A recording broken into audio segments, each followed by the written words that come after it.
If suffering is not democratized, consensus to fight it will not be found. It is nice to hear the likes of El Rufai bleating like a victim these days. That is what his victims have been doing for years. If he was sat in the ministerial office, I would not be hearing him bleating. When power is only, consensus cannot really be found for waging the necessary. Suffering is democratized. A consensus cannot really be found for waging the necessary battle to end this state of anarchy. You are welcome to the live. Yesterday's beneficiaries, even those who brought Tinubu to power, those who refused to listen to reason, who endorsed it, who explained it, who are complicit in the erection of this system. Share the live to everybody. It's nice to be up and running again. And we are live across all platforms. Please do not forget to subscribe, follow, like, share, and comment. And every comment will be displayed live and direct in the studio here. So it's nice to be here once again. Let's share this the live stream and let's communicate. Let's spend the next 3 minutes to communicate to everybody to join us in this live. Thank you so much. Thank you so much for joining. Subversion of the constitution and the destruction of the democratic order. Were they not applauding? Rules do not matter any longer. It is about the will of men. If the man sat at the top of the pyramid says that he desires a third and fourth term, between Akpabio and his brother Awase, they will give it to him. Our constitution does not matter. Did you just say that if the president wants it? I am repeating myself without any fear of contradiction that if Bola Ahmed Tinubu decides that he wants a third term, pretty much like Uncle Shege, he will submit that bill and your House of Reps and Senate will pass that bill in record time. You are seeing the beginning of the Yademization of our presidency. You are seeing the beginning of a full-blown dictatorship that is unrestrained by any law. That is the reality. The only thing that has happened is that it is crowing triumphantly in the marketplace, announcing that it is unrestrained by laws or by rules.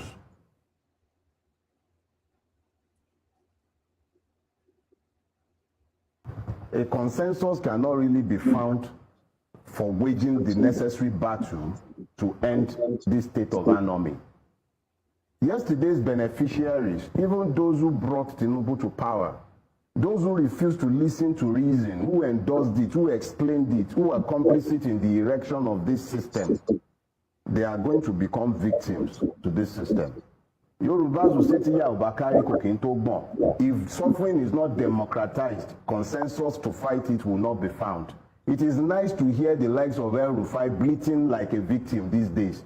That is what his victims have been doing for years.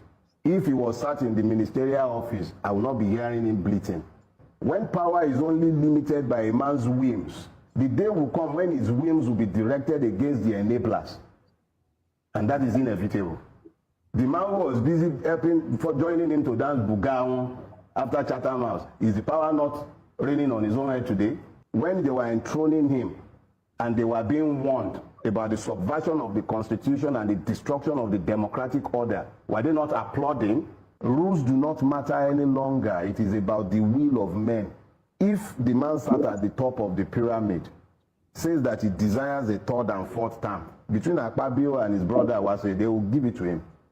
Our constitution does not matter. Did you just say that if the president wants it? I am repeating myself without any fear of contradiction that if Bola Ahmed Tinubu decides that he wants a third term, pretty much like Uncle Shege, he will submit that bill and your House of Reps and Senate will pass that bill in record time.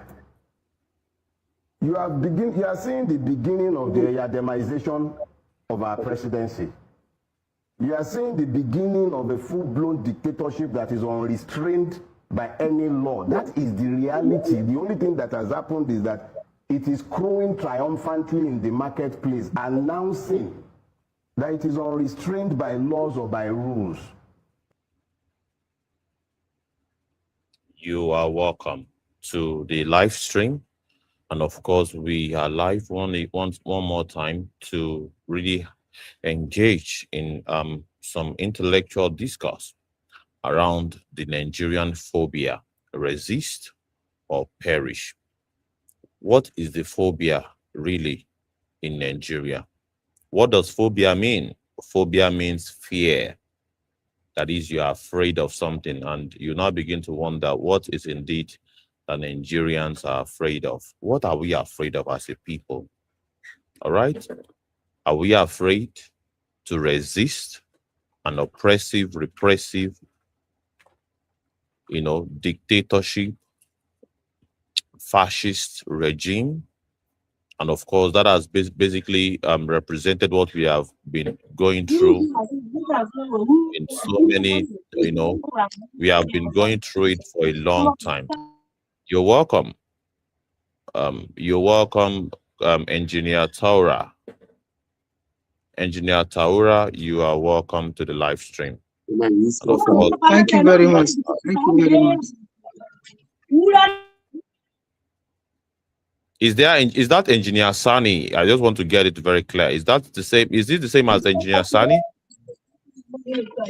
Hello. Civic space. Yeah. Is it the same as Engineer Sani? Yes. Okay, because this name is I'm the one. somehow. Engineer Taura, right? Oh yeah, Engineer Taura. Yeah, that's what I'm saying. Yeah. Yeah, it's the same thing. It is me. It's your boy. Oh, well done, sir. You're not my boy, you. No. Yeah, my Oga Pata Pata. No, Well done, sir. when it came to this matter, so thank you very much for this wonderful work. I just sit down now, see you on live on the YouTube. I say let me come on.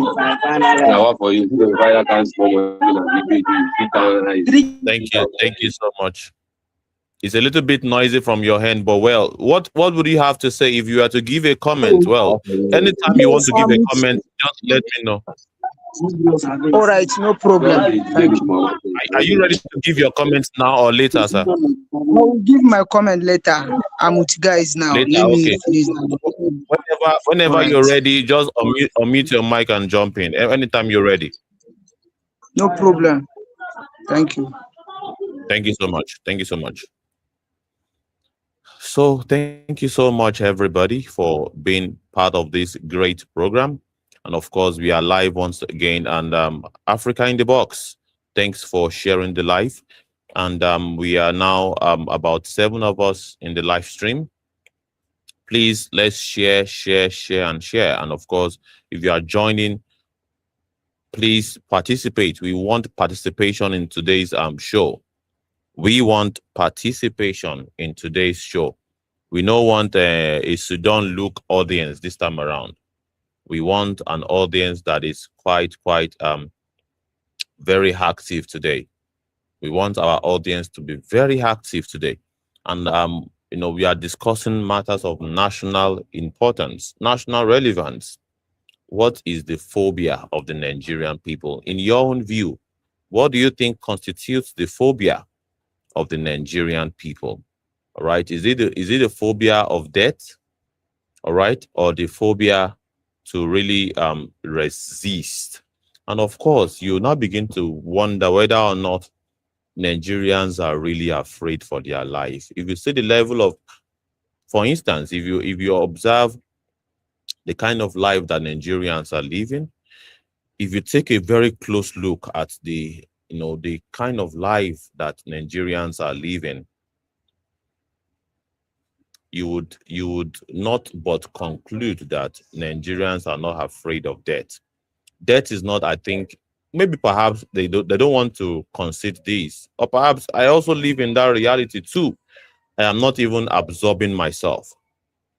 All right, this is not an issue of absorbing myself from the reality. I am living that reality too. I am not afraid of death. I have seen enough to really conclude that, well, death should not scare me, because even if I am scared of death, everything that is currently revolving around my existence in Nigeria is designed to take me out anyway. So why they are afraid of death? And I believe if Nigerians can have this kind of orientation or come to this consciousness also, I think it would really, shape their perception going forward. Because if you look at it very well, what is indeed that you are afraid of as a Nigerian? All right. And of course, look around you. Is it your environment, the air quality, generator sounds everywhere, generator byproducts everywhere? As I'm talking to you, I'm using generator. So the air quality is terrible, the environment is terrible, mosquitoes bite you, you have refractory malaria that comes and always keep coming, and you treat it every time, because of your environment. And mosquito is the highest form of death casualty caused by an animal. And if you factor it in the Nigerian context, in the African context, look at the environment in Lagos.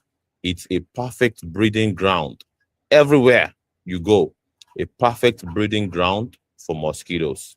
And of course, that alone can take you out. Many things can take you out in Nigeria. You can just be walking on your own, on the road, one vehicle that has not been servicing or basically taking care of the maintenance of the car, the brake will fail and will take you out.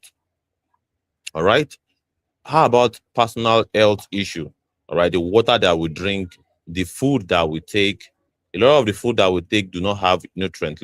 Let's face it. So I am just going to the granular details, but in reality, what are we afraid of? As far as I'm concerned, I have figured it out, that what is it indeed I'm afraid of? All right. Because everything around me is already designed to take me out. Everything. Is it even those systems that is supposed to protect you? All right. Sometimes in Nigeria take you out. All right. We've had cases of police that should protect the citizens, taking citizens out, basically using their tool in their hands to take out Nigerians that they should be protecting. We've had our military basically throwing bombs on civilian, residents, and they will apologize later. All right. The very same civilians that they should be protecting. So everything, the health sector is also designed, it should be designed to protect you or to save you or pull you from the hands and the grip of death. But the reality is different. All right. And we have even seen cases whereby you go to the hospital. By the time you are coming back from the hospital, you are coming back with multiple infections, multiple illnesses. There are cases of patients, having after surgery, equipment forgotten inside them, like scissors and all other things forgotten. They will have to go back, and going back will mean extra complication and even higher chances of losing their lives. So just name it. Everything is designed to take you out already. So what are you afraid of? And I think that is our question to our viewers today, to the 8 viewers watching us across all platforms. This is our challenge to you. What is it indeed your fear? All right. Are you afraid of dying, or you are afraid to resist? And if it is that they are afraid to resist, that is your phobia. What indeed do you have to lose if you choose to resist? And what is indeed do you have to lose if you choose not to resist? These are the things that you have to take in cognizance of for you to realize whether or not it is actually wise for you to have this stance, this aback, this I don't want trouble stance, this I don't care stance. And of course, will it be all right for you to say you don't care when you are a complainer? You complain every single time. Like myself, I am a complainer too. And I have many reasons to complain. Like as it is now, the national grid has collapsed. Even before now, for us to be able to run live streams like this continuously or perhaps consistently, we've got to factor in the cost of fuel. And I mean, know how much it cost me to buy fuel every day. All right. So I get complaint in that regard. And that complaint, I would have more moral right to complain about it because I am one of those who advocated for the fact that petrol subsidy should not be removed. That's number one. And even to crown it all, I did not vote for the current apocalypse in power right now. I did not join them to vote for Tinubu because I knew Tinubu would bring suffering, tears, and blood. And he's doing exactly that. So I am a complainant, but what makes me different from you? All right. What makes me different from you? And of course, there are variants to that also.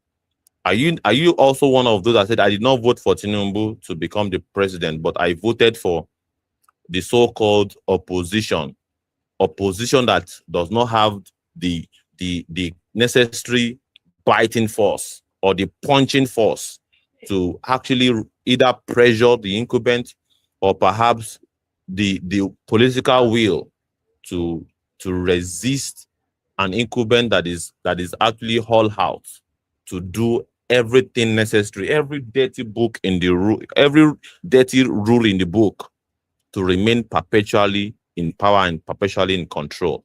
So these are I did not vote for any of such fraudulent opposition. I voted for an organic opposition. All right. So it is what it is, and we must have this conversation. All right. And what is indeed your own phobia? And it does not cost you anything for you to drop in the comments section. At the very least, this is my phobia. I have phobia to resist. Let me just lie. If that is your phobia, let us know.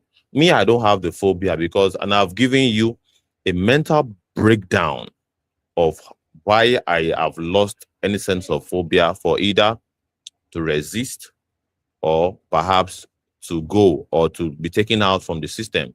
All right. If like for instance, to die. In the last 2 years, I've lost 2 family members in the last 2 years to the system. All right. I have lost 2 family members to the system that should have been given a fighting chance, but the system did not provide that luxury, did not make that provision, and that is supposed to be the mandate of the health sector, but it did not happen. So welcome to the live stream. The numbers are increasing, and of course, we are very much pleased to have everybody join us on this live. Do not forget to subscribe. Do not forget to like, comment, share. Everything will be reflected in the studio here. If you drop any comments, we will see it in the studio across any of the platform. Feel free to use any of the platform.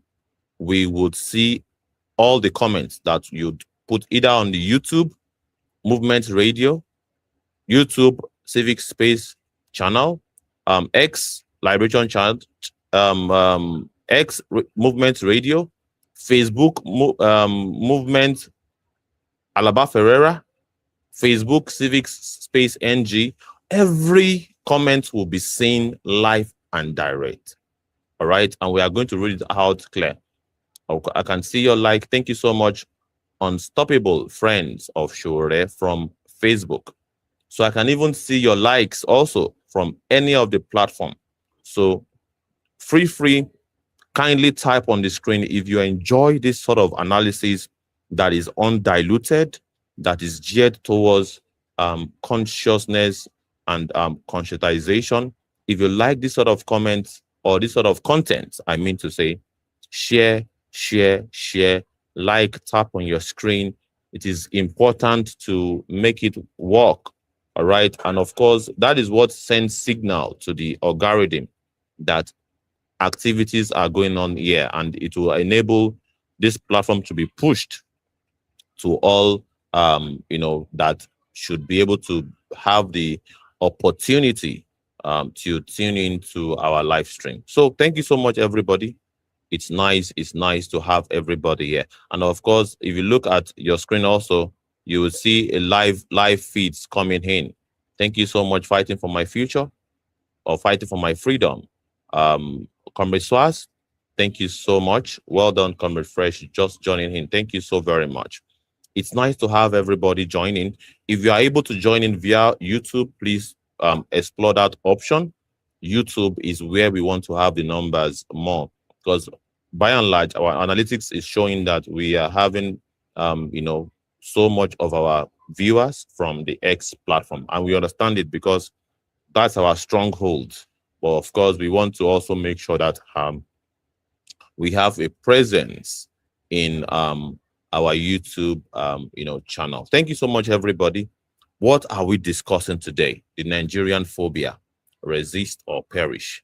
All right, resist or perish. What are you afraid of? Are you afraid of resistance, or you are afraid to perish? And of course, on what basis do you think it is logically plausible to be afraid of resisting the very system that is designed to basically take you out? All right, everything within the system is designed to take you out in the first place. So why are you afraid? All right, and have you considered, or are you aware that it is in resisting that lies our salvation? Are you very much aware that it is when we resist that we stand a chance to really emancipate ourselves? It's very, very important. And of course, thank you so much, Comrade Shion Ayilara, for joining us. It's a pleasure to have you join us live and direct once again.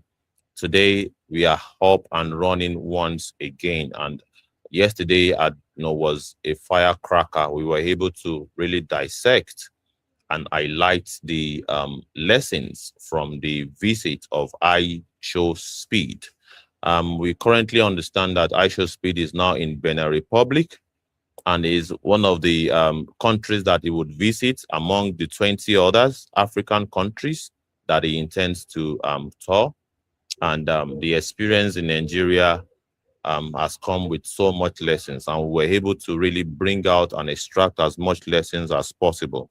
So it's nice to have you again join us once again, Comrade Shion Ayilara. Big salutation to you, and we stand in so much respect for available fighters like yourself who is willing to really put themselves and their resources in the line to basically enlighten and educate their people. We respect you so much, Comrade Shion. Thank you so much for joining us once again. I don't know if you would like to give us your opening remark and to give your general comment on the topic, the Nigerian phobia. Resist or perish. We'll pass the mic to you, Comrade Shion. You're welcome. You're welcome. You're very welcome indeed. Big ups, big ups. Salutation to all comrades, to all fighters, fighting. Some of us have the luxury of coming, behind the camera. Majority of some of our brothers and sisters are fighting, are not fortunate to have the camera, shooting them. So big ups to everyone in the struggle to reclaim back self, in the struggle to reclaim back one's dignity, and ultimately in the struggle to reclaim back one's land. All right. Big ups to you, big salutations to you for showing up, for doing what you have to do. Yoruba people will say, where I come from, say Akindubare, this work at the end of the day, when it's done, it will benefit all, including the stooges of imperialists. In fact, towards the ending part of the book, Pedagogy of the Oppressed by Paulo Freire, that he would say that we are not just in the business to rescue the oppressed from total destruction or rescue ourselves, but that we are also in the business to rescue the oppressors from their own destruction. And such is what we are seeing.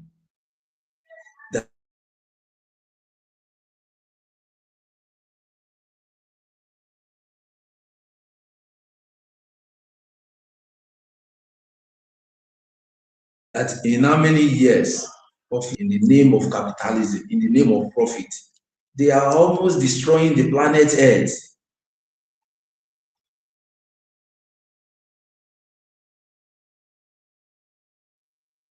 If not, climate change, they have destroyed everything, put animals into extinction, put living organisms like themselves into extinction. In fact, they are on the verge of putting humans into extinction. They now create nuclear power, nuclear weapon, as though they want to create drinkable water. America alone has over 4,000 nuclear war weapons. How many does it take to destroy the earth? So you could see this madness. India too has, UK too has, all of them have.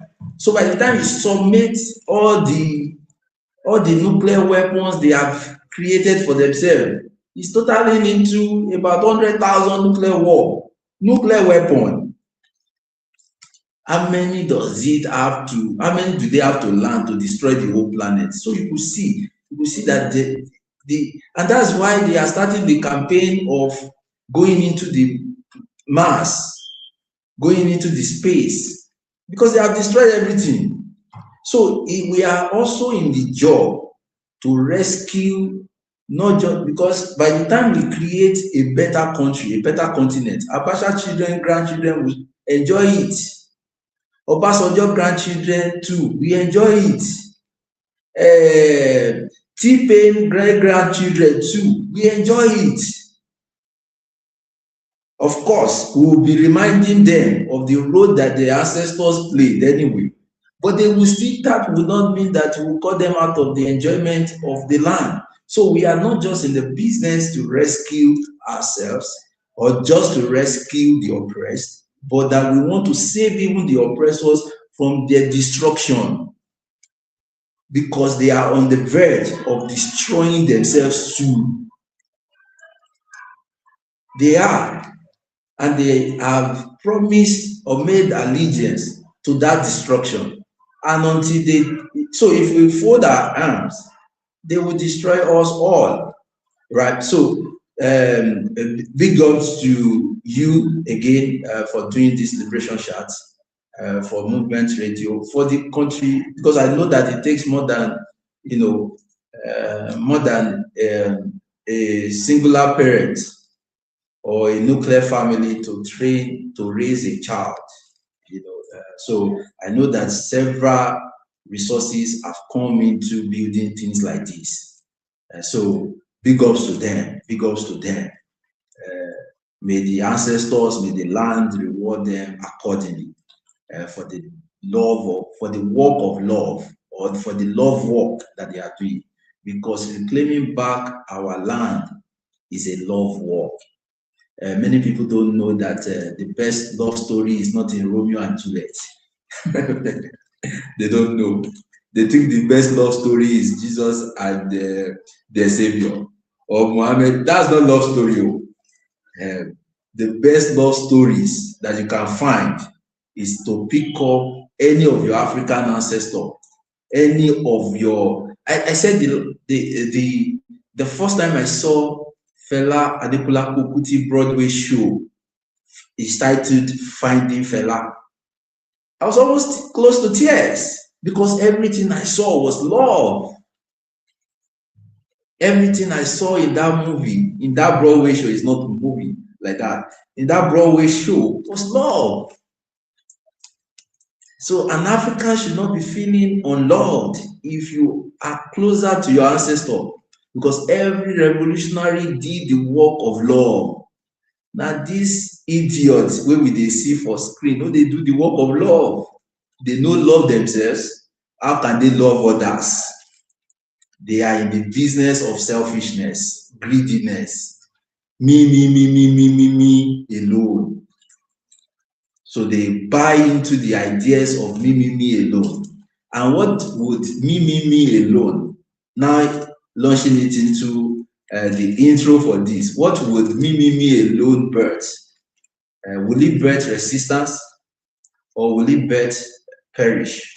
So let's look at one of the progenitor of the Abrahamic religion. There was a statement he made, because they copy some of the things that we share too, but I will use the reference of the Abrahamic text, right, to make this point. And people don't get it. Even the Abrahamic religious people, folks. Sorry, excuse me, I'm coming.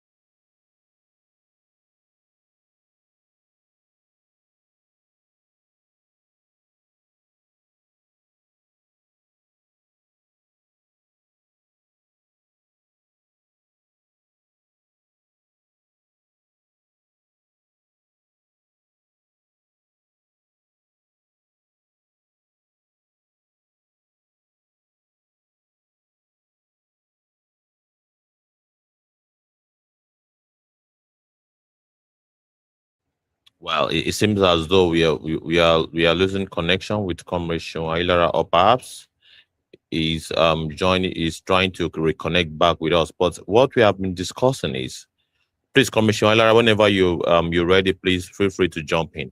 We're discussing about the Nigerian phobia. All right, the Nigerian phobia. All right, and of course, we call this place University of Resistance and Liberation, and we are basically, learning from the legacies of those that you are looking on the screen, the legacies of Fela Kuti, the legacies of Kwame Ture, of Martin Luther King, of Malcolm X, the legacy of Mrs. Fumilaya Ransom Kuti, the legacies of Bob Marley, of Nelson Mandela, of Thomas Sankara, and all of these great revolutionaries that have displayed nothing but resistance and projected the need for their people to be liberated. There is need for the African people to be liberated. And of course, if you look around you, ladies and gentlemen, and see whether or not we are not a conquered people. All right. In our minds, there's need to be revolution of the mind. There's need to be a cultural revolution. There's need to be a lot of revolution that have to happen for us to have the sort of emancipation effort that is needed. It is very, very important, because, are we going to remain like this? All right. Is Africa going to continue to remain like this? And, who are those responsible for the stagnancy of the African people, especially Nigeria? All right. Who are those responsible? They are indeed those responsible for this quagmire, for this apocalypse that we are experiencing in Africa. We're not going through this out of the blues. All right. We are not going through all of the things that we are going through just because of one random chance or random events. We are going through it because of some negligence, incompetence, evil, wicked acts of some people, or complicity, just name it, of people over time. And of course, why is Nigeria the way it is? Nigeria is the way it is because of some certain activities by certain players. All right? Certain activities by certain players. You look at a child who does not have access to qualitative health, qualitative education. Look at the woman who is pregnant, who does not have access to quality health care.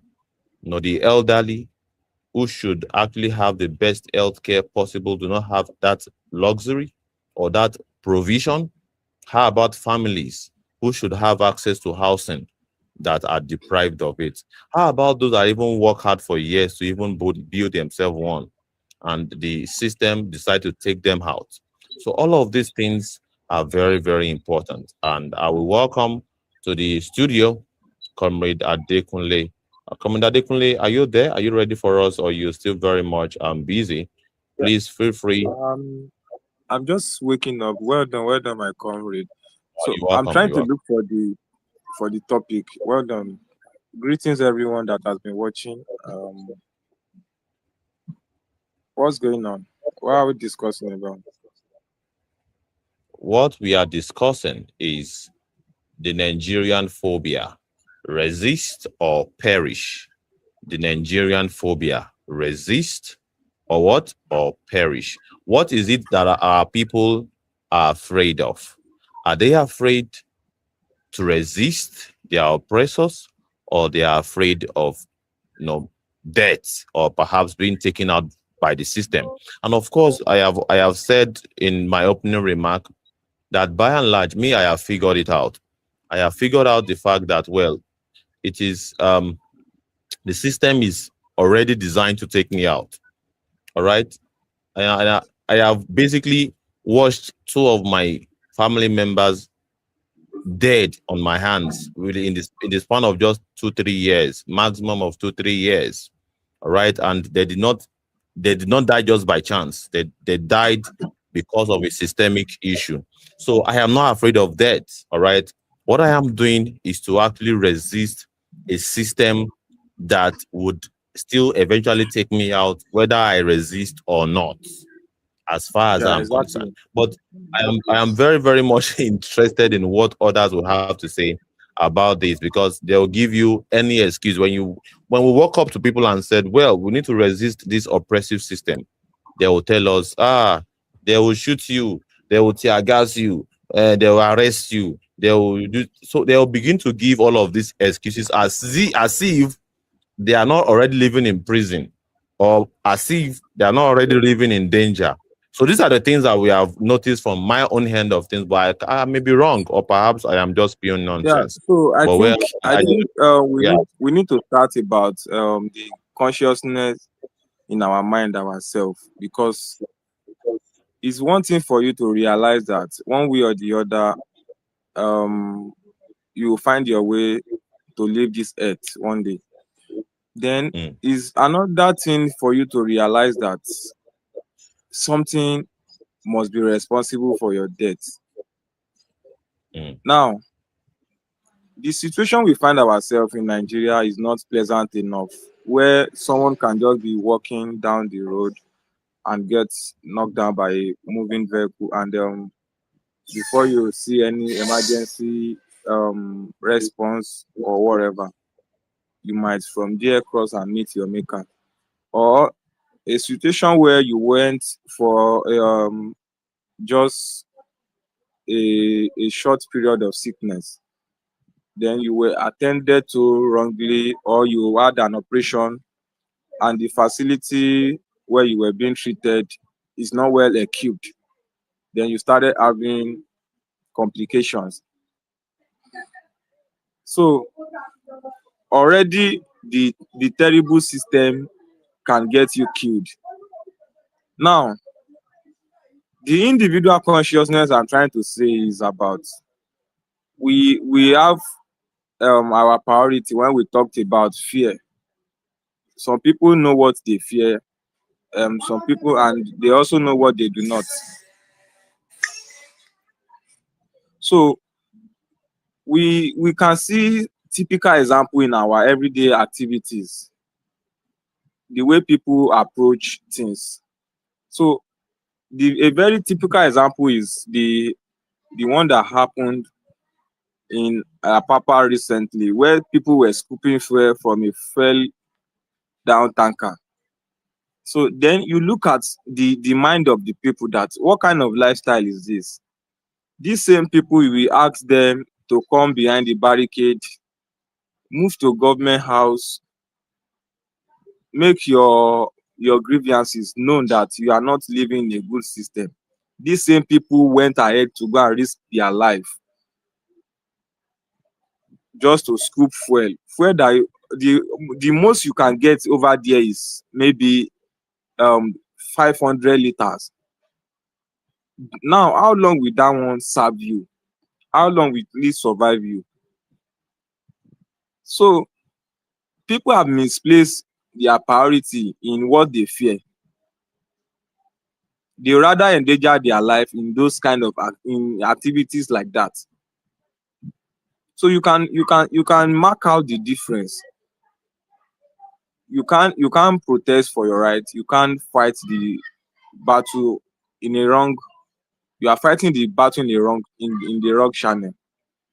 I made a post recently on X when they were discussing about um this guy, this streamer that just left Nigeria, I show speed. So he's currently in Benin right now. So the reason why he left is because the system is very, very poor, and Lagos State is finding it difficult to maintain some areas. So that's really caused the stinky environment in Lagos State. And that is no longer a news. But the truth is, everybody is complaining now that Lagos State smell. Ask them that what are they doing individually as a citizen to counter all these errors. Who among them is challenging the system or is ready to change the status quo? I'm sorry, I think I hold on, just give me a sec. I will decline the call.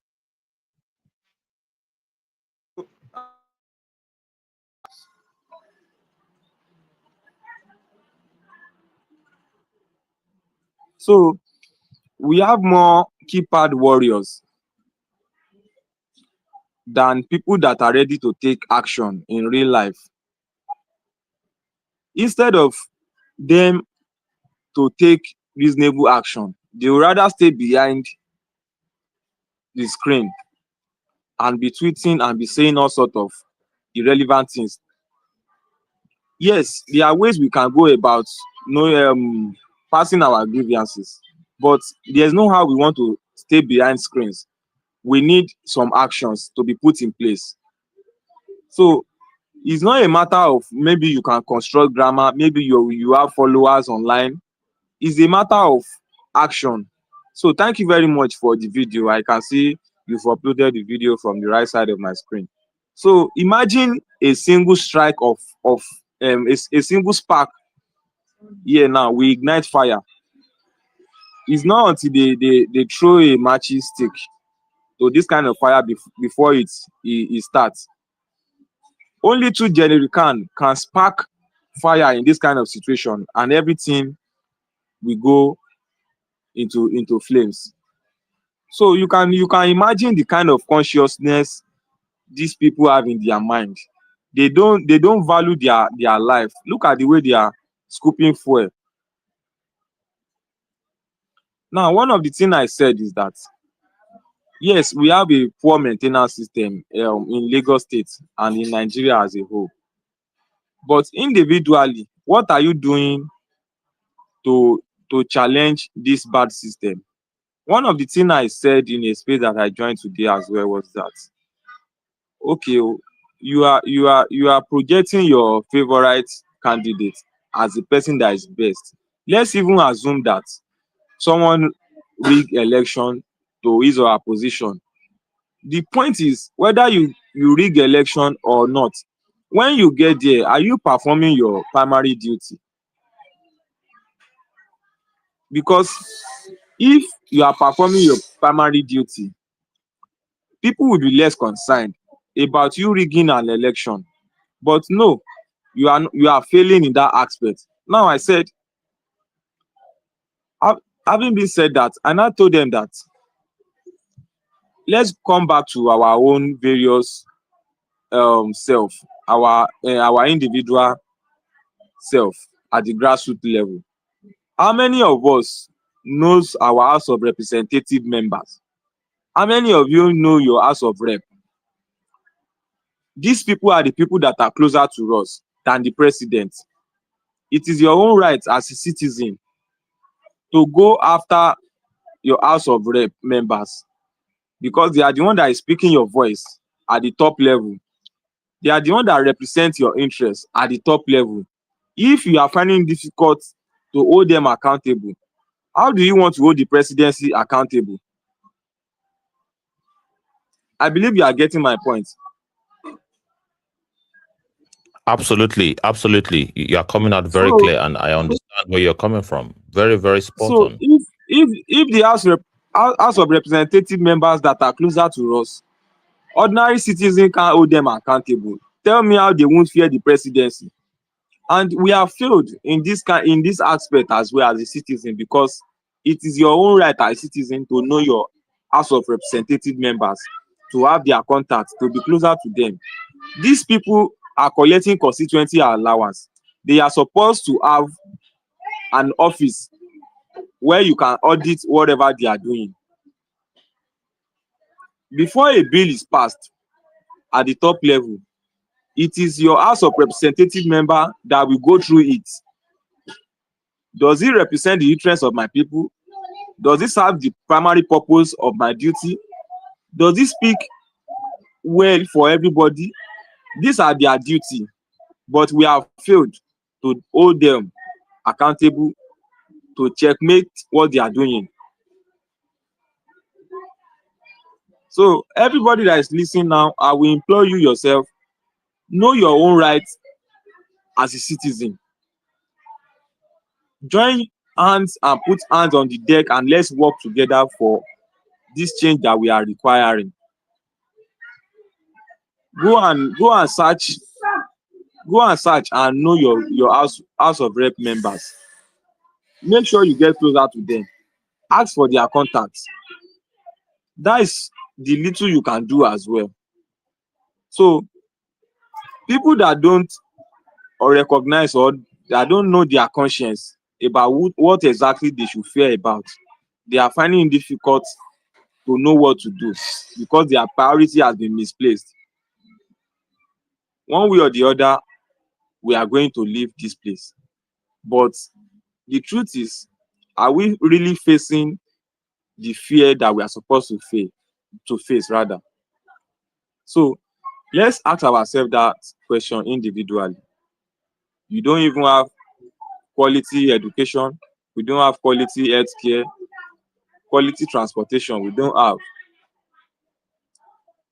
No matter how we say it, Lagos State is still an example that other states clamor for. So, but because of the poor management system in Lagos State, they are finding it difficult, and Lagos State is overpopulated. That is one of the setbacks in Lagos State. So I implore everyone, go back, think about it very well. Am I really performing my duty as a citizen? Am I really facing the fear in the right way? Am I fighting the battles in the right channel? These are the questions we need to ask ourselves. So thank you very much for the little time, civic space. Thank you, Nigerians. God bless Nigeria. Bye.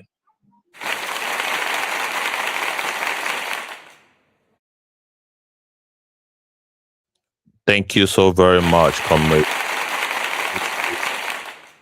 Very much indeed. And of course, basically, inspired us today to really know what indeed we are fighting for as a people.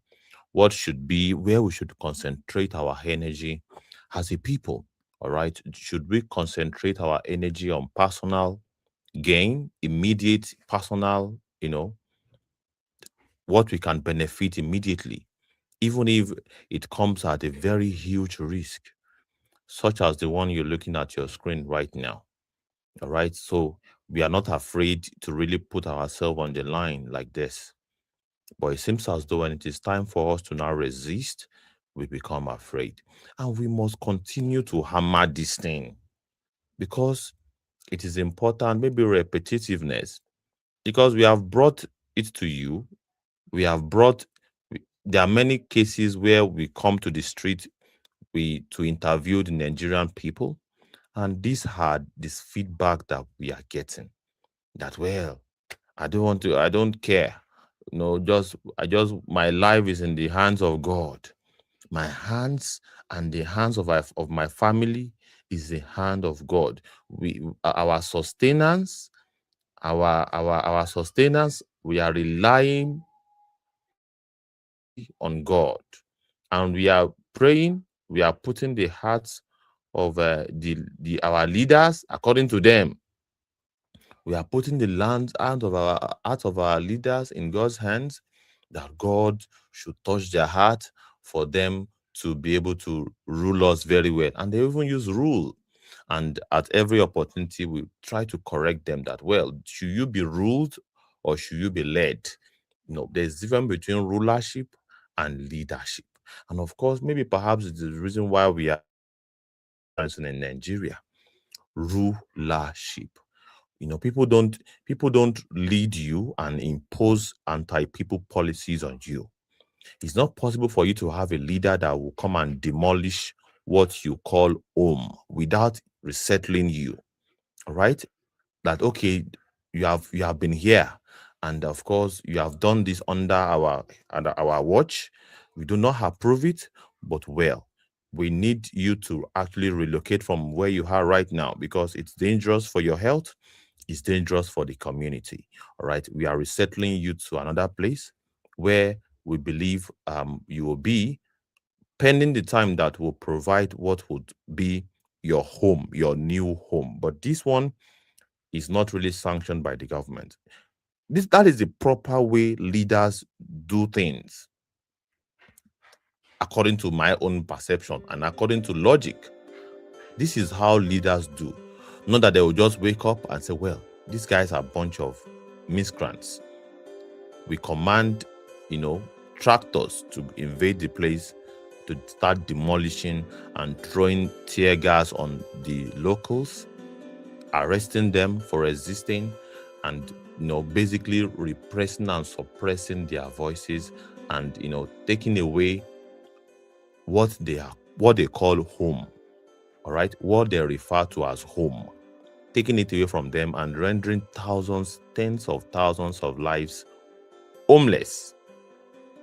All right, only leaders would look at clips like this, like the one is on the screen right now. Only leaders will look at this kind of situation and cry and say, what?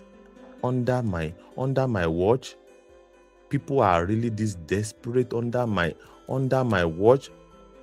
This is a sign of failure under my watch. How can people be this economically conquered and desperate that they have to put themselves on the line, their lives on the line? If anything, any simple, slightest thing goes wrong here, all right, it will be a very terrible way to meet your maker. And under my government, people are living this kind of life of no care whatsoever for their safety, or what could be, their eventualities as a result of this dangerous adventure. I do not want to have this kind of people. I want to have a people that care about their safety and does not even care about whatever they want to get from this kind of dangerous adventure. I want a people that can earn a living by themselves and have purchasing power, all right, to be able to afford stuff that would basically carry their life, or perhaps even make them thrive, to do other things as humans, to even be able to be useful to the whole world.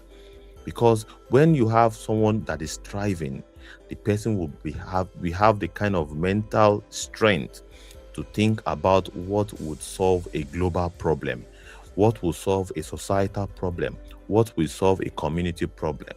But when you have a people that are basically, at the brink of survival, that they live from hand to mouth, then it is cause for any leader to be very, very worried and sad. But it seems as though the reverse is the case. This is not what the reality is telling us.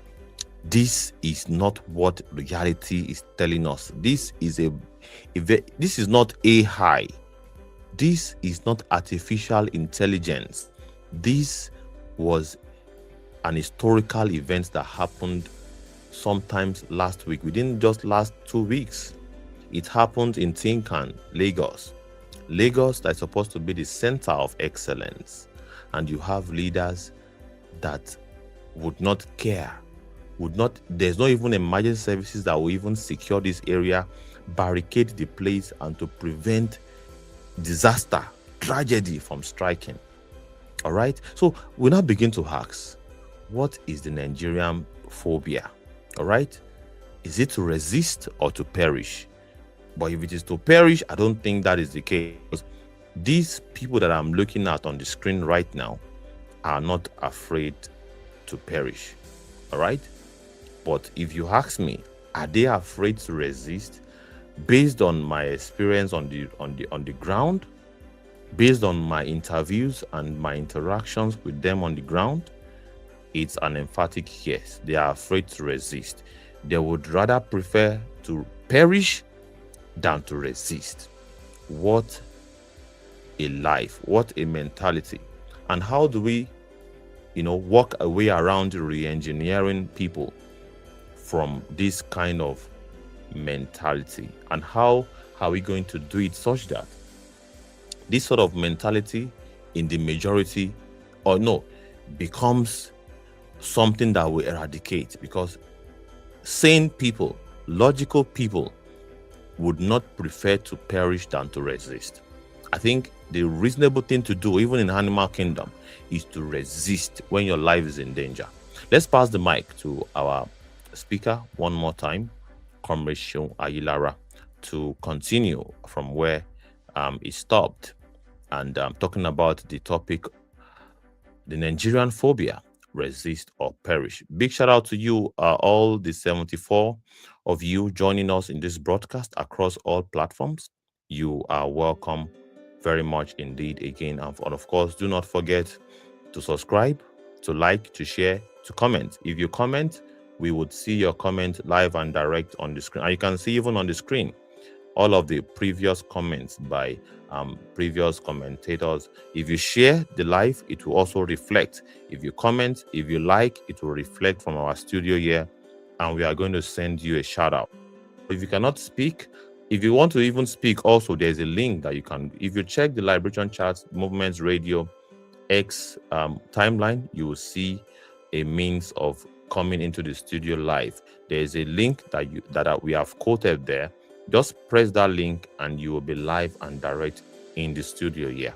So thank you so much. Having done that few homework, let's pass the mic to Comrade Seun Ayilara. Are you there, sir? Yeah, comrade. I did. Proceed, sir. Yeah. Good to be back. Is it clear? Can I be heard? Yes, you're coming out very clear. All right. So I was going to usher into the conversation proper with the preliminaries or preambles that I've laid, and the preamble is that with the sense of what we live for now, with the sense of individualism, courtesy of the system that operates the global economical world today, called capitalism, because that is what fuel or what would individualism be, driven by. That for the system to sustain itself, people have to be, on the lookout for just self. That the highest level of expectation to life will just be for self. And when you begin to add that individualism into the conversation, it now makes proper sense. What people are willing to sacrifice at the point where they are willing to resist, and at the point where they are willing to perish, right?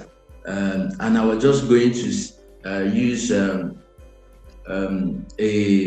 reference point from one of the religious, Abrahamic religious texts, of how this also in a way should have educated quite a majority of such followers, to understand that individualism in itself is a huge destruction.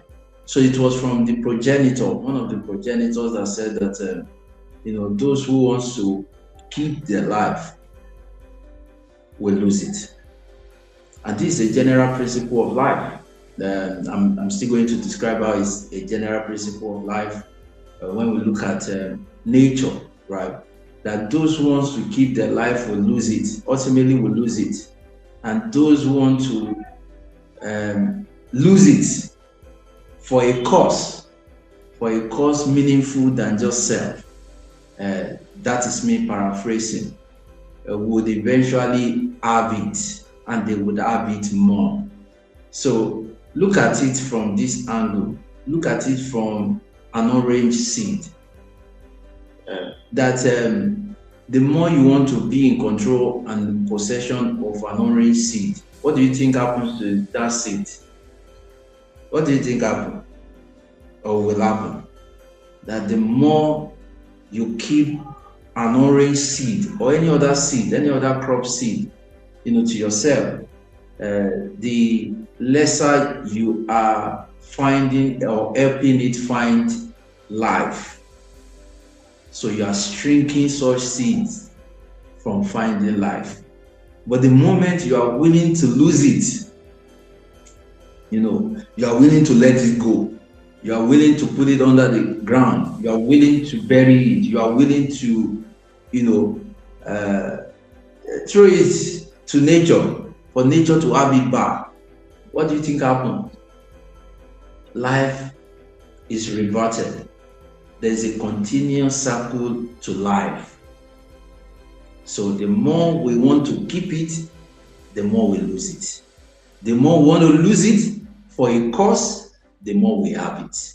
So that seed could later bring about a gigantic orange tree that will not just produce oranges in singular form, that might even be able to feed generations oranges, in time to come.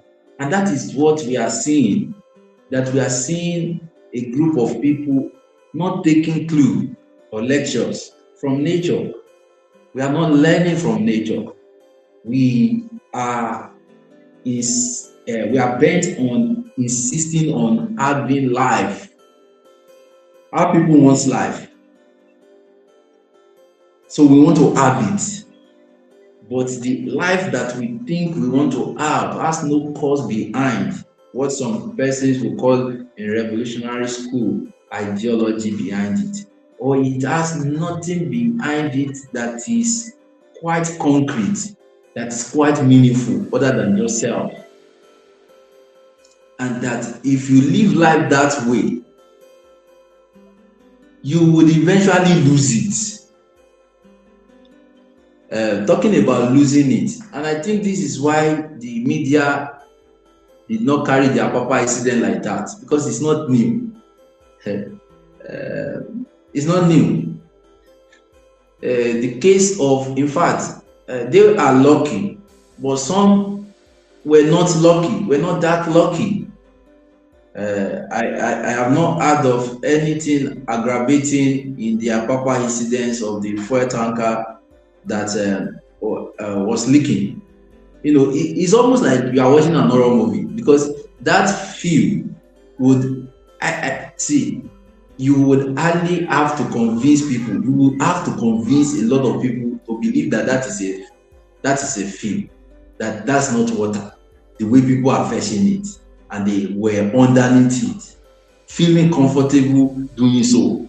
Anything could have, anything, just a spark, like you said, anything could have, right? But let me remind us that this is not new.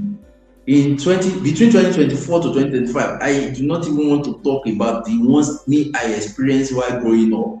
Between 2024 to 2025, in Niger State, in 2025, January 2025, in Niger State, almost or over round about 70 lives, what am I saying? 260 persons reported killed in related to tanker explosion in the 5 months leading to January 2025 in Niger State alone. Multiple, not just one incident, multiple. over 260 persons in Diko Junction, Suleja area. A tanker explosion on January 18, 2025 killed at least 70 to 86 people, with many others injured while attempting to scoop fuel. Another incident occurred again in 2024, in January 18, 2024, still at the same junction, Diko Suleja Junction, in Suleja area.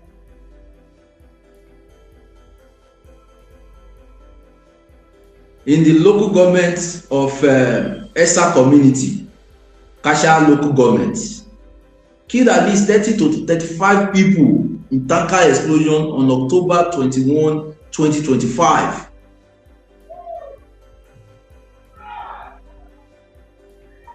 The list continues. In Jigawa State, Majia Town, on October 15, 2024, a fuel tanker overturned and exploded, resulting in the death of over 150 to 209 people who were scooping fuel, making it one of the deadliest, with over 124 others injured. Lagos, have you forgotten? Otedola Bridge, have we forgotten?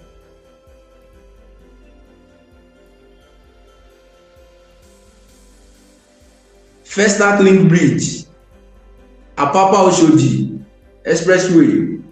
These are places that have had similar incidents like this, but they were not lucky to go home alive. So that is why it's not getting the attention, because it's not new, and this is between the space of less than 2 years. I'm not even digging into what has transpired between 2020, 2018, 2017, thereabouts. We are not even talking about the refineries, they call them bunkers, in Niger Delta. How dangerous that process is. So you are right. Our people are not afraid, because that is what it means to have phobia. They are not afraid of death. If anyone is still telling us with what we saw that people are afraid of death, it is a lie. And this situation that we are in collectively condition people to not be, because this contradiction is what the state wants to hide, is what the institutions that are playing a part in keeping the people docile wants to hide. They want to hide as though the people are grateful for life. People are not grateful for life. If anyone is grateful for life, they will not even leave their house, because anything can kill you, even while you are in your house. Anything that can kill in this nation can kill, can make unalive people. So people are not afraid, but not being afraid, will it birth resistance, or will it still speak to their perishment? So this is where it is now the earlier submission on the proverb or the sayings of the progenitor of one of the Abrahamic religion now makes sense. So what would they be interested in dying for? And what would they be interested in not dying for? And this is where the misconception is now. This is where you will know that there are systems already channeling people's energy towards facing things that would make them want to have their life, but eventually they will lose it. That they don't care, they will lose it. We talk of corruption. Let's even assume that corruption is our problem in this country, which is one of it, right? We talk of corruption.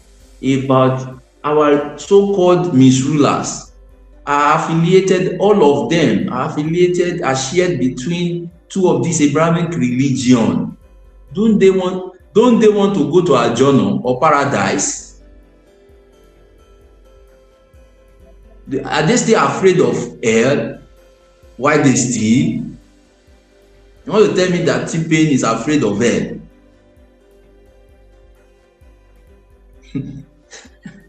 Then you don't know what you are saying.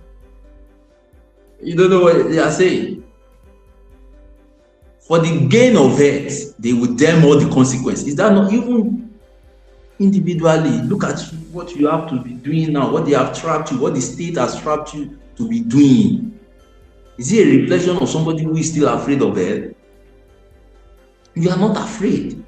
Eventually, you want to have it, but you will lose it. Let's even assume that heaven is real, which is not.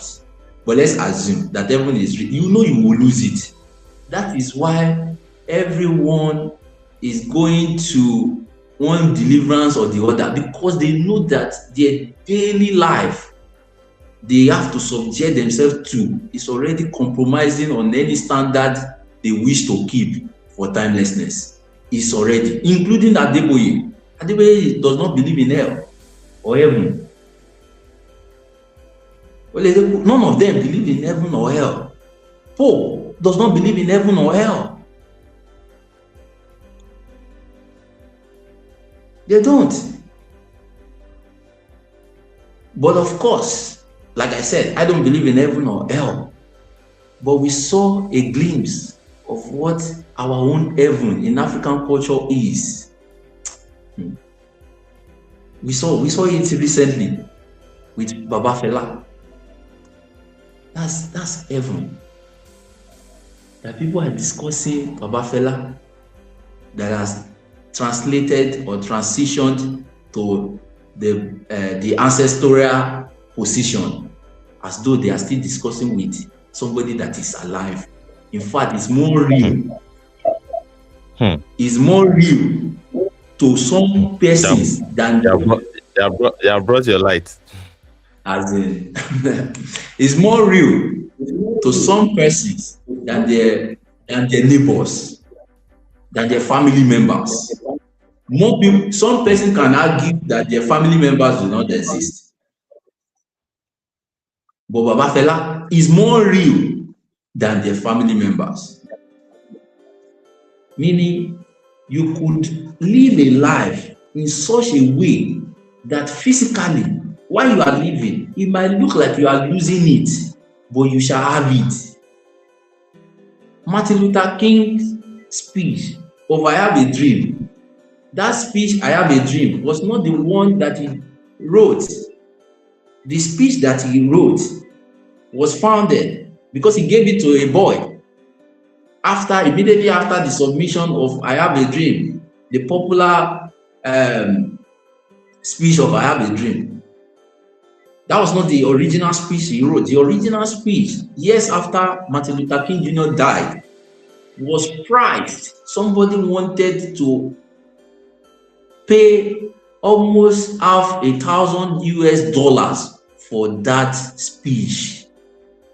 Of course, the boy who had become a man rejected the offer. He didn't sell it. I don't know it now, but he didn't sell it at that time.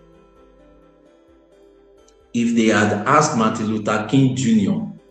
that if any of his writings while he was alive was going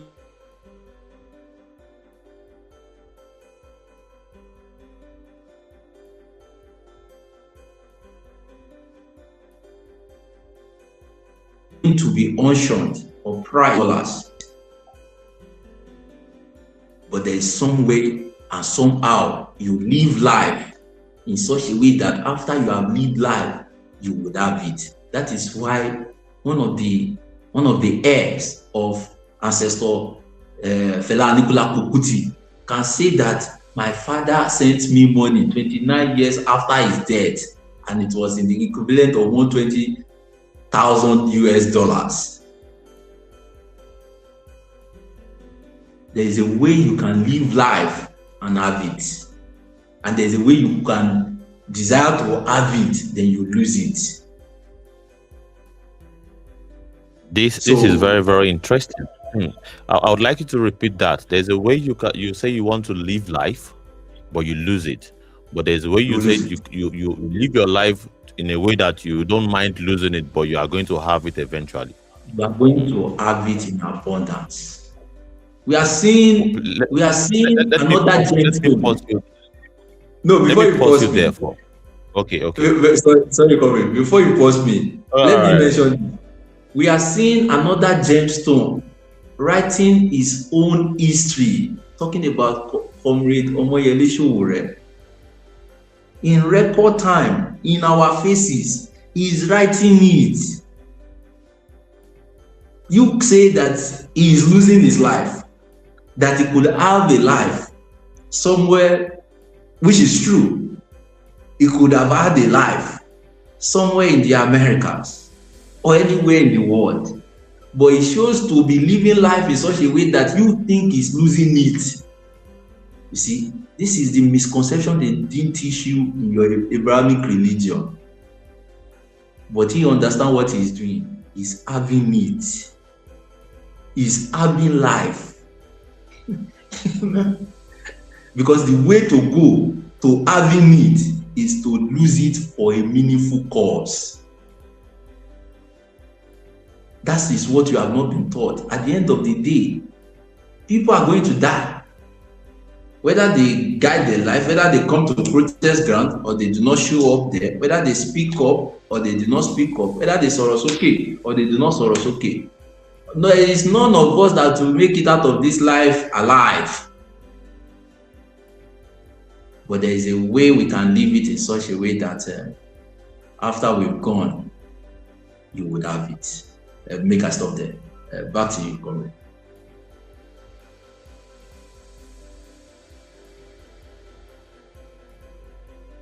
Thank you so very much. We appreciate. We cannot appreciate you enough, from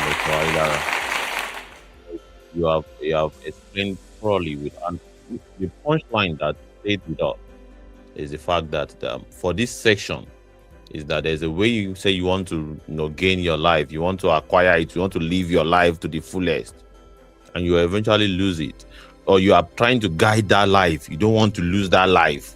You are guiding it. You are being careful. You don't want to. You are afraid of losing it. All right, but you still eventually lose it, despite the fact that you are afraid. All right, and there's a way you live your life and don't mind. You live it. You resist every form of oppression. You damn the consequences. But yes, you still live that life and you have that life. Against every permutation that will have otherwise predicted that you are going to lose that life. And of course, we have examples, both living and dead, to show for it. And you gave us those examples. Our ancestors, Fela Kuti, is a perfect example of someone who lived life to the fullest. And the way he lived the life, he did not live it in a way that he is trying to protect himself from dying. He lived it to. He damned all of the consequences.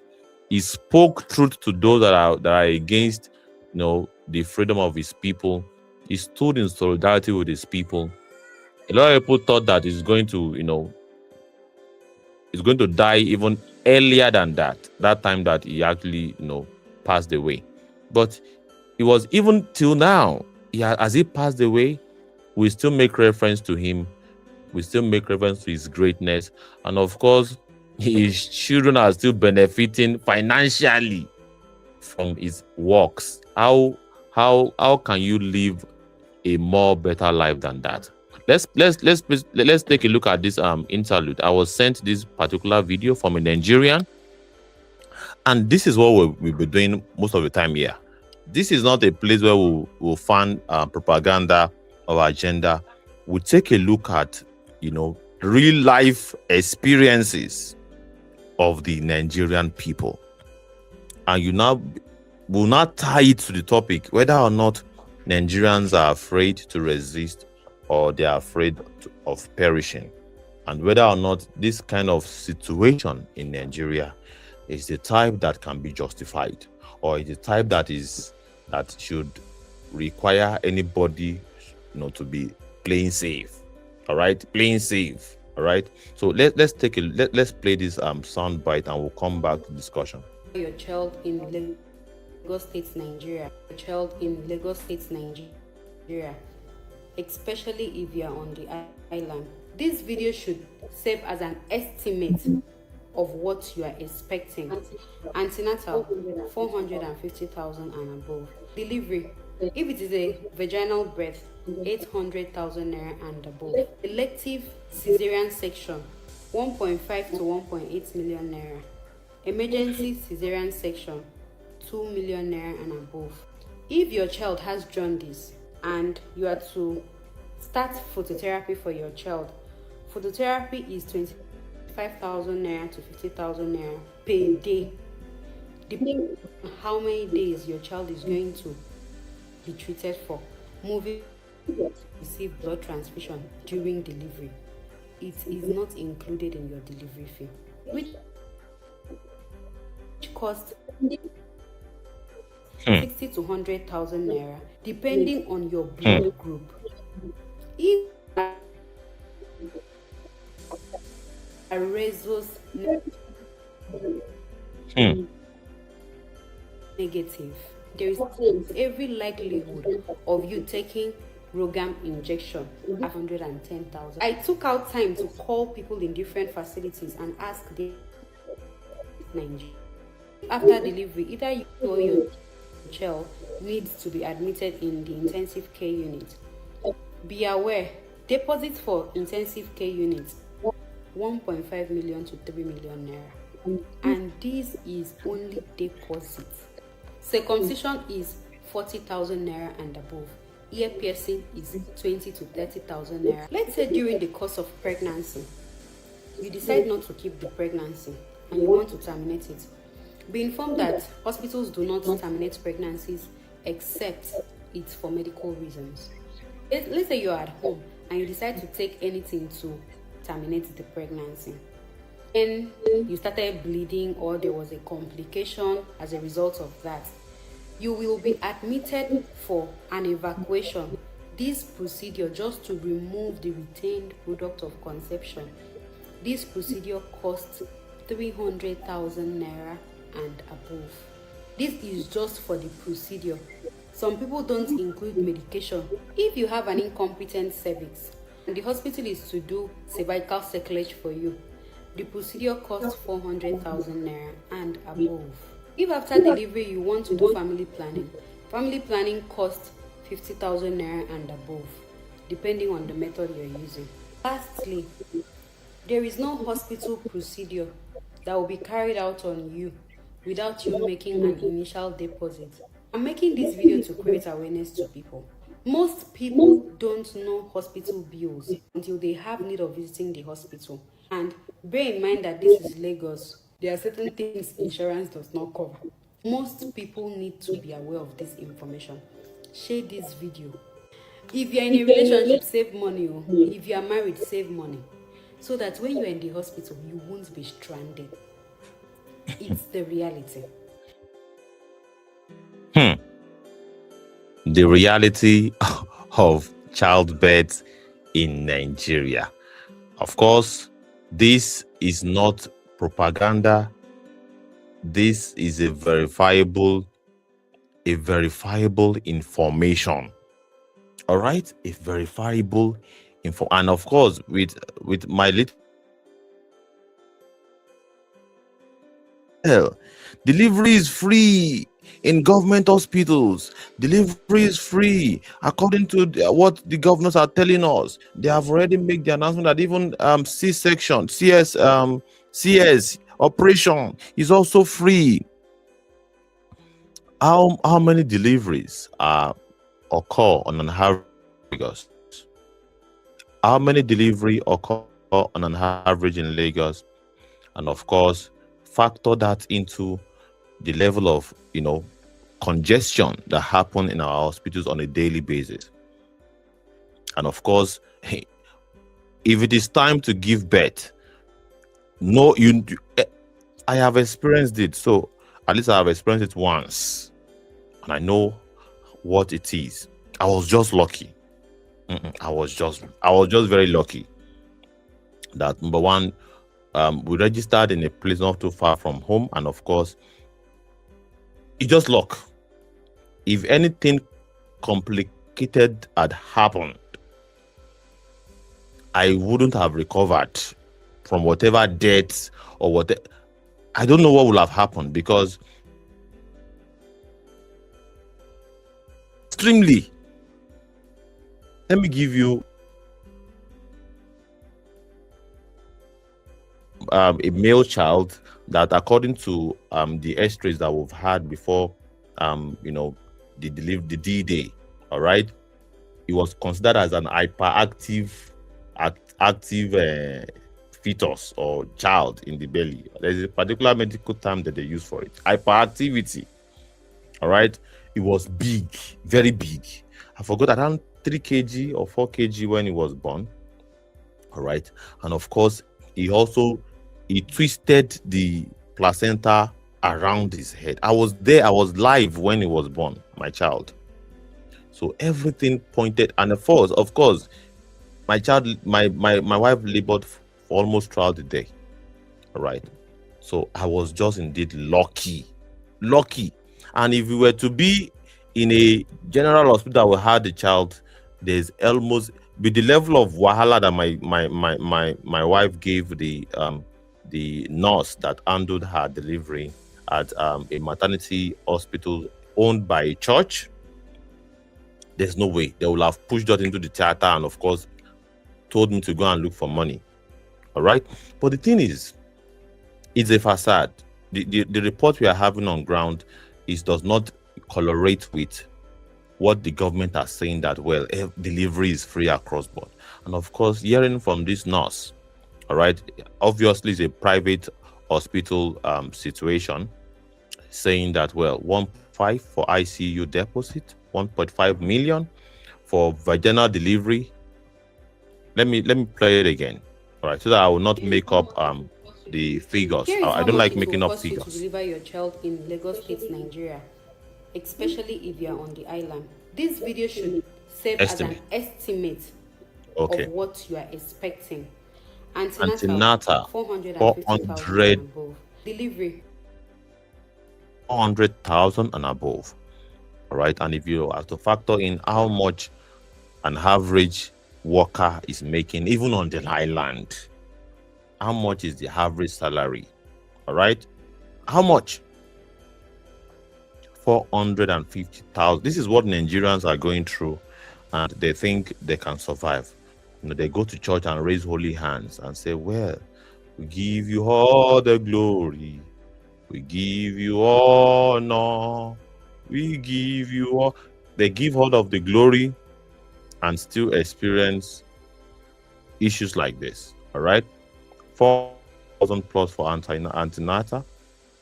If it is a vaginal birth, 800,000. 800,000 naira for vaginal birth and above. Elective cesarean section, 1.5 to 1.8. Cesarean section, known as CS, popularly known as operation, 1.5 million naira. You're welcome, Commander Deike. Emergency cesarean section, 2 million naira and above. Emergency cesarean section is different from the normal cesarean section. And you are to start phototherapy for your child.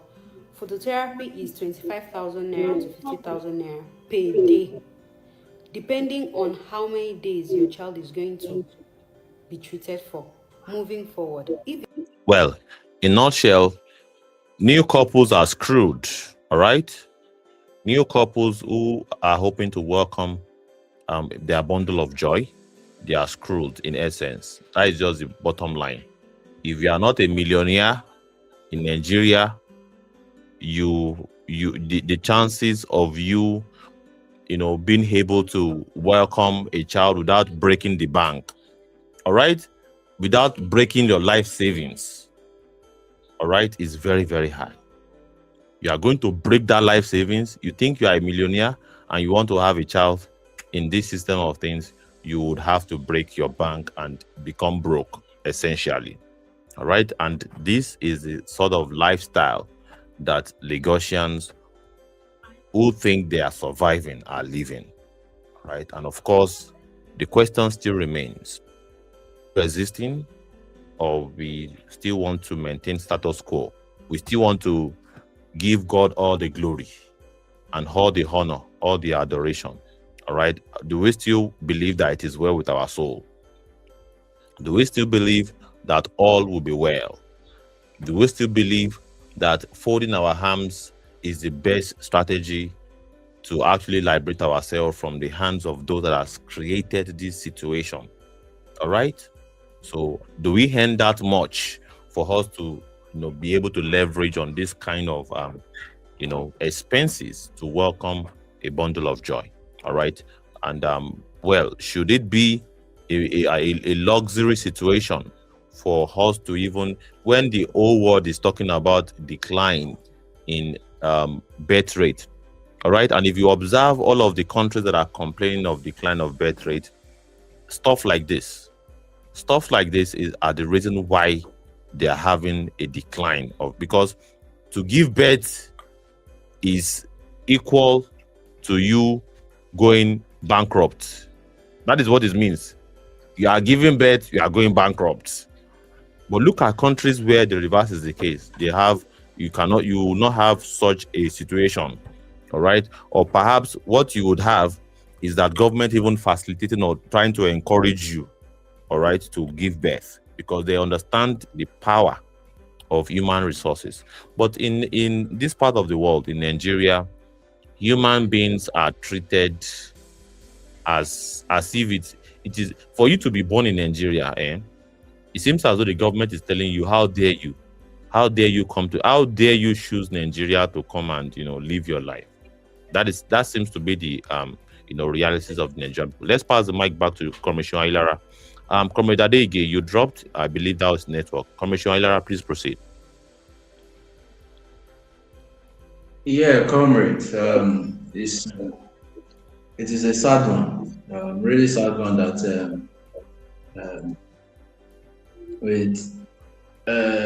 we have to survive with the fact that even doing the basic natural instinct of continuing the especially on this earth has become extremely expensive.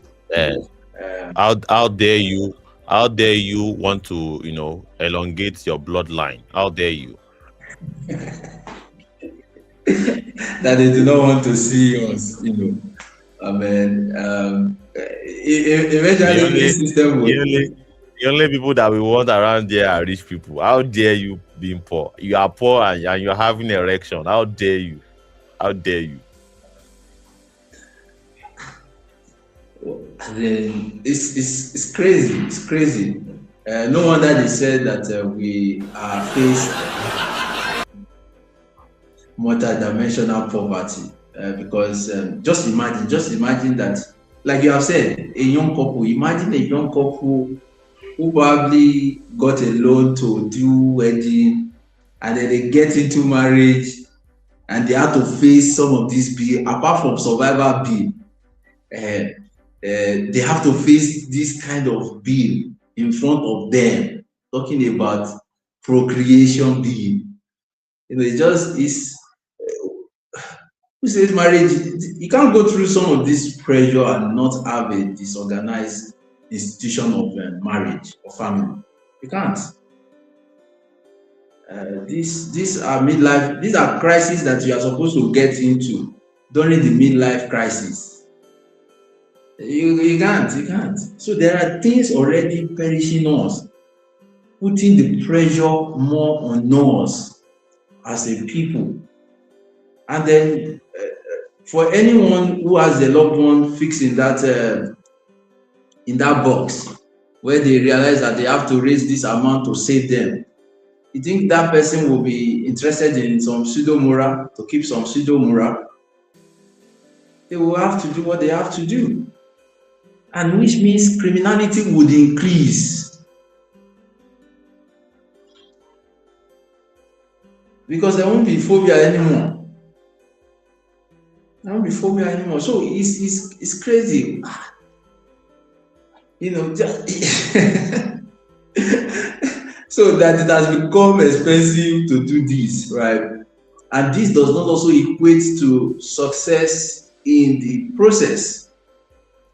This only means that the bill you have to pay for the process to be commenced, it doesn't translate into success. There is no money back guarantee, no insurance, nothing, no succor.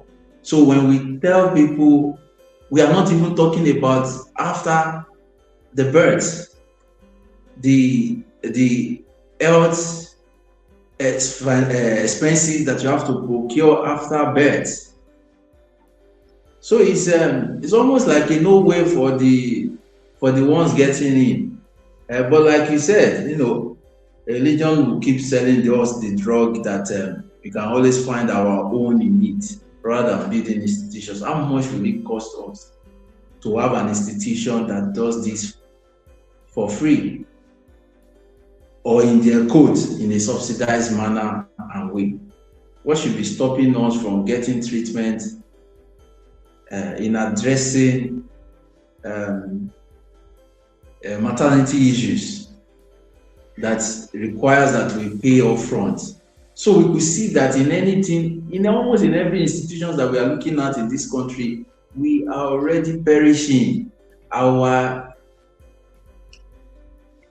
lack of building resistance, formidable resistance, is already making a decision that we are interested in perishing, because this is perishing. So we check the rate of stillbirth, it has increased. Because at the end of the day, would it stop people from doing natural things to them? People have to resort to, you know, the informal sector by fire, by force. And that what does that translate to? It means that more people would lose their life. Talking about the woman dying during the process of labor, or having a stillbirth issue, a child dying from the womb. I can't count how many videos I saw last year of issues pertaining to this. There's one man that became, or he went viral, of how his wife, how he was demanded about 400,000 to 500,000 before being attended to. Of course, where would he get it? He couldn't afford. Eventually, the wife died. So we cannot count countless of times, but when we say to such person, resist, then they say, look at us and say, we do not want to die, but we are already dying. Lack of health infrastructure is killing us. It's killing us. We are dying of things that if we had had access to adequate emergency on time. You know, a guy also lost his life last year while he was playing football with his friends. An ordinary CPR could not be, none of his friends could, you know, apply a CP.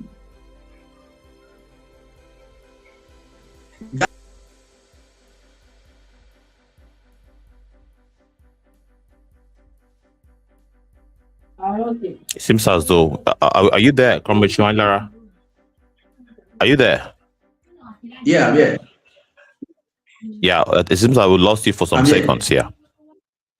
Yeah, please proceed, sir. All right. So I'm saying that a guy died on the field of football, doing a recreational activity, and he slumped while playing football. And his friend could not, you know, apply any first aid because they didn't know.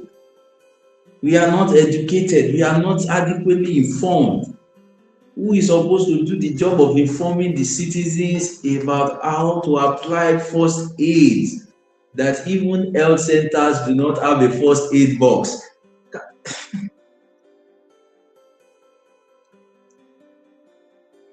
There is nothing in the public sector of health that's working in this nation.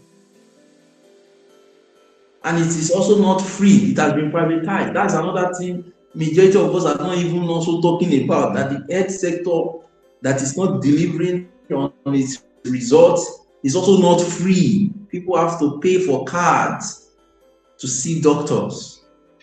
They have to literally buy into HMO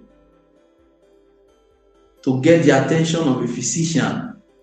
And when they now require drugs, when they give them drugs, the HMO will tell them they do not have the access to the drugs, so they still have to buy it. So the institution of the state is not towards servicing the people. And it's not because we are not resisting.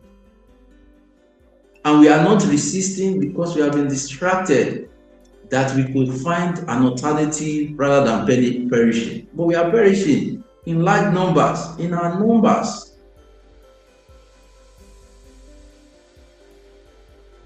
Imagine or think, the only thing there is that we are so myopic not to see the misfortune of others as our own misfortune. It's myopic. My people will say, that the death that has come for your neighbor or your friend is an idiomatic expression, is sending you a message. And you should not treat it as though you are lucky. Because if you insist or bent on not doing or fixing that, it's just a matter of time. You are going to experience same. It happened recently to a British boxer. And then all of us suddenly started saying the things that it's obvious, that we do not have any medical attention, any emergency medical attention in this country. None, not even an ambulance. That explains why the president, in some of his patrol cars and then the entourage, one of the things that he used, one of the entourage is an ambulance. The president of the nation has to be carrying an ambulance with him everywhere he goes. Because he understands that he's running a country and he's managing a country that has no health service.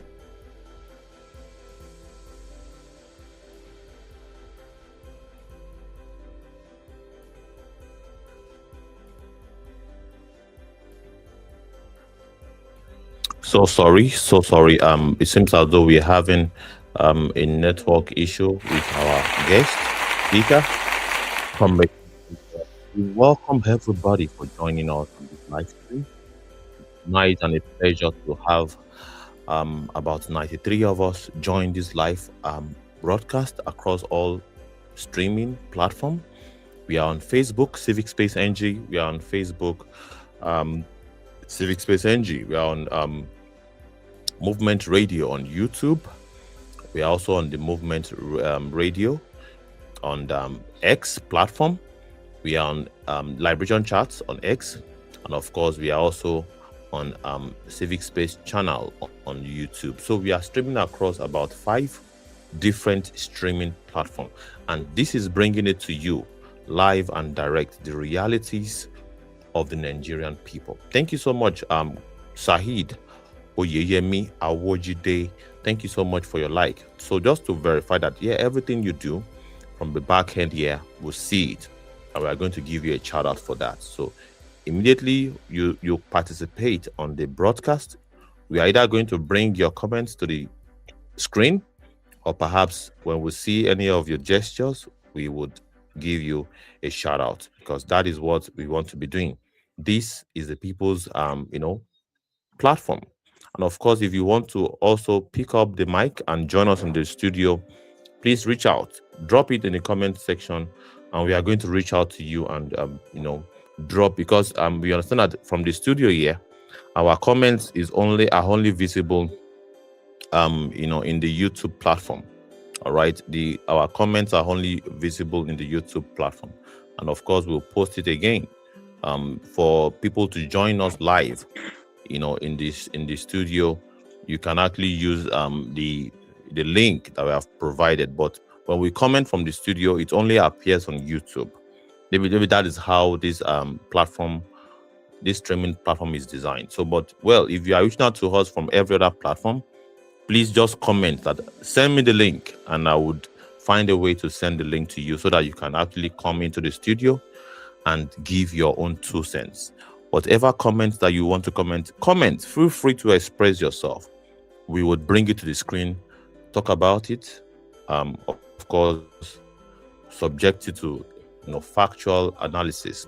Thank you so much indeed. It better say we day here than the cooked propaganda media outfit that they call media organization. It is all programmed. Do not get it twisted. All of these mainstream media, they are cooked. You never hear all of this. For instance, this video that is playing on your screen right now, they will not bring it to your attention on all of the mainstream media platform, but we are going to bring it to your attention.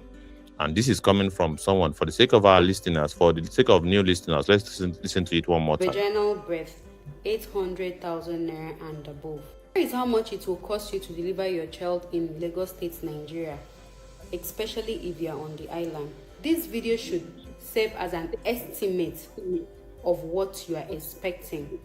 Antenatal, 450,000 and above. Delivery, if it is a vaginal birth, 800,000 naira and above. Elective cesarean section, 1.5 to 1.8 million naira.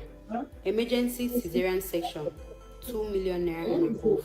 If your child has jaundice and you are to start phototherapy for your child, phototherapy is 25,000 naira to 50,000 naira per day, depending on how many days your child is going to be treated for. Moving forward, if you are to receive blood transfusion during delivery, it is not included in your delivery fee. Not a year. Cost Show you the year. 600,000 naira, Waiting depending on your family blood. men are going through, If you right? are rhesus negative, there is every likelihood of you taking Rogam injection after your delivery. The current price of Rogam injection is 110,000 naira. I took out time to call people in different facilities and ask their price range. I'm giving you an estimate fee of what you will see when you get to the hospital here in Lagos State, Nigeria. If after delivery, either you or your child needs to be admitted in the intensive care unit, be aware, deposits for intensive care units, 1.5 million to 3 million naira. And this is only deposit. Circumcision is 40,000 naira and above. Ear piercing is 20 to 30,000 naira. Let's say during the course of pregnancy, you decide not to keep the pregnancy.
Hello, comrade. Are you still talking? I can't hear you.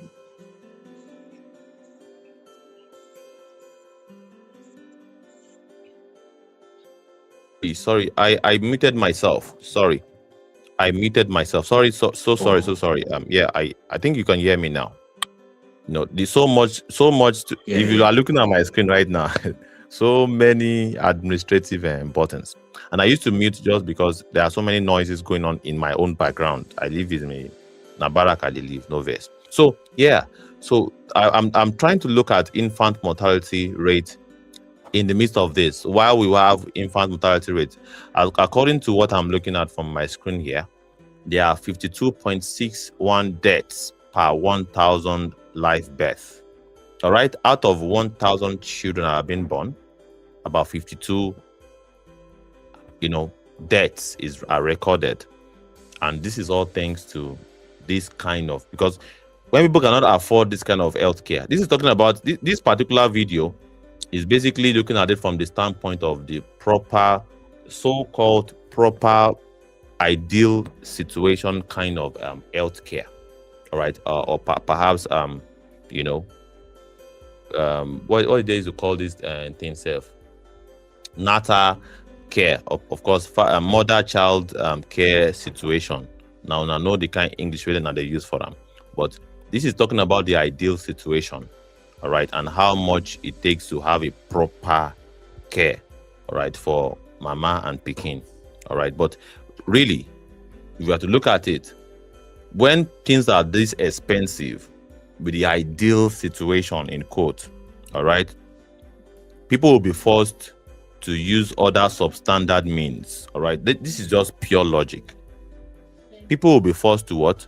To use other substandard means.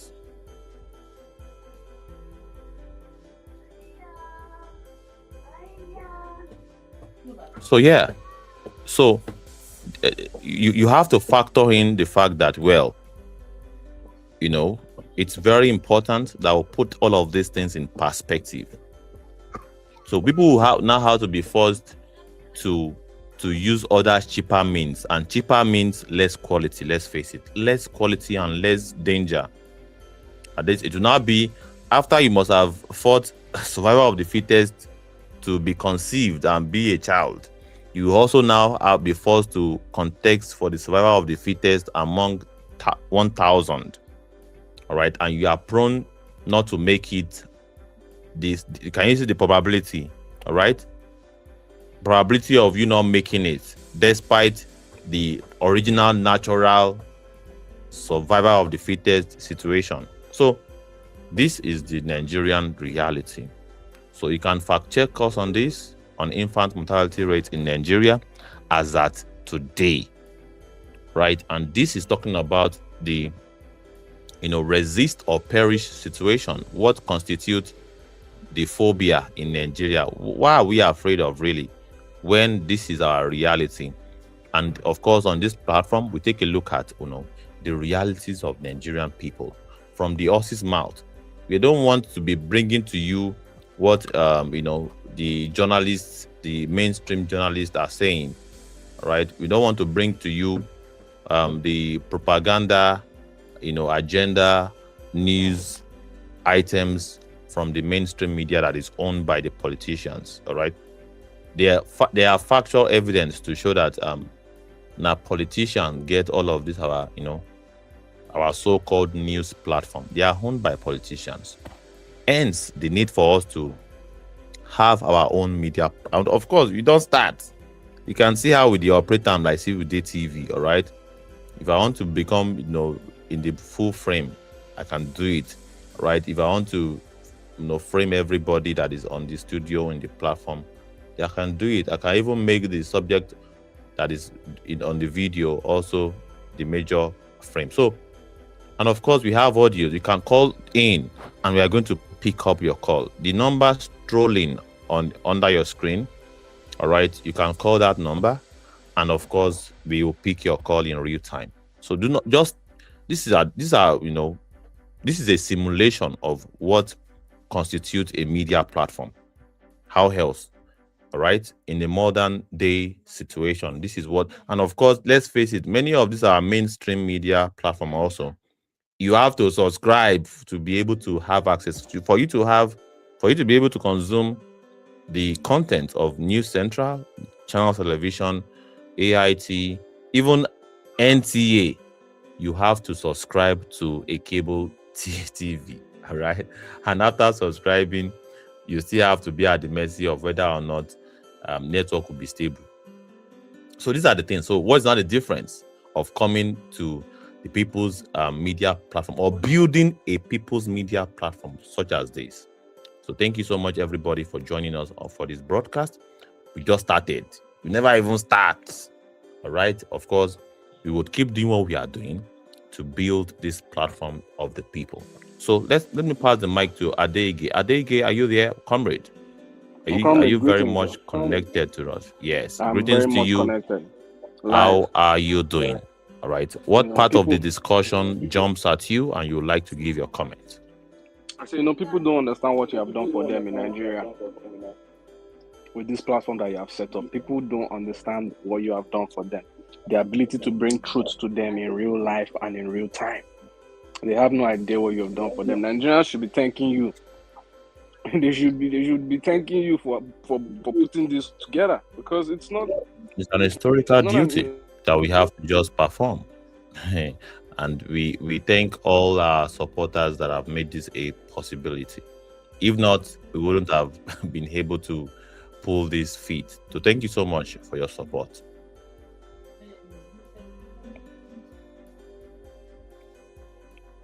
Comrade Adege, are you still there? Oh, we lost connection with Comrade Adege. Lost connection. Hope we are now connected back to you, Comrade Shionwa Aguilara. Yeah. Can you hear me? I think we have him back. Yeah, I can hear you, but I think Comrade Adege is back. Are you back, Comrade Adege? Yes, I'm here. Please proceed. So yeah, as I was saying, it is beautiful for you to be able to. This is real, the real people. This is where the people are. This is where the people can actually share their opinions. This is where their opinions are actually valid. This is where we can see the reality of Nigeria. Not the one that they will go and be snapping picture of Abuja roads, some Lekki roads. They will now do Photoshop. They will now say that, this is what Nigeria looks like. One man will be driving, wearing patek, carrying all the police in Nigeria. They'll say this is Nigeria. No. This is where we talk about the real things happening in the country. This is where people can actually see the situation of the Nigerian people. And this is a beautiful initiative for the movement and the revolution at large.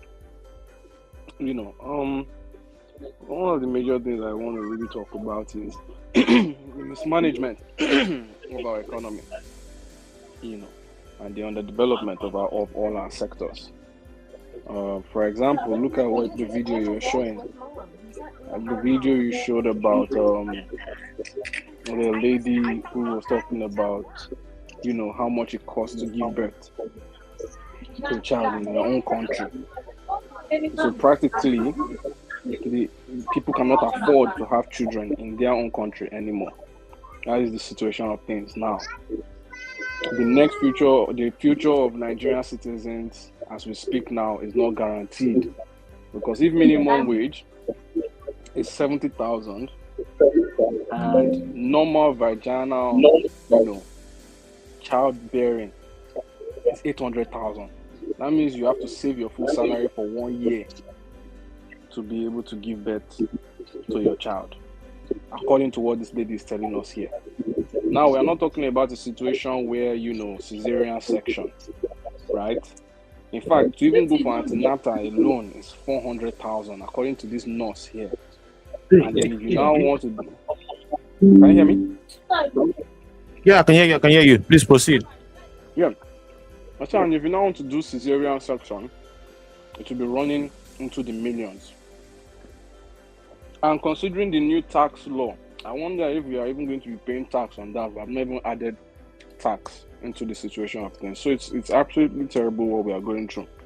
I mean, it was just last year when we heard about this man who took his wife to the hospital, and because he did not have 500,000 naira, the woman, I think both the woman and the baby died. I can't remember the scenario, but that's how terrible the situation is in Nigeria. And the Nigerian people have to wake up to their reality.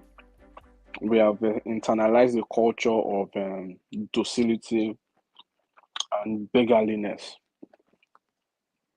and it is gradually eating up the total fabric of society. And that's why spaces like this are set up, because some people have chosen to ignore the situation of the Nigerian people. Some people have deliberately chosen to pretend like, no, Nigeria is going smoothly, everything is going nice. No. We have to bring the truth to the faces of the people. We have to keep confronting the elephant in the room, because that is the only way we will ultimately be able to take action. The Nigerian government, at the beginning of the regime, this Tinubu administration regime, came out with an 8-point agenda talking about the fact that they were going to take care of security. They spoke about the fact that they were going to provide jobs for people, affordable housing, they were going to provide stable electricity and all. But what do we see from the beginning of this regime till now? The national grid has collapsed. I cannot count how many times the national grid has collapsed. In fact, today the national grid collapsed. The national grid has collapsed today. The first month of 2026 has not even ended yet. And we are already expressing the Nigerian situation on a national scale. They said they wanted to do fixing security. And throughout 2025, 2024, banditry, theft, kidnapping was the order of the day. They said they were going to, make the economy better. And as we see today, inflation is at 14%. People say inflation has come down. I think that's a very, very, funny statement to make. Inflation has not come down. Price has gone up. It has gone up.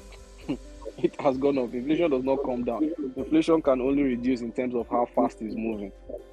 There's still inflation in the country as we speak today.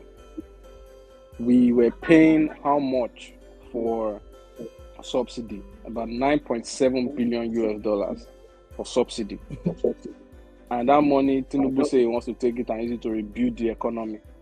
Today, does Nigeria look like a country where it was $9.2 billion we spent in 2022, 2023, 2024, 2025? We should have been doing at least, just say, $26 billion.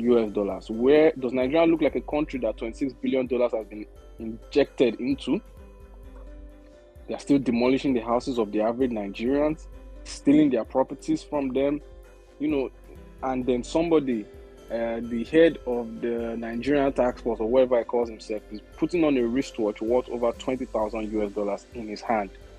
The Lagos State members, House of Representatives or Senate House, 40 of them are spending over 12 billion or so. I can't remember the amount, to buy what? Pool cars and give themselves nice houses.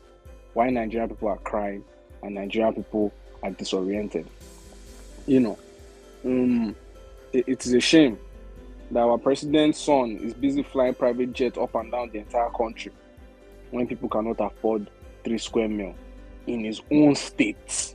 And this is a so-called youth. So you see, yes, the minimum wage, Mr. Said said minimum wage is 70,000. It is 70,000. It is 70,000. And the funny thing is that 70,000 is not even what is being paid or around board. That 70,000 is, is just for some people.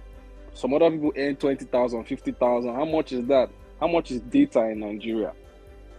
According to PwC, it says Nigerian people spend 70% of their income on food. So even the basic amenities are not there. Nigerian soil is one of the best soils in the world to grow crops. And Nigeria is the poverty capital of the world. Make it make sense to me, my people. We've internalized the culture of oppression. And until we move in terms of a cultural change, absolute revolution for a cultural change, the way we think, the way we approach things, the way we look at the world, the way we are perceived by the world, the way we even perceive ourselves as Nigerians. Until those things change, we will continue to be in a perpetual state of oppression. And we must continue to call on Nigerians to organize politically amongst themselves. There are parties, political parties such as the AAC, that represents the people, with members who are not willing to compromise. Those are the places you should channel your energy into. Because we can't continue to live like this as a people. We can't continue to suffer. We can't continue to be deprived of our own motherland. We can't continue to be deprived of the resources in our own home. So please, join AAC, join the movement of the people towards our eternal liberation. That's just what I want to add, my comrade. Thank you so very much, Comrade Adeige. What a submission. We are so uplifted submission, because of course in times like this, what kind of submission do you need? What exhortation do you need apart from the rhetoric of resisting in an oppressive society, and of course organizing to resist? It's not just the chaos. We don't want chaos. Neither do we want just movement without any form of result. We want an organized people. We want to build a community of enlightened, organized critical masses of the people that can constitute a force against these current behemoths, these principalities and powers. And of course, we have great minds that we can learn from. I call them, a bunch of people that represent or constitute University of Resistance and Liberation. All right? University of Resistance and Liberation. We can learn from these great minds. Go do your research about Fela Kuti. Go do your research about Kwame Ture, about Martin Luther King, about Malcolm X, about Wole Soyinka, about Funmilayo Ransome Kuti, about Nelson Mandela. Go make your research about Bob Marley. Go make your research about Thomas Sankara. All right, and many other, iconic revolutionary agents of liberation. And of course, now many of them are ancestors right now, and of course, they constitute the heads of departments, HODs, ancestral faculty in the University of Resistance and Liberation, and we are learning so much from them.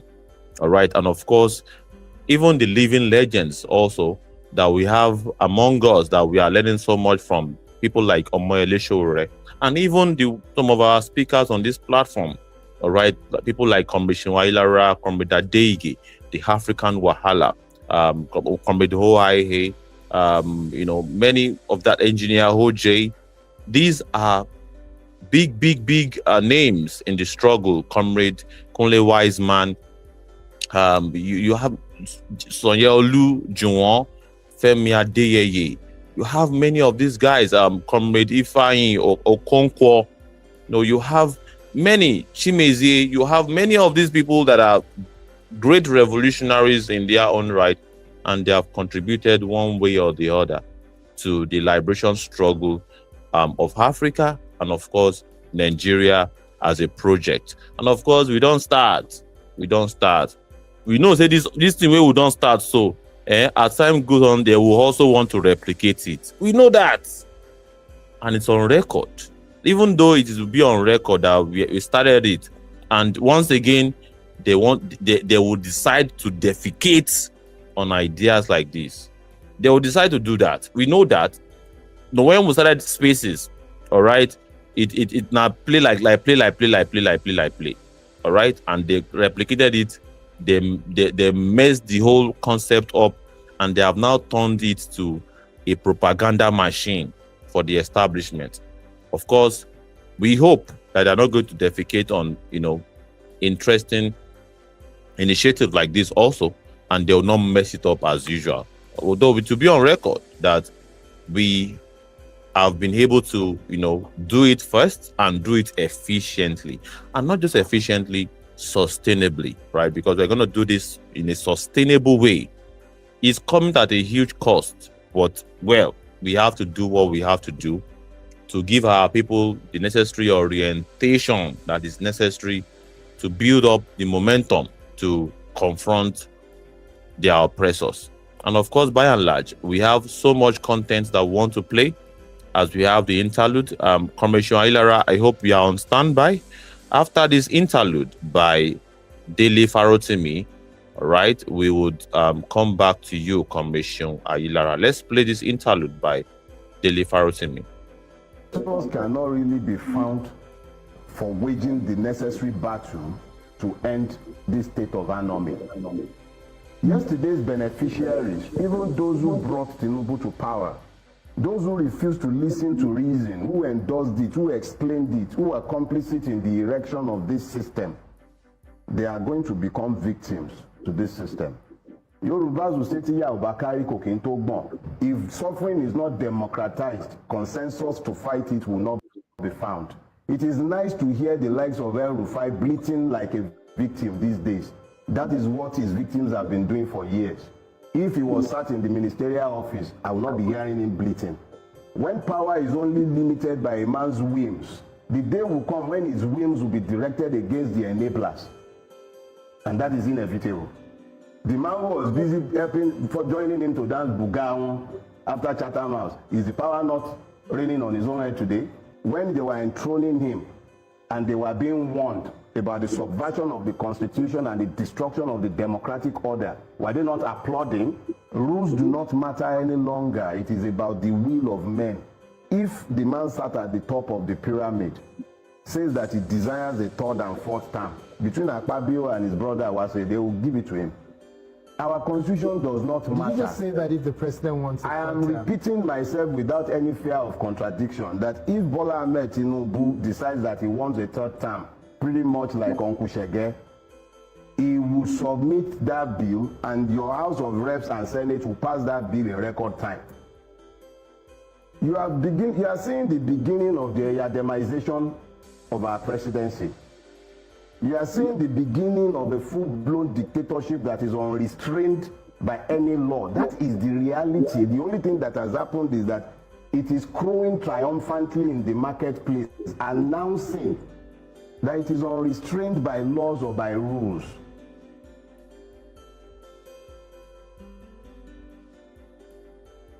There you have it, ladies and gentlemen, the very first soundbite that we have to play to you by Dele Farotimi.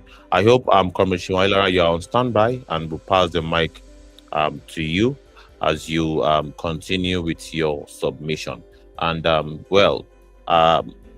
in the appropriate time, we would have to pause you, and then we'll come in again with the interlude, because there's so much soundbite that we have on ground. Thank you so much, Commissioner Ilara, as always. Yeah, comrades, and it would be interesting also to follow up on some of the soundbite that you will be sharing to us, right? Because we, even though the reality stares at us, it's clear like crystal clear to us. But there are things within our environment today that have taught us or told us that we can deny the reality. In fact, what many people call faith is the opposite of reality. So how do we now therefore begin to address reality when some persons have majored in the building institution that says that people should deny their reality, and not address it and look for something else to address the reality? And I call that the highest level of addiction, that every form of addiction, every form of escapism is to get you to that point. And with an addiction support you from resisting or perishing, even though that at the end of every addiction is still death. There's nothing we can come at. Even the addiction of just, feasting on sugary content alone is death. Because too much of sugar it's not good, just like every other thing, right? That there's even what they call good protein and bad protein in the body system, right? So by the time we look at it critically, we realize that eventually we are all heading towards the same spot. Yes, but some would get to that spot and discover that there is a new level of adventure, which is that they will figure out that there is life. And some will get to the spot and they will discover this is a total ending. That's why the oppressed are afraid of death. See, this paradox, right? This paradoxical, that the oppressed are willing to risk everything to make money. Risk everything. Like the video we saw of them going in. Me, I will not try this. Even though I'm not afraid of death, but I'm not going to try this. I don't want to waste my life on things like this. This is not the way I want to exit out of life. This is not the way I want to exit out of life, really. And it's not that I'm not I have phobia, because we express our own desire and our own resistance via protest. I would rather risk my life at the protest ground than risking my life this way for just survival. So it is funny when you are now going to protest ground, even though yes, Nigerian government have made protests a war zone. Such is what we experienced during the EndSARS, and it's not limited to just the EndSARS. Even afterwards, there were protests against hunger led by the Take It Back movement. In the last 2 years, there have been a series of protests, which I have just shown. There was a protest for the release of Nnamdi Kanu. We saw how the Nigerian state responded to that protest. So I agree that protest is also in a way exposing one's life to death. In fact, the one of EndSARS, I had to conduct a farewell message while leaving home, because that was how crazy Nigerian state made it. That to voice our opinion, to express our dissatisfaction with the system that wants to perish us, ultimately, has become illegal. Even though it is a constitutional right in the fraudulent constitution, it is there, but it has become illegal that they have to be restricting us to a particular place of showing our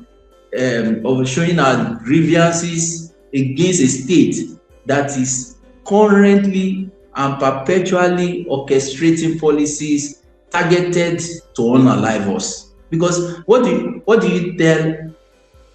What do you make of the video we saw of how expensive it has become to bring a new life to life, a new person to life? If that's not death, I don't know what your definition of death is. So we can't be living in such environment and say that we are still in a way experiencing phobia for death. But this is the paradox. The paradox is that if you meet some of these people that were acting or treating fuel as though it is water, if you ask them, let's come and express our dissatisfaction collectively against a state that has held us bound, they will tell you, as a form of reason for not stepping out of the house, that they are afraid of dying. And then you'll be wondering, how do you subject your life to this point? This is a more risk than even protest ground, or as equally as risky than protest ground. But this is where we'll now be asking ourselves, is it that something has not been touched in the wireframe or in the programming frame of our people? Something has been touched because they are not afraid. I can't say that these people are afraid. If Nigerians are afraid, they will not be stepping out of their house. Do you know how many numbers of people that have lost their loved ones due to death by accident? Because the roads are not worthy of any human flying it. But Nigerians will still insist anyway. Nigeria will still be out. The excuse will be, we do not want to die of hunger. So they will risk their life. Going to work every day is a risk. We saw it recently with the UBA tower that got burnt, and there was no service provider for hours. People had to be jumping. The so-called intelligentsia had to be jumping window for them to escape fire accidents. There was no fire services coming their way. There was no emergency coming their way. They were resolved to their own survival skill. But these people have lost the concept of survival skill. Some of them can't even jump heights. But of course, in the face of death, they will have to develop more suddenly. But if you ask any of these people that let's come and protest for things that endanger your life, but because going into such building in this state, in this country that we live in, is endangering your life. You are not going to work. You are signing your death warrant. You are going to flood more than 5-story building in this country that has no helicopter emergency services in case of fire outbreak, that has no support in any form, shape, or view that you could look at in case there is emergency, that has no exit door, exit emergency, cannot even make provision of ordinary fire extinguisher, cannot make provisions for their emergency exit ladders that such high-rise buildings are supposed to have. But you are going to work thinking you are not risking your life. Something is done somewhere. You see, because when I analyze your situation, I realize that this guy is not afraid. The only case here is that something has been done in his motherboard. We call it for computer. In his mental brain, in human form. Something has been tweaked in such a way that he no longer sees his risk as risk anymore. And as such, instead of him or her to now begin to focus on things that they can address,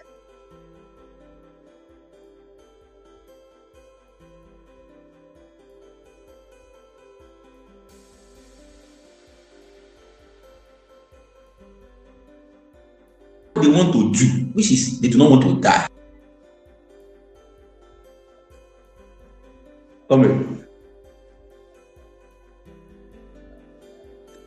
Yeah, Can you see yeah, I can hear you loud and clear. I can hear you. You're very audible. Yeah, but network is not that smooth, but you're coming out clear for the most part. Thank you.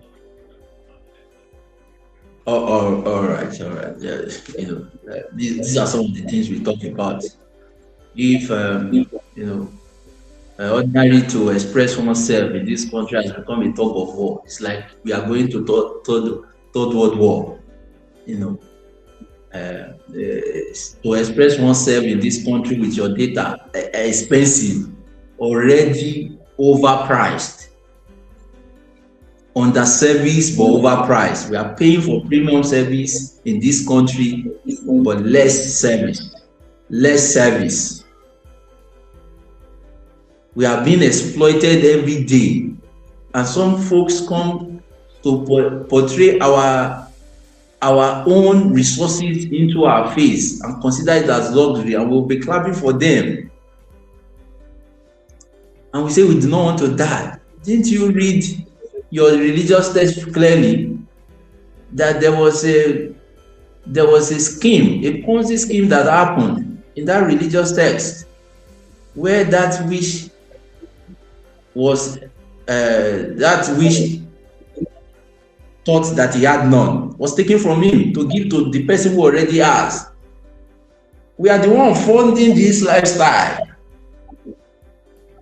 and you do not want to die. We that is already dead. You are already the one funding the lifestyle, all the lifestyle you are seeing, all the socialite lifestyle you are seeing, all the expensive, luxurious lifestyle that you are seeing. You are the one funding it. We are funding it with our collective resources, and in some cases, deliberate hands in our pockets. We are bailing them out when they squander the money, when they spend the money. You think they are running a private company? They aren't running a private company. They are running a public limited liability company. What does that mean? It means that our money is going into the investment, into a year that Dangote was subsidized last year several times, giving tax waiver. 2024, it happened. 2023, it happened. That about 3 of the so-called billionaires was given a tax waiver almost equivalent to about 9 billion naira. Has government ever given you a tax waiver? You don't even know they tax you. You don't know that we are paying every time you requested for daily 2K and they send you your daily 2K. Is that what you see in your account? You suddenly realize that the bank charges have been subtracted from you. That's a tax. That's VAT.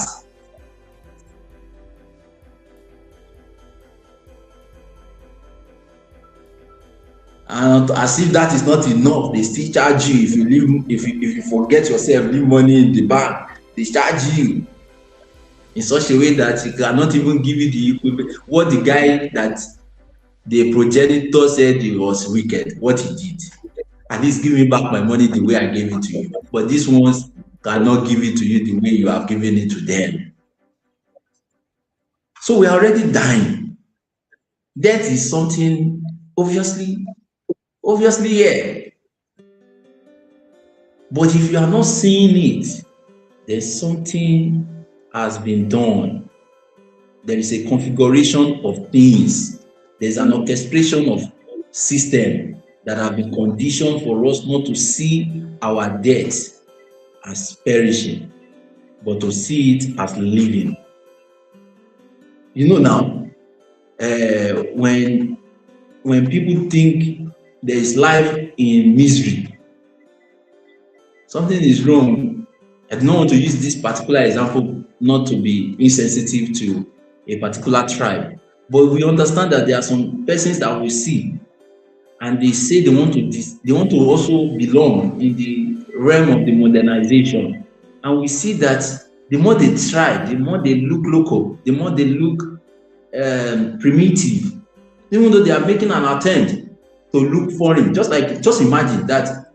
Of course, when Aisho came, people wanted to portray luxury to him, but can there be luxury in Nigeria compared to where it's coming from? Every of the luxury, we just be looking at it like, what the fuck is this one doing? This is a local, this is like slum now. This is not like, this is slum. What are you impressing me for? Who are these idiots trying to impress me? Who are these idiots trying to impress me? That's the way you will be looking at them.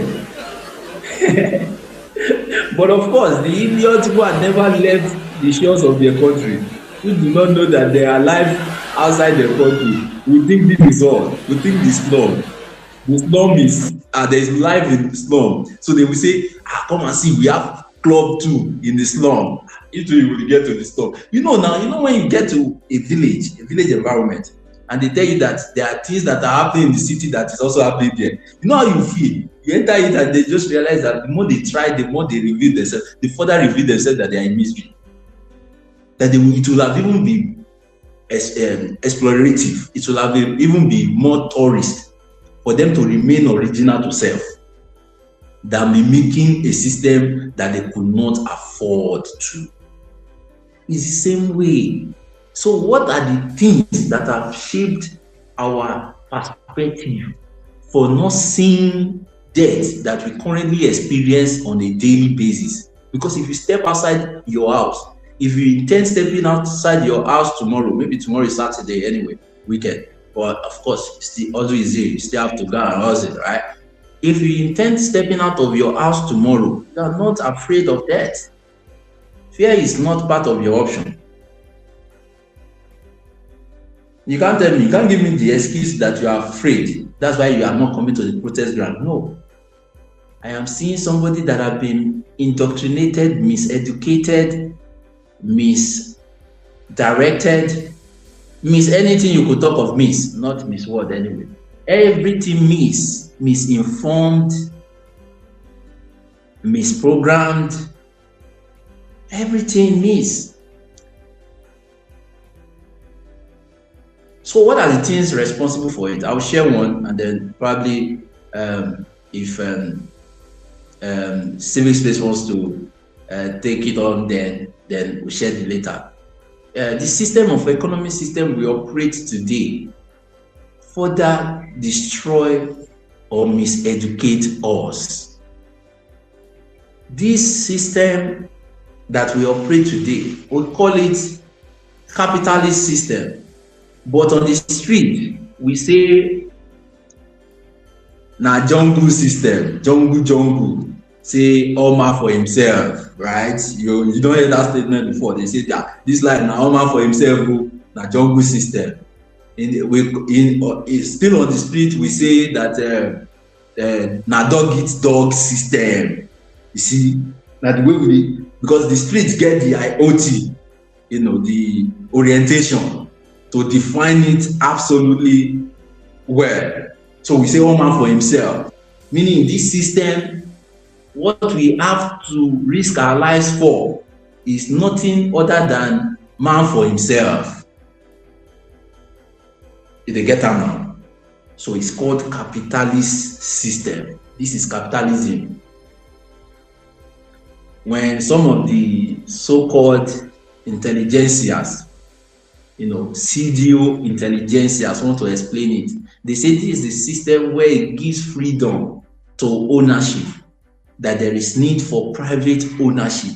See the same thing, now jungle, now beast eat beast. Now the thing where they define, say it makes sense that what does this so-called CDO capitalist, CDO in this sense means fake capitalists. What is their crime? Why are they shouting their name? They have not done anything. They are doing business. It's their business, even though their business is hurting us. Like we started from the tanker explosion. These are businesses of some of these idiotic capitalists that they cannot maintain. They cannot even put tankers that are worthy of our roads on the streets. How many times did you hear last year that tankers just went straight into people where people were and killed them? Countless number. I cannot even put a number to it last year. Even if we talk of the most popular one that we saw, it was more than 5, or that we heard of or experienced. Meaning, how can somebody claim that he's doing business at the detriment of my life, and I still consider that as business? But this system justifies it. They say, mind your business, Jerry. You see another word where they call out. They say, mind your business. They say, now business. You see, all these things, all this philosophy, because there is a part of the economical system that capitalism creates, and there is a part of the philosophy that it gives, what we call the national idea or the national framework in which governs the people. So when you look at an environment, if capitalism is in your family, for instance, what will likely happen there is that meal time will probably be all man for himself. So you can relate. There was a point where from having a collective meal time to having a differential meal time. So if father is hungry, he just order. If mother is hungry, they order. If the children are hungry, they go and order. But there was a time before that we eat in collective manner. We had a meal time. They call it the prime time, But of course, some of these things also has effect. There were things that contributed to it, because the more we say we are capitalists, the more people put trucks that they cannot create parking environment for, and we say mind your business now. The more delayed we are from getting to our point of destination from work. See, the longer time it took us to get from work to house to home, it means that it was affecting our communal time as a family. So for in case you are even still having a singular cooking meal system, let's say everybody does not eat out, but you are not eating at the same time anymore. Why? Because dad gets to home at a different time, odd time, than mom. And why is it that such happen? When you connect the role and the activities of capitalism within our space, you will see the contribution that it has had to the ideas of it, to the ideas of what we hold today as a family culture. And you will see where the problem lies, because we are suffering a problem. But let's even look at the economical one. The economical one is that, provided I tell you how much I want to pay you and you agree, nothing bothers me with whether the money is enough or not. Nothing bothers me with giving you living wage. If you agree to it, provided that the government understands that 70,000 naira, because somebody made in the comment, very important, that all these expenses, in economics or in simple budgeting, we practice anything called budgeting. You create what they call the income chart, or the income and expenditure chart. For you to have this is the baseline of budgeting. How can you budget when you don't know how much is coming in and how much is going out? So for you to plan a budget, do you want to stop me, comrade? No. I was basically, digesting what you were saying, and of course, it's nearing the time where I will have to take a breather to have a soundbite. But you still got time. But I'm just trying to absorb whatever it is that you're saying. Talking about expenses and budget, all of those things. I'm really enjoying that conversation. That to have a budget plan, you must have what they call the cash flow records, which consist of 2 columns at the basic, at the minimum, the expenditure and the income. You must have income and expenditure.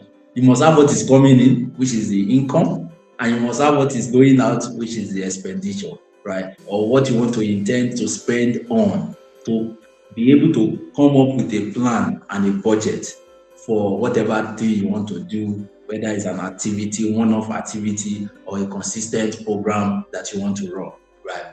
So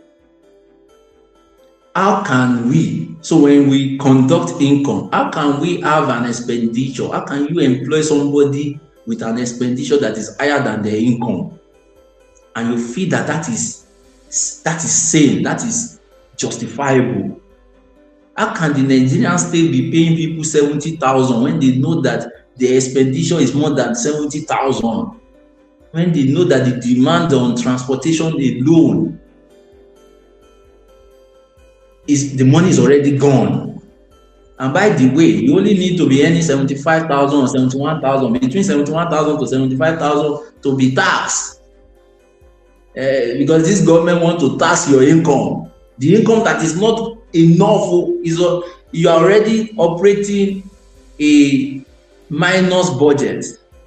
A surplus budget is one where your income is more than your expenditure.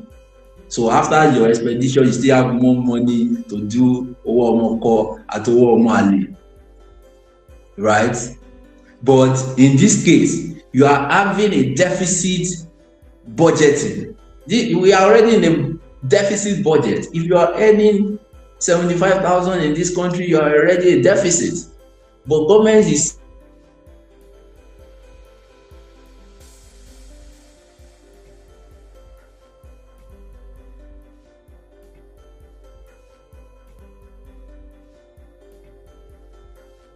Comrade Shailara, can you hear me? It seems as though we are losing connection with you. All right, I believe that is network playing pranks on us. seeing you as deficit, that they still want to tax you. Well, I believe the Nigerian network is playing pranks on us as usual. And of course, while we wait for Comrade Sean to reconnect back with us, let's listen to this soundbite by the legendary Dele Farotimi. Of course, I disagree with him to a large extent on some certain ground, but in many principal issue, I agree very well with Uncle Dele Farotimi. And of course, I salute his bravery, despite the fact that he basically recommended Mr. Peter Obi to the Nigerian people, knowing fully well that Mr. Peter Obi is part of the political hegemony.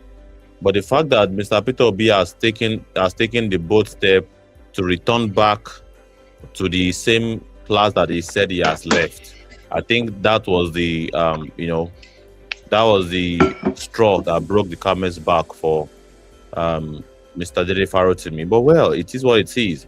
What we have to say here is that, well, by and large, Mr. Dele Farotimi, the voice that shakes the heart of the powers that be. Whenever he speaks true to power without any fear or unequivocation. So let's listen to it. It's another sound bite by him that I believe would interest us and is very, very much relating to this topic, the Nigerian phobia, resist or perish. Let's take a listen.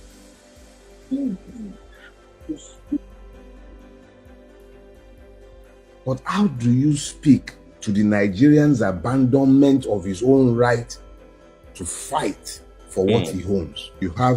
It is easy to speak to the victimization of the Nigerian, but how do you speak to the Nigerian's abandonment of his own right to fight for what he owns? You have governments who are meant to be trustees of your Commonwealth, who have turned themselves into owners of the Commonwealth. Yoruba says, "Onto dile lewurengbe," which means that it is what you ignore that the goat eats.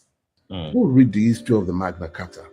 Some people stood against the King of England and he was forced to cede rights. It is your own readiness to denigrate yourselves that has taught our ruiners how to treat you. If you are accepting of oppression, why should they not oppress you? If you are accepting, it is easy. I think it is worthy to break down this soundbite from Uncle Dele Farotimi step by step, like digest it bit by bit, because if you don't take time, you may get lost in the process.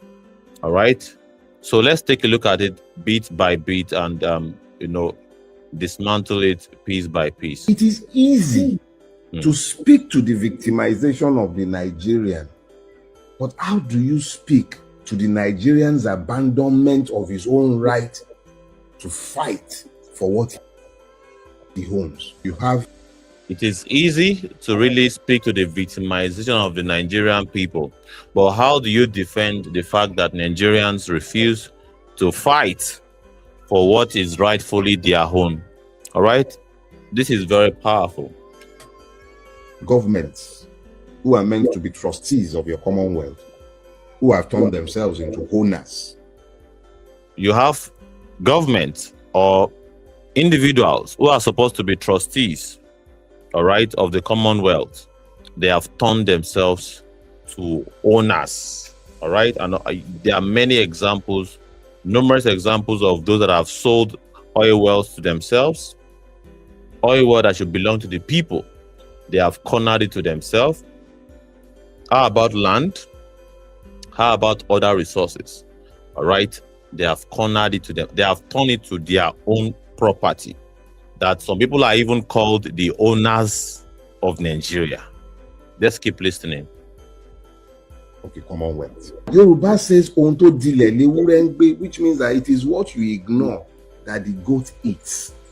Go read the history of the Magna Carta.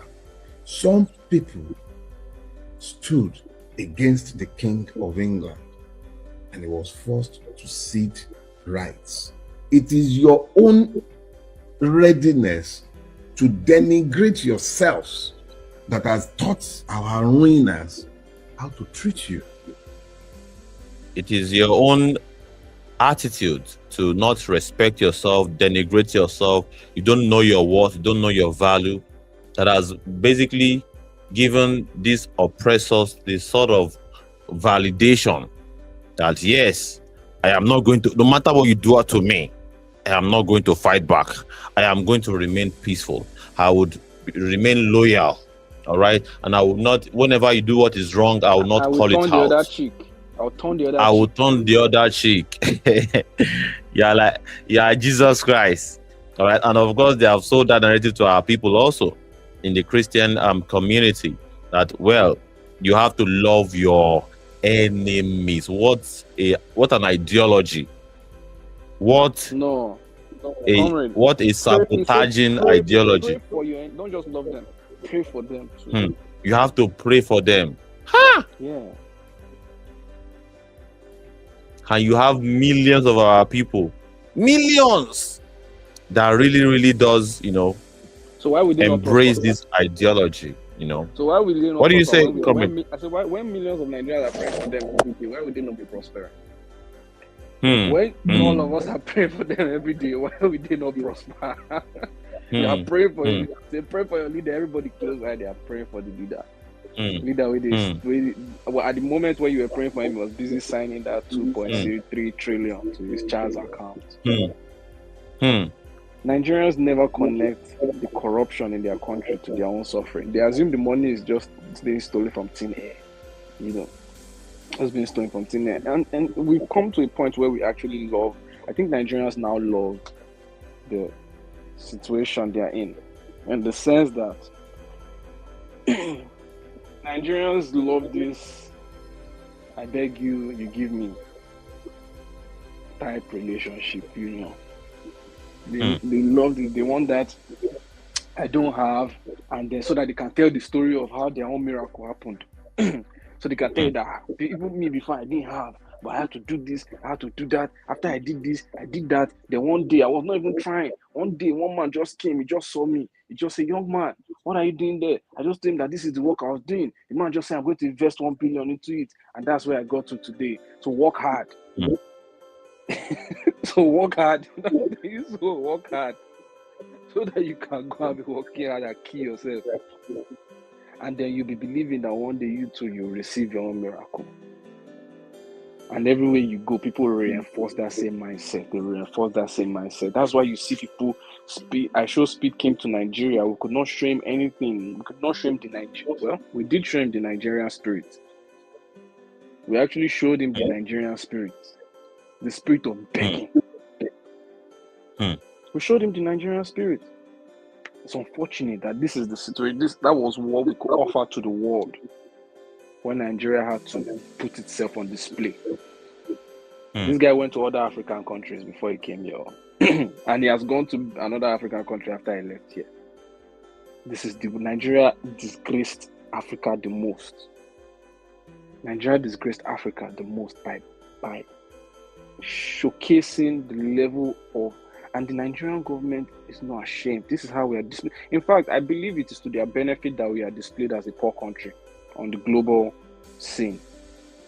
I think they benefit from it actually. The more, they can display that Nigeria is poor, the more they can display that, look, we are the best at oppressing our people. So if you want to do investment, this is where you do investment. We can guarantee you that anything you want to take from this place, we can give it to you. These people cannot do anything because we are the best at oppressing our people. Look at what we have done to them here. They cannot talk. Bring your foreign investment. Come and extract the resources.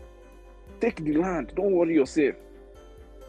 They can't talk anything. We'll put them down. We'll use police. We'll use soldiers to close all their mouths. That is what we see in Nigeria today. People talk about foreign investment.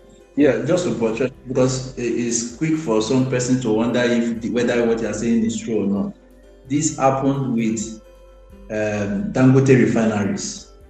If you remember, comrade, during the Dangote refineries being built, Ibeduleki, a whole lot of communities were displaced from the land. Mm-hmm. And what was happening was that the villagers and the citizens of such communities kept attacking Dangote, kept going to Dangote to ask for, what belongs to them. Did you know what Fashola, as a governor at a point, did? The press conference is there, that he is going to unleash violence on them if they keep disturbing Dangote refineries, that they should bring all their grievances to him, and that should be the end of the discussion. And that was the end of the discussion, because afterwards, the response they got was violence. Okay. From the state.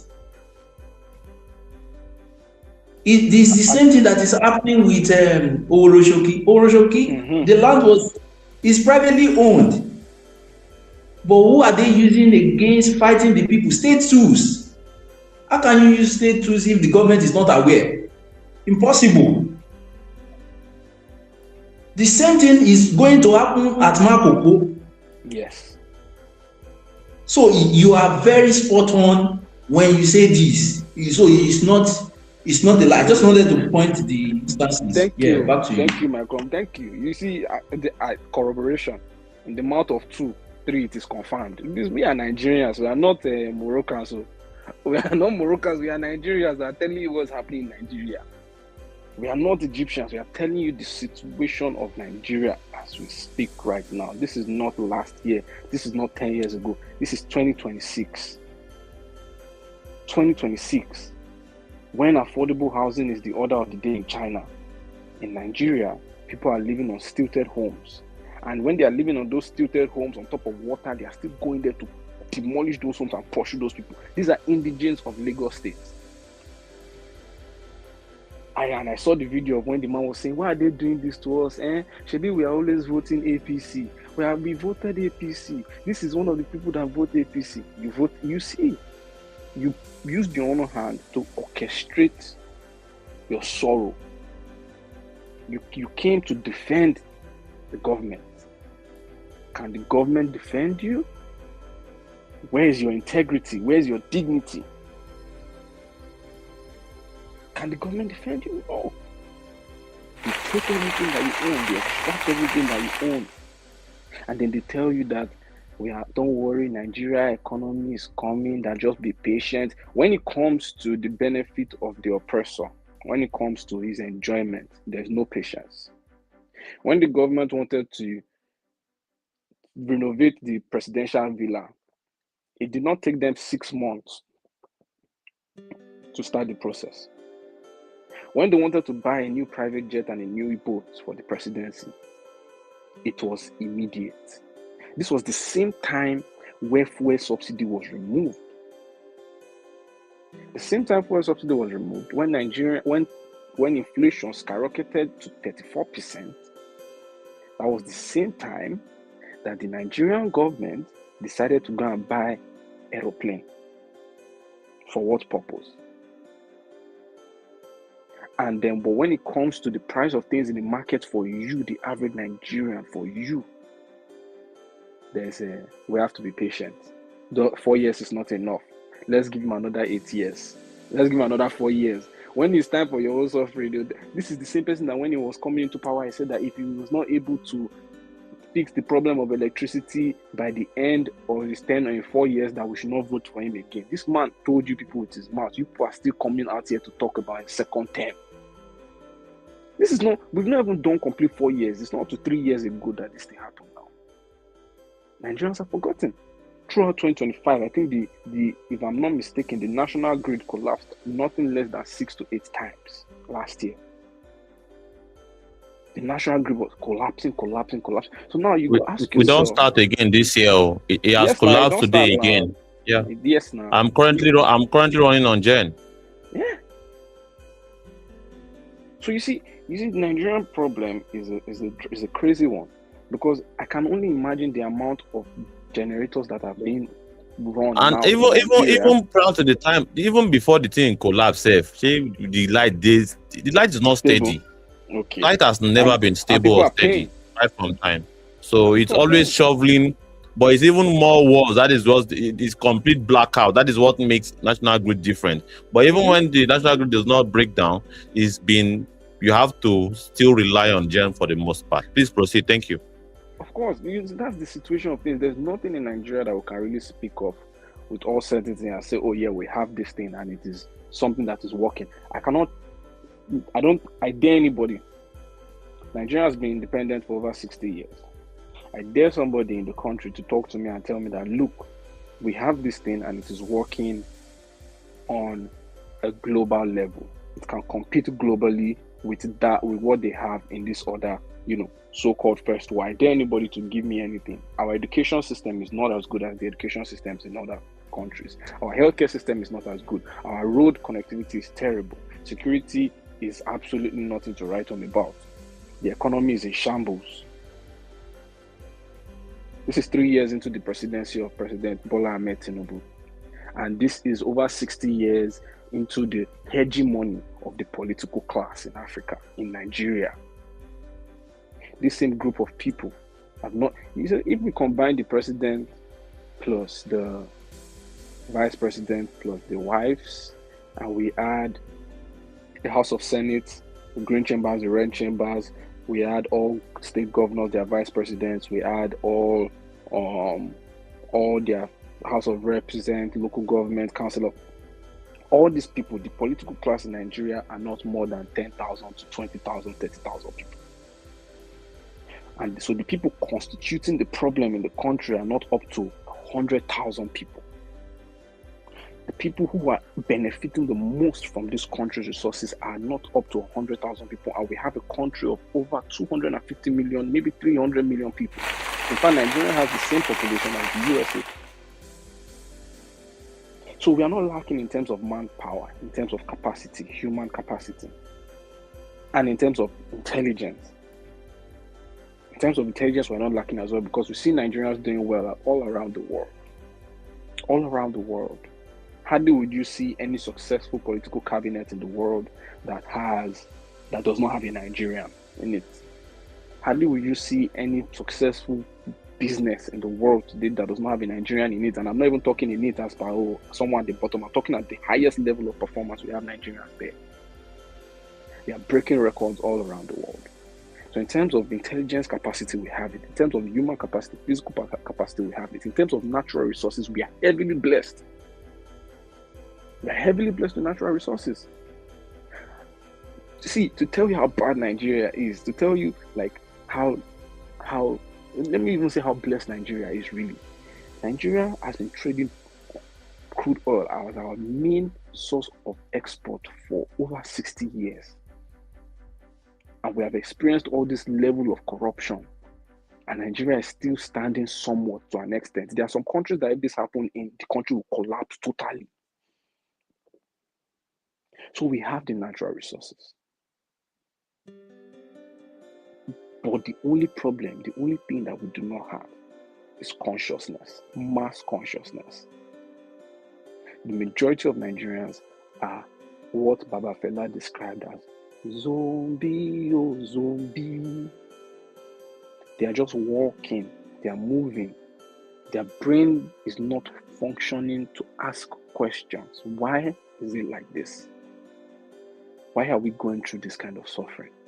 Why do I have to pay for this at this exorbitant price? How does the government expect me to make this much money, 70,000 naira per month, and they still expect me to have a home, have a family, and be able to go to work and feed that same family with 70,000 naira? We're not asking those questions. We are not looking at the budget and saying, how can 700 and something people, 770 something people be sharing this amount of money and 200 million people don't have anything? Why does this person need newspaper allowance? Why is somebody's wardrobe allowance over 10 million? What is he wearing for the year? Now that they have tripled the allocation to my governor and to my local government chairman, what is wrong? Why is my road not still done? Now, let me explain the concept of inflation to a lot of people, because people assume that, because this is how they confuse people with their useless influencers and news broadcasters and all that. They come on like, Nigerian inflation has come down to 14%. That's what they tell you. Inflation has come down to 14%. They will not tell you that inflation is not a start over. It doesn't start over every January. Inflation picks up from where it was before. Let me explain it to you like this. If bread was 1,000 naira in 2022, which is when Tinubu came into power, 2022, bread was 1,000 naira. After I removed the subsidy, inflation rose to 35%.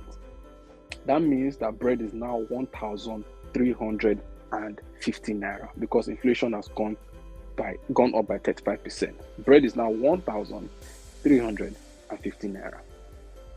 And then by 2026 January, they now tell you inflation is now 14%.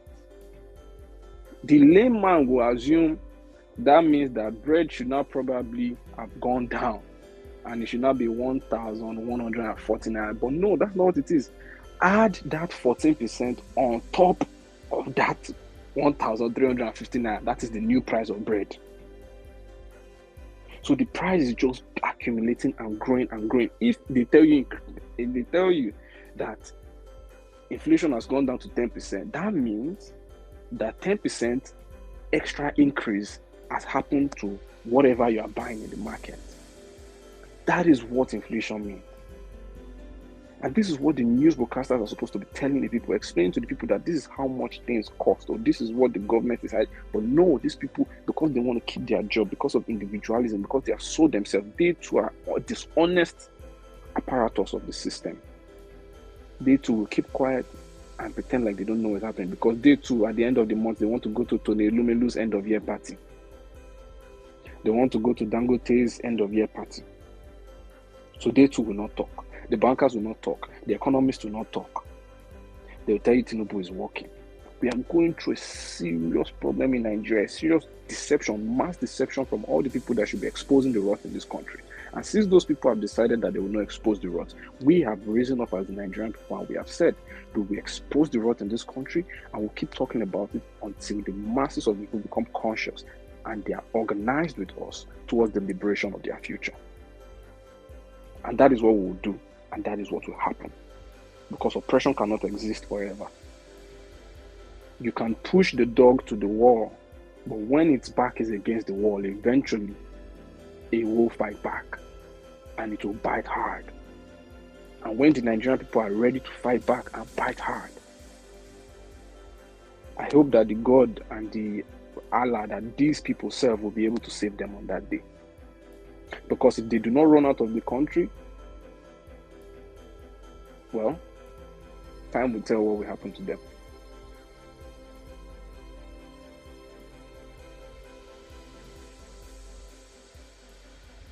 Thank you so very much, Comrade Adege. What a submission. Thank you so much. That if our people refuse to stand, or perhaps take a stand or resist. Liberation, you just me, I can't hear you. I can hear you. Can you hear me? Comrade Swaz, can you hear me? I believe it's just you, Comrade Adege. Well, thank you so much for your submission. It's been quite educating and enlightening. Thank you so much. Comrade Swaz, can you hear me?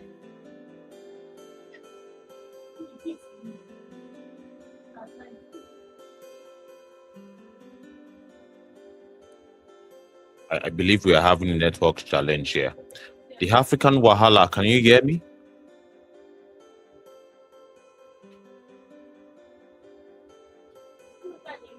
Mr. Fresh, we can hear you. Commission African Wildlife, can you guys hear? Okay, I can hear you, Comrade Swaz. Can you hear me too? Am I audible? Yeah, I can hear you. Yes, you're audible. Okay, I think it's not from my side then. That is what it means. I'm back. So now. thank you so much. Are you ready to speak now, Comrade Swaz, with respect to the subject on ground? But before you do that, let's listen to this soundbite. And of course, we have been playing different soundbites that highlight the reality of the Nigerian people. And of course, indicates the need for them to either resist or perish. Because it is what it is. We are looking at a system that wants to really, is either your government is designed to make you thrive or designed to make you perish, or perhaps, live an undignified life. Now one nine they happen.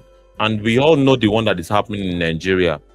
The kind of government that is not allowing its citizens to thrive for the most part. The vast majority of the people, you may call them the 90% of the people, are not thriving for one economic or political reasons or the other. And I believe it's very, very important that we highlight the reality of them not taking a stand to either resist or perhaps they are perishing on an industrial scale for reasons that are not really, that are avoidable really. How would you say you want to choose to perish without putting up a fight for a system that is designed for you to perish in the first place? The system is designed for you to perish. So what do you stand to gain for being on the defensive, basically? Let's take a listen to another reality. We have played one reality before. Let's play it again. Okay, maybe perhaps Comrade Swaz will validate this. I believe you have been listening. Let's play that one. Then we'll go to the new one, the new sound bite. Then you'll factor that into your overall submission. Take a listen.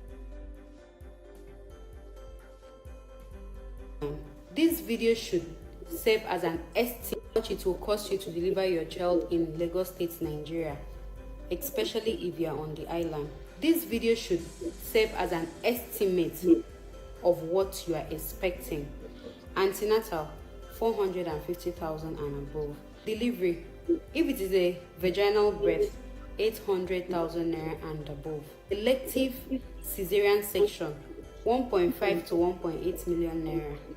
Emergency cesarean section, 2 million naira and above. If your child has jaundice and you are to start phototherapy for your child, phototherapy is 25,000 naira to 50,000 naira per day, depending on how many days your child is going to be treated for. Moving forward, if you are to receive blood transfusion during delivery, it is not included in your delivery fee, which costs 60 to 100,000 naira, depending on your blood group. If you are rhesus negative, there is every likelihood of you taking Rogam injection after your delivery. The current price of Rogam injection is 110,000 naira.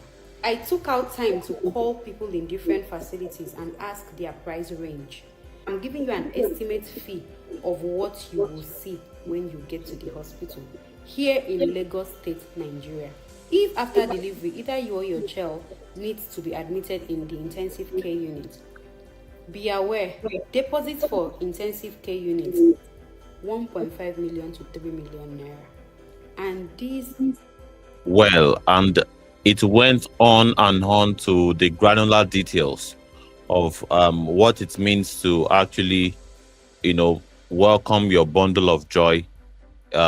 I believe in a private institution because, let's face it, the public health institution has been overstressed beyond the capacity that it should hold. How do you explain, over 1,000 patients to a doctor? It's crazy. So this is an estimate for, let's face it, the ordeal that Nigerians face as a result of the overstretched, because they claim that the government-owned facilities are free. They are entirely free. Nigerians they have access to it free of charge. But in the reality of it, we know that the public sector, the public infrastructure is by and large stretched beyond limit. But well, let's just take the fact that this is talking about the private expenses for matters like this. But well, I would like you to factor that into your comment or perhaps your submission, Dr. Swaz. And of course, I would like to play this second sound bite. Then you react to everything together. Let's take a listen, ladies and gentlemen.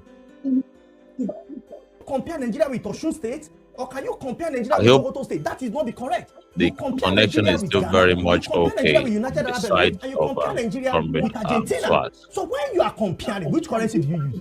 You use the dollar. Now, when you look at our GDP 2 years ago, it was $500 billion. What is it? $1 billion. What is it today? 199. We are now $199 billion. Are we better off or worse off?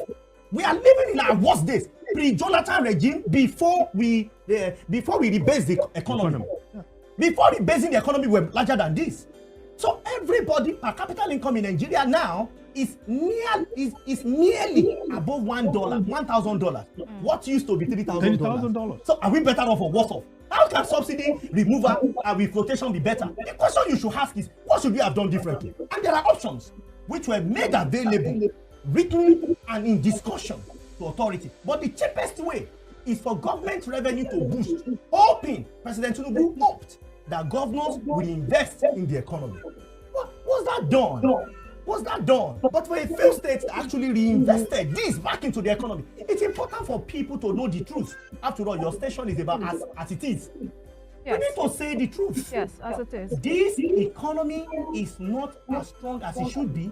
This economy used to be the largest in the whole Africa. Today, the last time I spoke with your correspondent, we were number 4. Today, we are now number 5.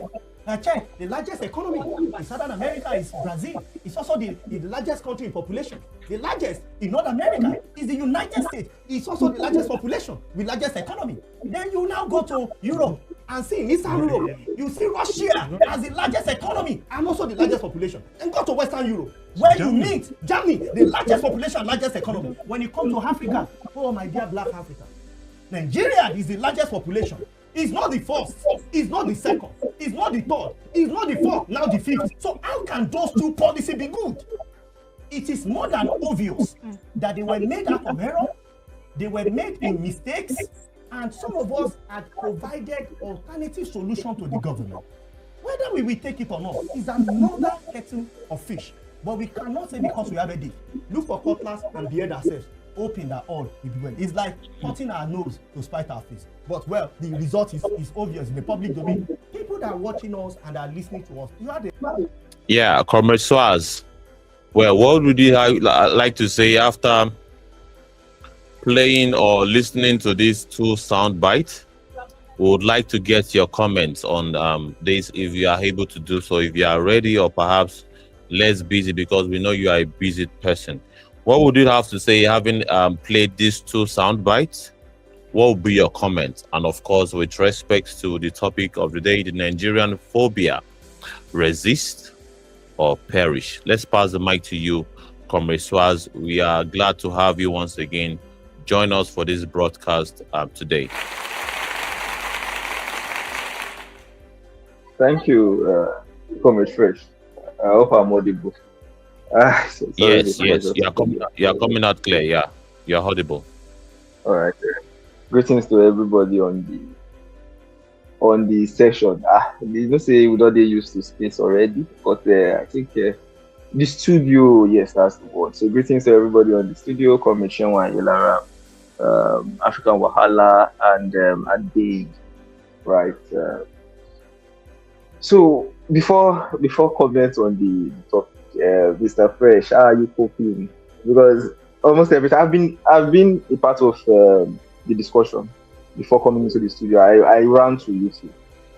Let me confess, I ran to YouTube because that is the most data efficient, right?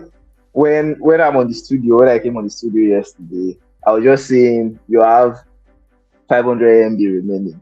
You have 400 MB remaining. I have to subscribe again. You understand? So the studio takes quite some data. So I just went to YouTube and I've been following up the conversation on YouTube, listening through the video you played. I've watched it twice. I think you played it. This may be that I've watched the third time regarding the health situation. Right, Nigeria is a sick country. Anyways, but Mr. Fresh, almost every time almost anytime you talk about your light situation, you are always not having light. You are always running on generator. Almost every single time. How are you coping, my brother? How are you coping? That is one thing, my brother. That is one thing. Once this laptop gets to 100% now, I will go off the gen. So that 100%, I go use and run the show for the next like 1 hour or 1 hour 30 minutes. If you don't enter 20%, I'll go on gen again. My eye go run now. Oh my God, yeah.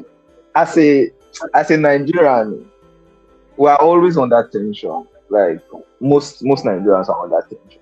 You are always worried. The tension in terms of when you get home, is there going to be light? Oh, there is no light to do basic things, to become efficient, right? So, for example, if you are a family man, you cook, right, and there's food in the house, you need to worry about preserving it. So, one thing is even to even have. The second thing is to worry about preserving the food, right? Then data will give you tension. You are browsing, before you know you're out of data. You have to monitor where you can go, how you can go, and it's becoming worse because I won't lie, right? I think the rate at which our data is being sucked. MTN, Glo, they are all sucking our data, right? It increased the straw. You understand? And it's not like the quality even increased. Comrade Shehu will always be going in and out. Comrades, am I back now? Comrades, am I back now? In the middle of very important discussion, they will strike. And they are used to striking from the chain. Yes. So they are used to striking from the chain. It seems like they know that they won't pass some kind of mass, so they strike. But poor service and increased cost. And you notice it goes across board, right? In all sectors, communication sector, the education sector, poor service, reduced education, increased cost, right? Then where it's most painful and heartbreaking is the health sector. Because for some of these other sectors, while the impact is also great, but to some extent it may be reversible, right? The worst case scenario may be reversible. Somebody may be so uneducated, like they just move finish. But hopefully they say, if the education system has failed, the person can still be re-educated. You understand? But you see, health, once person is gone, person is dead, we are not bringing back to life. Except you are, which of these pastors is known for raising back the dead. Except that's the case, which we know is Tales by Moonlight, right? Which we know is not true. So it's irreversible. You understand? So that makes it doubly sad, right? And the thing is, even the money, right? Many times can't even save. Sometimes when you can even afford the funds, it can't even save the person, right? But this tension, right? This tension, it gets to tension I talked about earlier. It gets to Nigeria because when you are tensed, everything you do, you have to calculate. You are no longer doing things because it's what you need to do, or even what you want to do. You are doing it because it's what you can afford to do, right? So there are some Nigerians that are boxed. There are some Nigerians, they know what they need to do. They know they need to organize. Sometimes they even want to organize, but they can't afford to organize because it reflects everywhere, right? So there's this constant tension of worry and things like that. And it creeps into the way we even respond to one another, right? If you go and you want to talk to someone, right, on the street, the first thing you do, you apologize. Yeah, sorry. You first of all apologize, say sorry before you now even say what you want to say, right? Because it almost seems like the average Nigerian is angry, and there's really a lot to be angry about, right? But I honestly wish that anger would be directed as the source of the misery or the cause of the misery. Well, that's not the case. So there was, and this before I weigh in, there's something Comrade Adege said with regards inflation, right? And when you hear how inflation has dropped from 20% to 10% or 20, usually in small numerals, right? You say it has, can you hear me? You wanted to say something more? Yeah, you're audible. You're audible. You're very audible. No verse. Please proceed.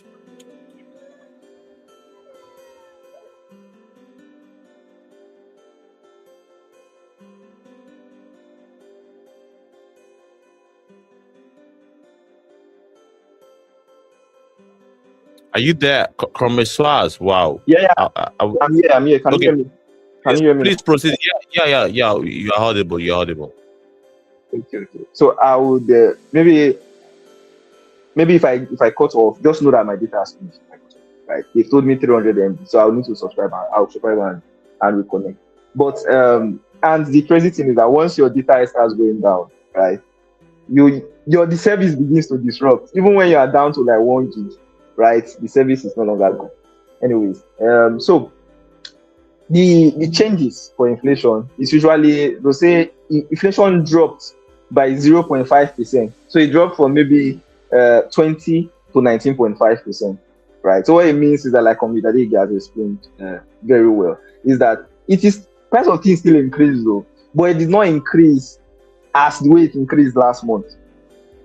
So when you say year dropped, you think that okay, the price have reduced. No, it increased, but it did not increase as much. So they are telling you that you should celebrate, or they are implying is that we should celebrate that things are still increasing, but it's not increasing the way it was increasing before, but it's still increasing. But the question I ask myself is that when will we see deflation? I thought if there is inflation, there should be deflation now. If something can go up, let it still come down, right? But we don't get to see that thing. Now to the topic, right? Nigerian phobia. Go ahead. Nigerian economy is above the law of gravity. What goes up keeps going up in Nigeria. It cannot come. As space now we did. We only float for space, just a drift. We're not grounded. So the Nigerian phobia, perish or resist, right? There's like for me personally, I think the phobia I have, right, the biggest phobia I have is to actually leave this earth, right, and not be able to make any impact that is lasting. Like my existence or my life cannot move humanity one step forward, even if it's just one small step. Like, okay, what I did, even if it's 30, 40, 50, 60 years, right, it's able to impact humanity and move it, even if it's a tiny 0.000% further, to improve or contribute to humanity. Because that's what is lasting, right? The impact I make for myself is not lasting. Once I die, the impact doesn't make no meaning. The only thing that makes that impact continuous is for me to impact society. So it can impact the next generation, the upcoming generation can benefit from it, and also add, right? So my greatest fear is that I die and no impact. Just come, just exist, just die. Just live for yourself and die. Now, some people's greatest fear is that they will be poor. That's it terrorizes many people. They're not asleep because of the fear of poverty, right? And I can understand that. Right? But when you fear poverty so much, right? Many people who now use any means to accumulate wealth, even when they accumulate the wealth, it's never enough because you keep accumulating. So you can never become poor and things like that. But I also think that one reason, because you also mentioned something in that line, that why are Nigerians not able to resist, right? Why is it that Nigerians seem to want to perish? I think it also has to do with our volume. And pardon me, I like looking at things from a different perspective, right? I think it also has to do with our volunteer culture, right? Many Nigerians are not used to volunteer. See, there are things that are done. If you want to develop a society, there are habits, there are cultures, there are things that should be promoted, that should be put out there as values. Volunteering is one of them. If from a young age, as a young person, you can volunteer for certain tasks, even while in primary, secondary school, right, without personal reward, like you volunteer to contribute to the development of something, it builds that culture in you, right? So when you now get to as an adult, right, you now see a vacuum that needs to be filled, something that needs to be done to contribute to the greater good, it will be easy to step up and contribute your own share. But we found out that as a society, a lot of people cannot really comprehend what it means to volunteer and act in an interest that is not of their self-interest. It's not me and you now, we still understand that we act volunteering, a normal thing, acting, we do them almost every day. But for some persons, they cannot comprehend it because it's not something they are used to. Everything they've been used to or told is that they need to be sharp, they need to be smart, street smart, and things like that. And that implies that many a time they need to be self-centered, focus on themselves, take advantage, right? So volunteering does not even come in at all. So anytime you see somebody doing something, most people always look at it like this person is being paid, this person is benefiting personally from it, right? Because that is the way they've known the world to be. Explaining to them is difficult. It's almost like explaining color to a person who was born blind, right? But these values are things that if we had imbibed it in our society, especially as children, right, we would see people who would be resisting more, right? Because resisting, you need to think. When it comes to resisting, people resist in their personal life. Don't get it twisted though. Nigerians can resist for their own personal. You see when tenants, they follow their landlord fight, if their landlord want to oppress them sometimes and things like that, and vice versa, or their own personal, once it involves their own personal thing, right, they fight. You understand? For roads now, you go also see Nigerians, if I don't let anybody overtake them, Nigerians do not allow anybody overtake. Lie. You understand? But every single day, that same person who do not allow a fellow car to overtake them, as rulers rather, right, getting ahead of them in every aspect, every day in life. We look at it like something beyond personal stuff. Then for the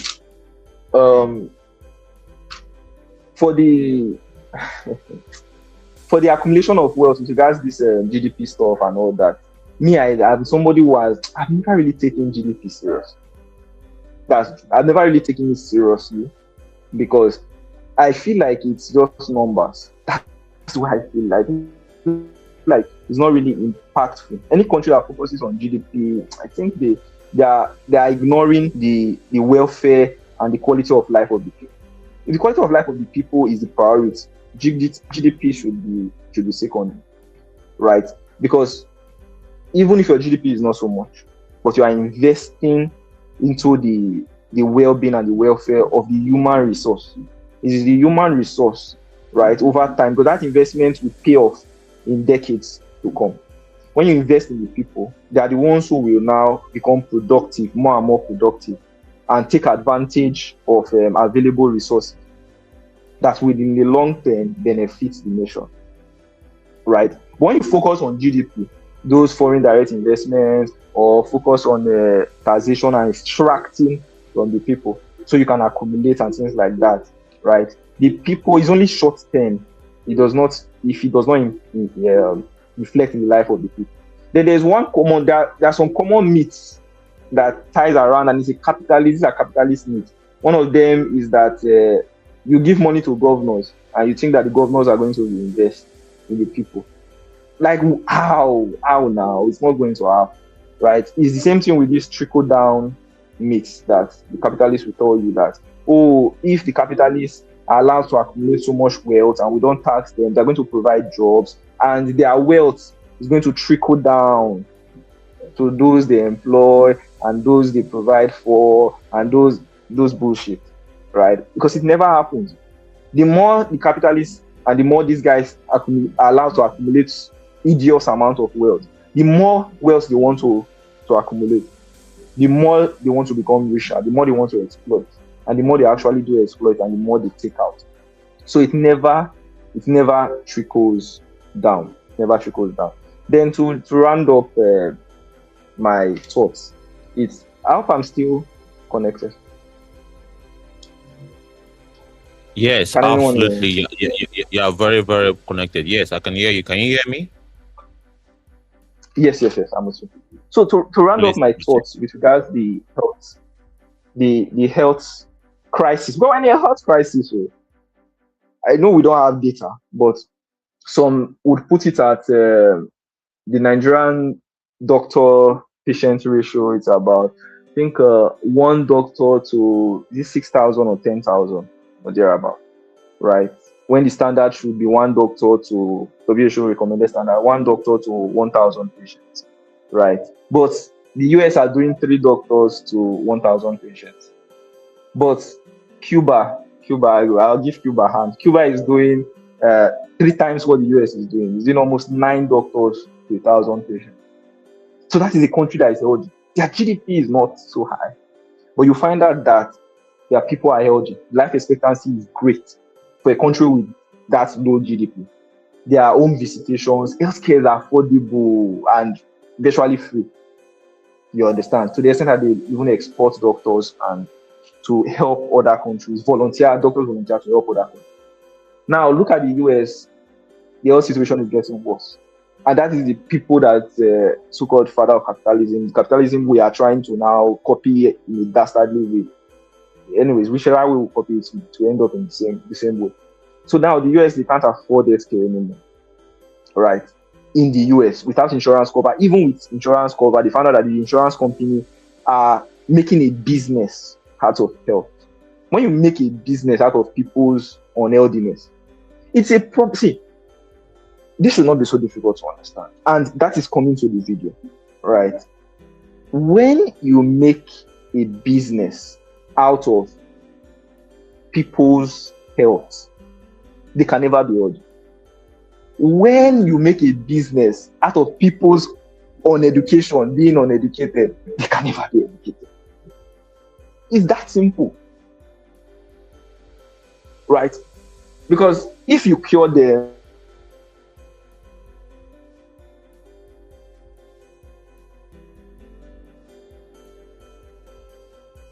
right? So you want to make the most amount because there's no limit to it. There's no limit in capitalism that will say, you can be capitalist. In capitalism, will be so exploitative, will make as much money as possible for luxury item, for only things that if you want to buy cars, if you want to buy Benz, right? Benz will be so expensive, or cars will be so expensive. You as a capitalist, you will not charge. It's a system.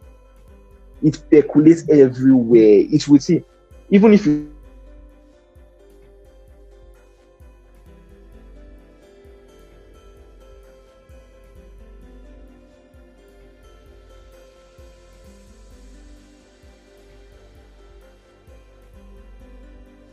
Yeah, I believe the network is responsible for Comrade Swaz's, continuation of his submission. Wow. Yeah, I can't hear him anymore. I think he must have. So sorry about that. And of course, it's let's listen to this, because talking about data, internet data for that matter, and the reality of Nigerian people. Now, in this talk enter now, and we have to project it to the whole world. What the Nigerian people are going through with respect to internet data. Let's take a listen to what let's watch this sound bite, because it's important, because when we are the ones saying it go to be as if we make them up, or just cooking propaganda. Let's listen from the mouth of average Nigerian what their ordeal is in terms of purchasing internet data. Let's take a listen. Network I use like Airtel and I use MTN. Depends on the strength and whatever the network. How important is internet data to you? Yes, data. Very, very important. Okay, so what do you use it for? I use it for business. Okay. Mainly for business, strictly for business, yes, most times. Okay, all right, that's very good. Thank you very much. So, do you think internet data in Nigeria is affordable? That's the buying rate. Is it affordable? I don't think it's affordable. It's not affordable. Right now, data is not affordable. Like, what you spend on data is even more than what you spend on food daily. So when you ask people, when you talk to people, before you know it, they ask you for data. Like some people will not even ask you for food. They will tell you, bro, please, can you do data for me? Can you do data for me? Because they spend much on data, so it's killing. Lately, data is killing. How much do you spend on data subscription monthly? I spend over 30K every month. Over 30K? Yes. Weekly, I spend more than 15K, yes. Wow. Yes. Are you okay with the high cost of internet data now? No, I'm not okay at all. I'm not even comfortable with it. But like I said, I have to do business. I have to do some other stuff. Like, it's affecting my entertainment, the entertainment side of me, because I can't even watch series. I can't, unless I want to watch football, because I need to stream online sometimes if I don't want to go to the review center. Even when I'm watching, I have to do that. My data they burn. You know that kind of thing now. So it's affecting me a lot. So what do you think the government should do to address the hike in data price? I think the government just needs to help the masses, because most people do business online now. Most people can't even do anything without data. So the government should please help us. It's just looking through it. I don't know what they can do, but I know they can do something about it, because it's getting worse every day. Like sometimes even when you subscribe, they tell you this data is for a week. At the end of the day, you can't even use it for 2 days. So they need to work on this.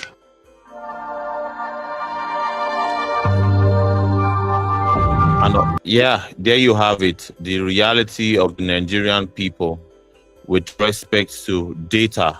All right, you've seen it and you've heard it from the mouth of a Nigerian. All right, this is not we just saying this. This is the Nigerian people in a normal youth Nigerian neutral interview saying this to your hearing. And you can see the last data that we bought for the sake of this live stream is 50,000 naira. That is to purchase 300 gigabyte worth of data. It's not even unlimited.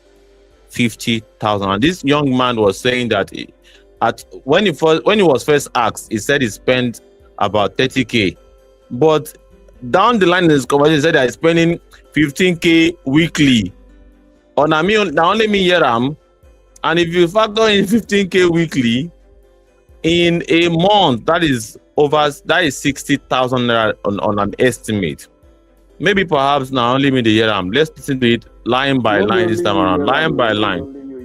Data, yes, I do every day. And he also said that people spend more money on internet data than they spend on food.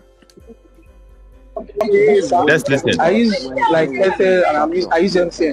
Depends on the strength and whatever the network. How important is internet data to you? Very, very important. Like one of the most essential things to do lately. Yes, data. Very, very important. Okay, so what do you use it for? I use it for business. Okay. Mainly for business, strictly for business, yes, most times. Okay, all right, that's very good. Thank you very much. So, do you think internet data in Nigeria is affordable? That's the buying rate. Is it affordable? I don't think it's affordable. It's not affordable. Right now, data is not affordable. Like, what you spend on data is even more than what you spend on food daily. So, when you ask people... Did you get that? He said what you spend on internet data is more than what you spend on food. When you talk to people, that's the extraction. Before you know it, they ask you for data. Like Some people will not even ask you for food. They will tell you, bro, please, can you do data for me? Can you do data for me? Because they spend much on data, so it's killing. Lately, data is killing. How much do you spend on data subscription monthly? I spend over 30K every month. Over 30K? Yes. Weekly, I spend more than 15K, yes. Wow. Yes. Are you okay with the high cost of internet data now? No, I'm not. I'm not okay at all. I'm not even comfortable with it. But like I said, I have to do business. I have to do some other stuff. Like, it's affecting my entertainment, the entertainment side of me, because I can't even watch series. I can't, unless I want to watch football, because I need to stream online sometimes if I don't want to go to the review center and all. Even when I'm watching, I have to do that. My data they burn. You know that kind of thing now. So it's affecting me a lot. So what do you think the government should do to address the hike in data price? I think the government just needs to help the masses, because most people do business online now. They can't.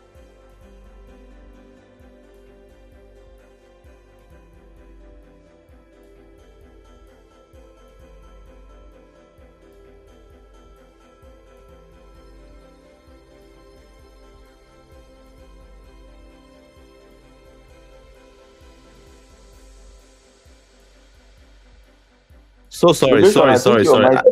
I know remember I'll meet my mic, making a note this.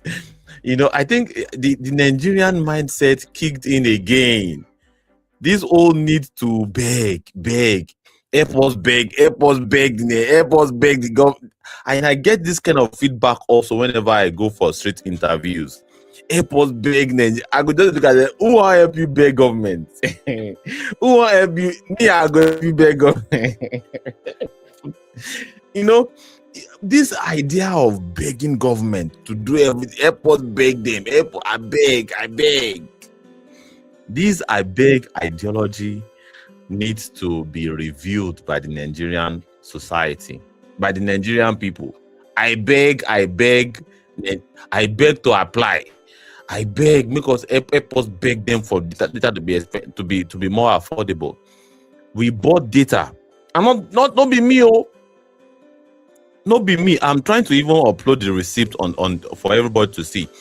3 days ago, I've been at yesterday, safe. I think 3 days ago, 50,000 naira for 300 gig. 9% buy for us to be able to do this thing. Where would they do? Yes, so, and it's not even unlimited. 50,000 naira. All right.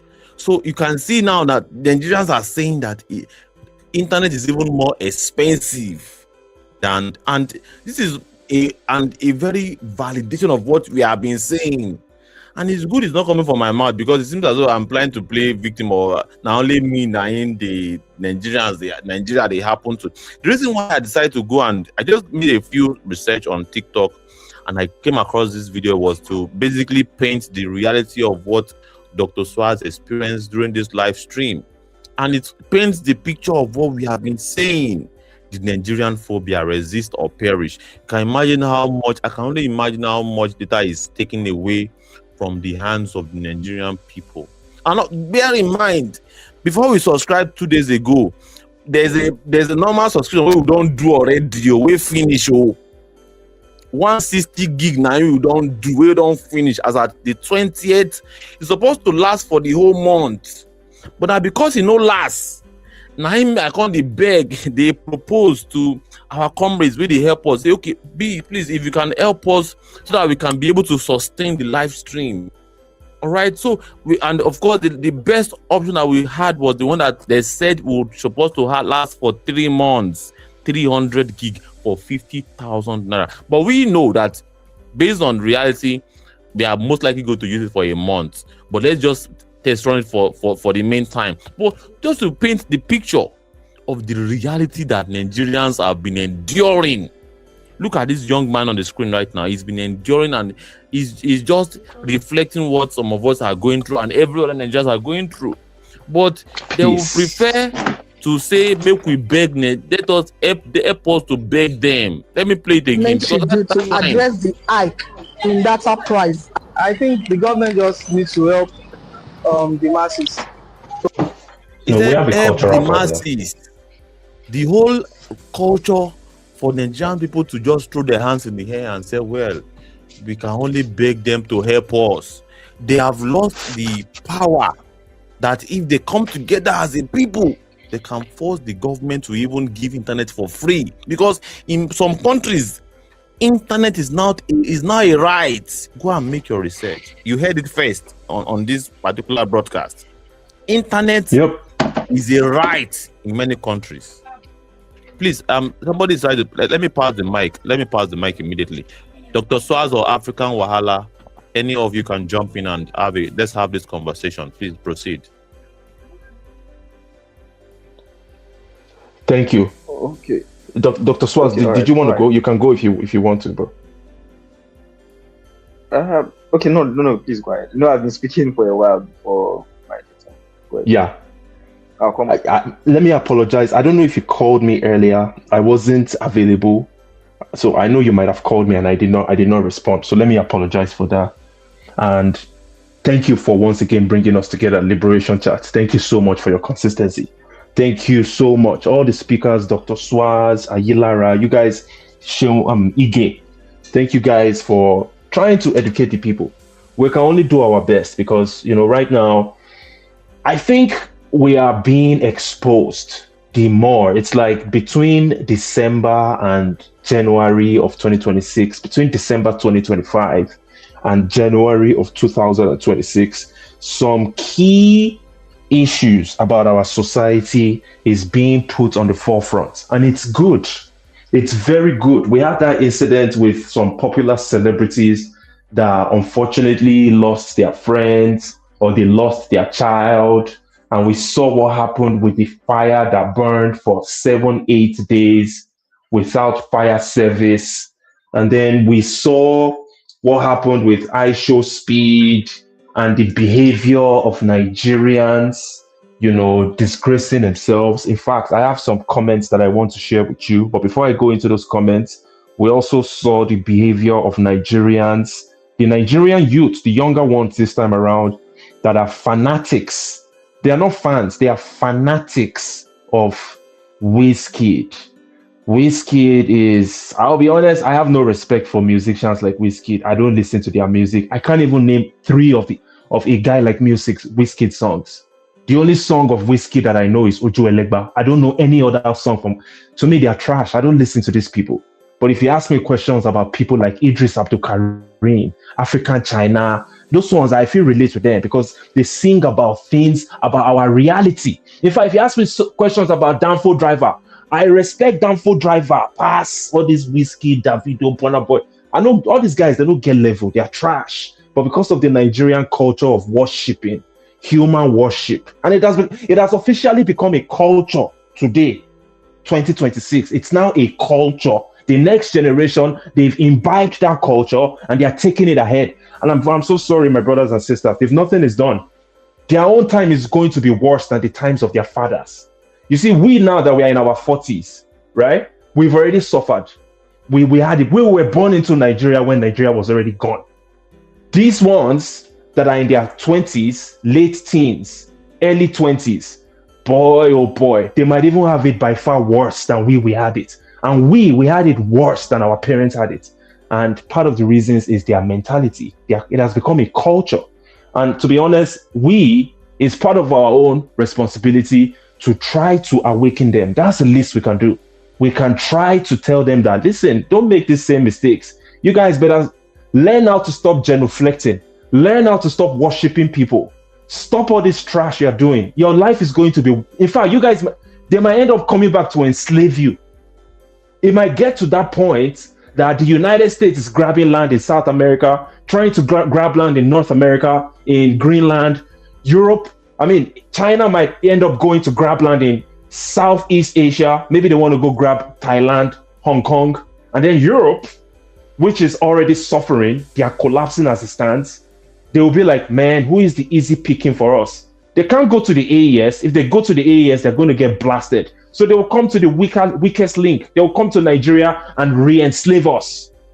By then, well, what's going to happen? Maybe we are going to be in our 50s, our 60s. We've been shouting about this thing for so long, and we've not really been able to change anything. Unfortunately, many people in our own generation are cowards. Our own parents, their generation, cowards. Now, the younger ones, it seems they're even worse cowards than the two previous generations. Look at some of the commentary from Aisha Speed's visit to Nigeria from some West African. This guy says, as a West African, this is freaking embarrassing. Seeing these Nigerians begging Speed for money. This is the first time during his entire African tour that I've seen people asking him for money. Why, Nigeria? Why must you embarrass us like this? You see, everybody, the jig is over. The jig is up. The veils have been drawn down. All that giant of Africa trash, it's no longer true. Everybody knows that we are no longer the giant of Africa. And it's our own responsibility to regain our dignity. But unfortunately, how can we have dignity when these clowns that are younger people, they are worshipping Wizkid and trying to disrespect Fela? Can you imagine? Wizkid not even get level reach downfall drivers. But it's unfortunate we're in a messed up society. Our people have completely lost their minds. Let me react to the video of these guys begging the government to do the right thing. The government is never going to do the right thing. It's like you're begging, you give your baby to a lion, and then you're begging the lion not to eat your baby. It's not going to happen. The government, though, they don't need beg. What they need is action. And we, the people, we are the ones that have to show them the action. And let me prove it to you guys that these government officials that you worship, that you genuflect for all your life, you are begging them, oh, good morning, sir. Every day of your life, in every single aspect of your life, you are always looking for someone to worship. You worship your pastors, you worship your imams, you worship your traditional worshippers, and you worship your corrupt politicians. They don't like you, and they are also powerless cowards. When Buhari went to Trump's White House around 2016, 2017, they were playing politics with our lives. So the dull, sleepy clown, Buhari, he packed himself all the way to White House to go and beg. Oh, please, Mr. President, our politicians that we are begging, that we are worshiping, that we are genuflecting for, that we are always begging them, please, sir, we think they are so powerful. They themselves, they become cowards when they see other people. That's why when Buhari went to the White House, he tucked his tail between his legs. Common Americans that regular homeless Americans roast them every day. They give them the middle finger. Let me tell you, homeless Americans, they have dignity. Let's not even talk about Americans. Homeless people from other countries. Let's forget about the USA. Let's talk about regular countries. Homeless people from Morocco, they have dignity. People will get house for Nigeria, we don't even get dignity. You ever say you go back to your house for Nigeria, you have a house, you sleep on your bed, you don't even get dignity because you have to be begging people. An average homeless Moroccan citizen will not stoop that low. Some of them would actually rather die than to be begging for what is their human right. And that's why one time when Fela frustrates with Nigerians, this is all they happen today. Not be today. Fela called us Odegirians. One time Fela tired for Nigerians. They say Nigerians are Odegirians. You know what that means? Ode means Mumugirians. Because we now have a culture of being ignorantly, or rather, we are being arrogantly ignorant. You know, when someone is ignorant, but then you are arrogant while being ignorant because you are trying to showcase that you're a big man.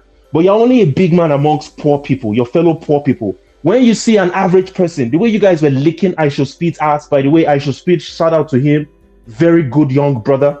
But the way you were licking his ass, your celebrities, Aisha Speed was looking at you guys like, bro, you guys are weird. I promise you, that was the mindset in him. Though he was busy, he really couldn't pay attention to you because he had so many things going through his mind. But if he settles down and is watching that video, he'll just be like, man, these guys are weird. Why would you stoop so low, man? I'm just a regular human being. There is nothing special about me. Why would you stoop so low that even the celebrities are begging? Even the president, see, in Nigeria, when they're having the national conference, They're having meetings in the Senate, in the National Assembly. This is how the Nigerian structure works. There are some lines that you can't cross. I'm talking about a conversation between the so-called elites, the idiots in control of Nigeria. When they sit down together and they are having conversations about, let's run this country. Of course, we know they don't know how to run nothing. They are useless. They're absolutely useless. We all know that. During those conversations, there are some line items that they can't mention. Number one, they can't talk about religion in some parts of the country. They're going to tell you stuff like, we in this region of the country never mention anything about our religion because we are the Sokoto Caliphate. I'm just giving an example. In our Sokoto Caliphate, this is the lifestyle that we want. So when they are tabling matters of the country, I'm talking about the so-called powerful politicians, they would never say anything about that. You know why? Because they are afraid of the consequences of going against the wishes of the people from the Sokoto Caliphate.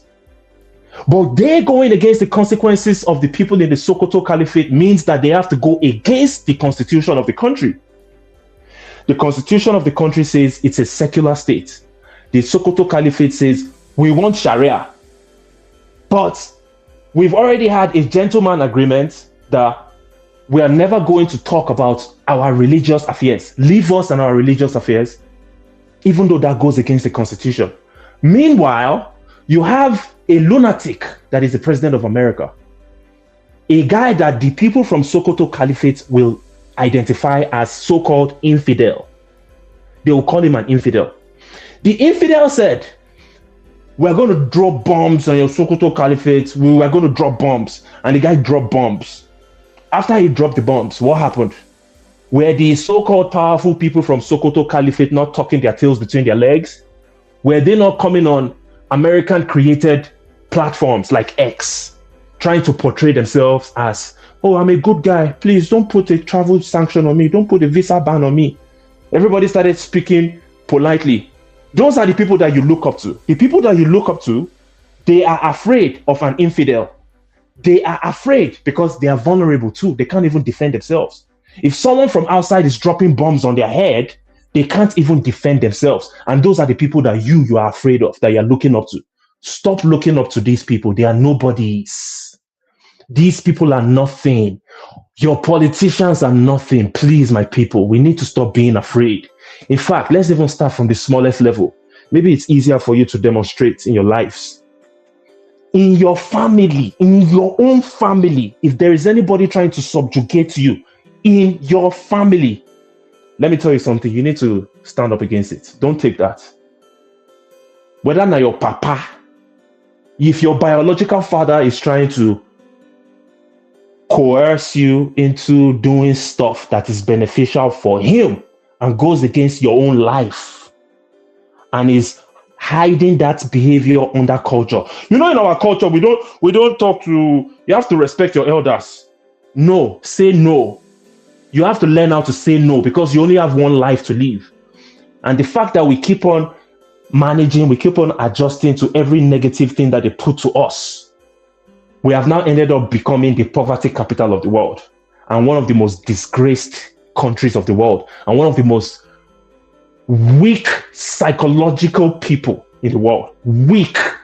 We are supposed to be very smart. I mean, the evidences are out there. You see a lot of Nigerian people performing wonders all over the world. You see them at the highest places, highest of the echelons all over the world. But once you're in the system of Nigeria and you allow yourself to be contained by the Nigerian culture, you become a nobody. You've lost everything. You become a slave immediately. We need to stop being slaves. Start from your family.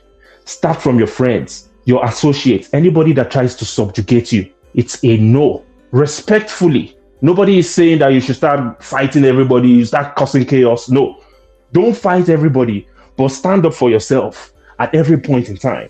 Because a time is going to come that you're going to regret it if you don't. By the time you become an old man, you no longer have energy, you will regret it because you will look at your society, you will look at the children that you've born into the world, you will look at the suffering that you've left behind for them, and you will regret it.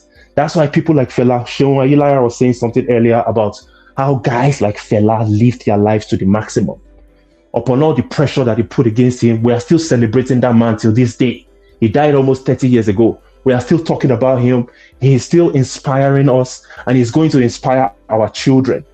Why? Because the man lived his life to the fullest. He was resistant against oppression. He damned the consequences. That's the same thing that Omoyele Sowore is doing right now. And that's why Sowore is a legend. Sowore is the last man standing amongst all the popular people in Nigeria that bro, look at, not only Sowore, all this, yeah, and let me give you guys the facts, the actual facts. Did you know that it's you that stands up for yourself that people actually respect? And I'm telling you this from my own personal life. Because me, back in the days, when I started criticizing politicians, I used to have my uncles, my aunties, some of them don't even die now. They will tell me, say, Dewale, now you they cause problem. Dewale, you're too radical. I'm afraid for you, the way you're always talking. I'm afraid for you. Baba, after like 10 years, they're tired. They don't even they talk to me again. They just leave him. That's how he is. And now me, they respect. Guess who they call when they won't get opinion?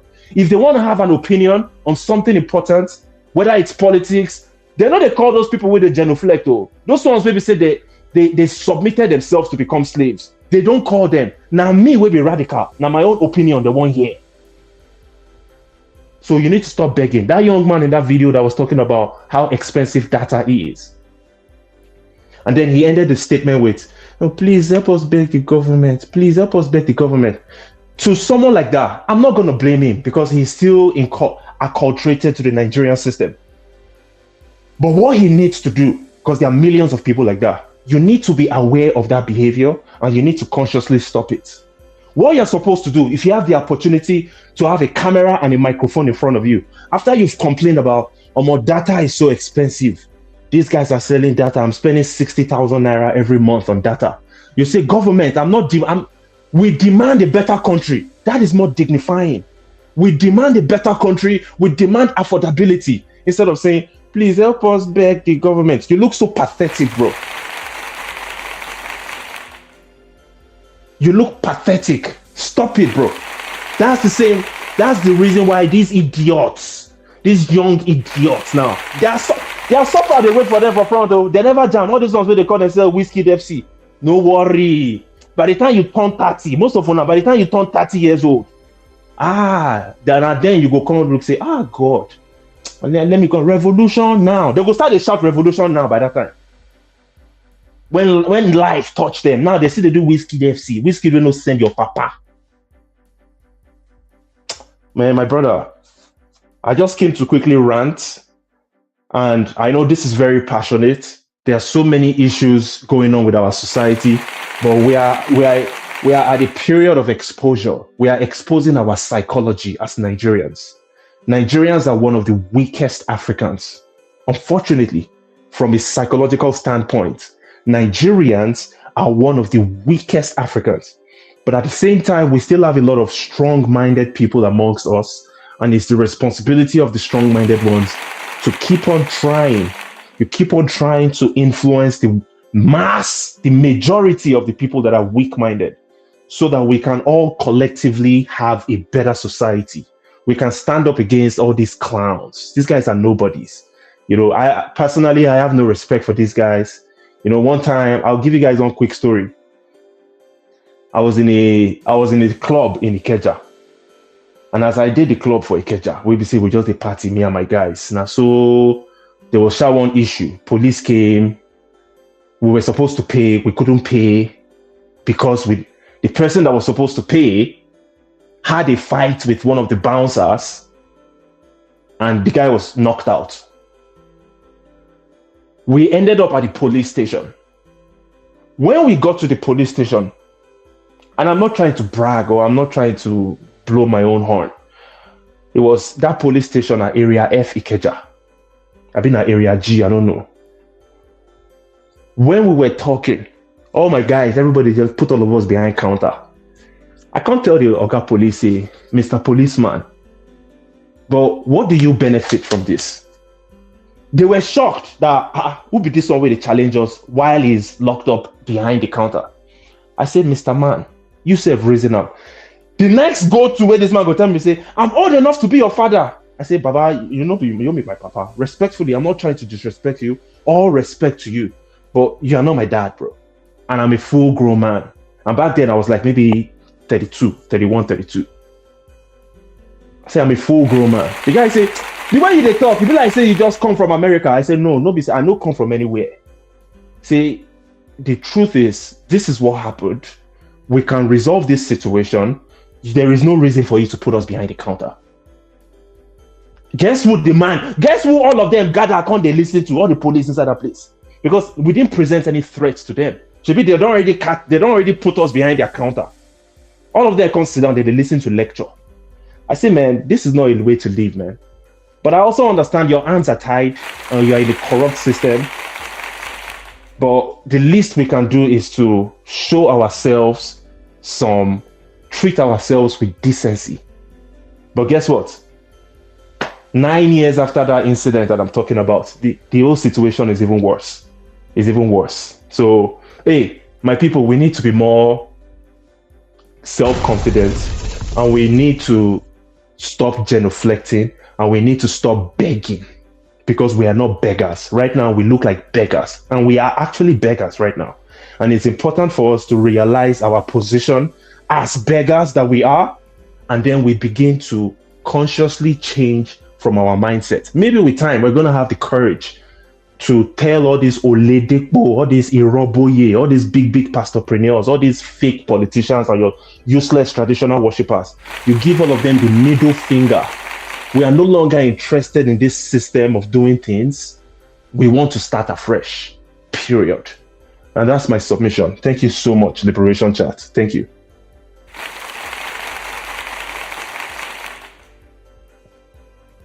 Thank you so very much, Comrade African Wahala. As always, that was fiery. And of course, you also, gave us some extra bonus today by telling some of your life stories that showcase the fact that, putting up a resistance or standing up for yourself is not rocket science. It's not something that it's as if we are the one blowing that of proportion. Or some people will even say it is easier said than done.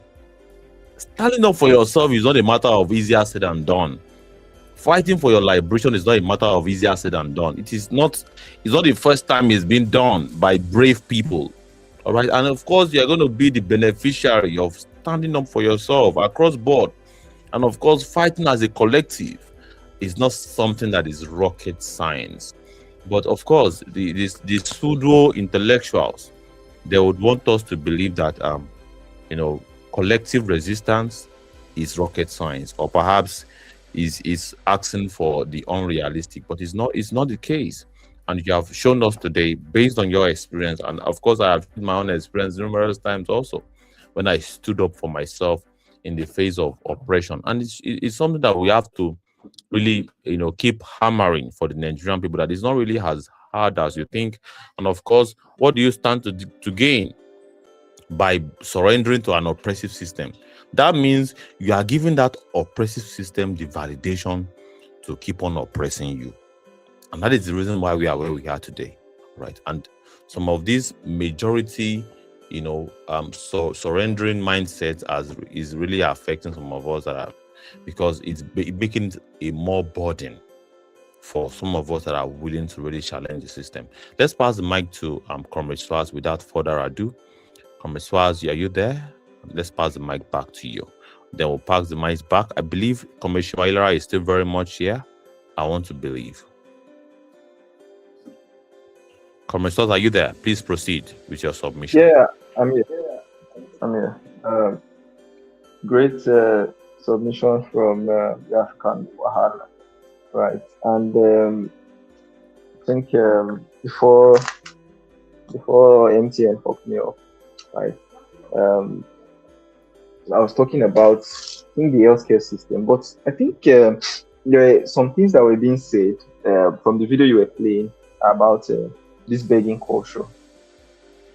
So it's not too surprising, because almost, if not twice a week, but at least every Sunday for most persons, they beg, right? Even those who go to worship on Fridays, they also beg. So it's a weekly begging thing, right from childhood. He's been begging Sky Daddy. So is anybody who is a god figure to them, who controls their survivor, right? Who they believe their survivor in this one. Nigerians are quick to beg because it's something that we've been doing for a long time. And when I show speed here, right, from those videos you can see that those who were begging, right, it was kind of irritating or disgusting to me, right? Because it's weird to just have so many people begging. There's a difference between farming, like, oh, there's so many fans, and people saying, oh, I love you, I love you, I love you, right? He may be used to that. You understand? So he sees a lot of people while he's on the car or on the top of the car, and a lot of people are just hailing him and just waving at him and just like even be Michael Jackson, and they are fainting. You understand? But that is showing that, oh, love. Do you get, like, they see you, they love what you do, they know what you do. But that's different from the situation where you are looking at these people. The truth is that many of those people do not even know, apart from the British beggars, many of those people on the street do not know why I should speak this. But they know that this is a popular person. So they think, oh, popular person, rich person, how can I take advantage? How can I get something extra from this person? How can I take from this person? And the begging starts. So it's not fanzine, it's not even fanzine, it's just direct begging, right? So it's become a culture. It's become a culture for many Nigerians, and behind that is also the culture of us not being able to provide value. Because if, for example, I'm able to provide value, I wouldn't want to beg, right? Except maybe there's something like fundamentally wrong with me. If not, okay, is it because usually begging is because of money? I'm begging for money. But if you're able to offer value, right? You offer the value, then you get rewarded for the value that you offer. But we are now in a system where value is no longer prioritized. In a system that should encourage development, right? Value should be the priority. So if, for example, you see there are some persons who met Speed. There was a lady who met him, and he had a drawing of Speed and Ronaldo, a charcoal drawing that I presented to Speed. And Speed went and met her, hugged her, took picture with her, and the big frame, and discussed with her, oh, what did you make this with? Said charcoal. Oh, this is so nice, I love it. So what happens next? He asked something like that, and she was now like, it's yours, you can take it. It was not like, we need to take this, we need to keep it somewhere. You see, no matter how small it may seem, that is some level of value, right? It's different from if she just came and say, give me money, give me $10,000, make me happy, $10,000, make me happy. There's a whole different end. And it's the way many people have begun to engage. We began to engage ourselves. When we see ourselves, the first thing that comes to mind is, how can we benefit from this person? How can I extract from this person? How can I take from this person? Oh, maybe if I sing this person, or if I heal this person, or if I remind and say, oh, this person get money, you get money now, do something for your boy, do something for me. You understand? I can extract. Then on to the next target. But we've not for once thinking, I met somebody, how can I provide value to this person? Right? And I also see, even in day-to-day activity, you see some persons who reach out to you and say, oh, they want to get in contact with Shore, oh, give them Shore's number because they need Shore's help. They are just coming they want to collect. Like, they are coming, that's the only, nothing, they do not for one think that they have something of value to offer. You understand? So, and just saying, the first time I had a discussion with Shore was in 2021, right? When he made an open offer that anybody who can design something, this Buhari must go poster. You understand? So I quickly designed one, then I sent it to him, and that was the poster that was actually eventually used. That was my first account before I now even had my second account, and I was pushing and just pushing the message, just kept pushing the message, and it was the one that reached out to me. You understand? And this is just an example of if everybody has something, everybody has a we sell ourselves short when we think that begging is a value, like begging is something, because the price you pay for begging, the price you pay is your dignity. You throw away your dignity. That is a big price to pay. You just throw away your dignity and you go full begging mode, right? But instead of throwing away your dignity, you look for ways you can offer value, right? Ways you can do something, right? And with value comes a reward. But even if there's no reward, that value is a positive to society, rather than you to just be a taker, and all that.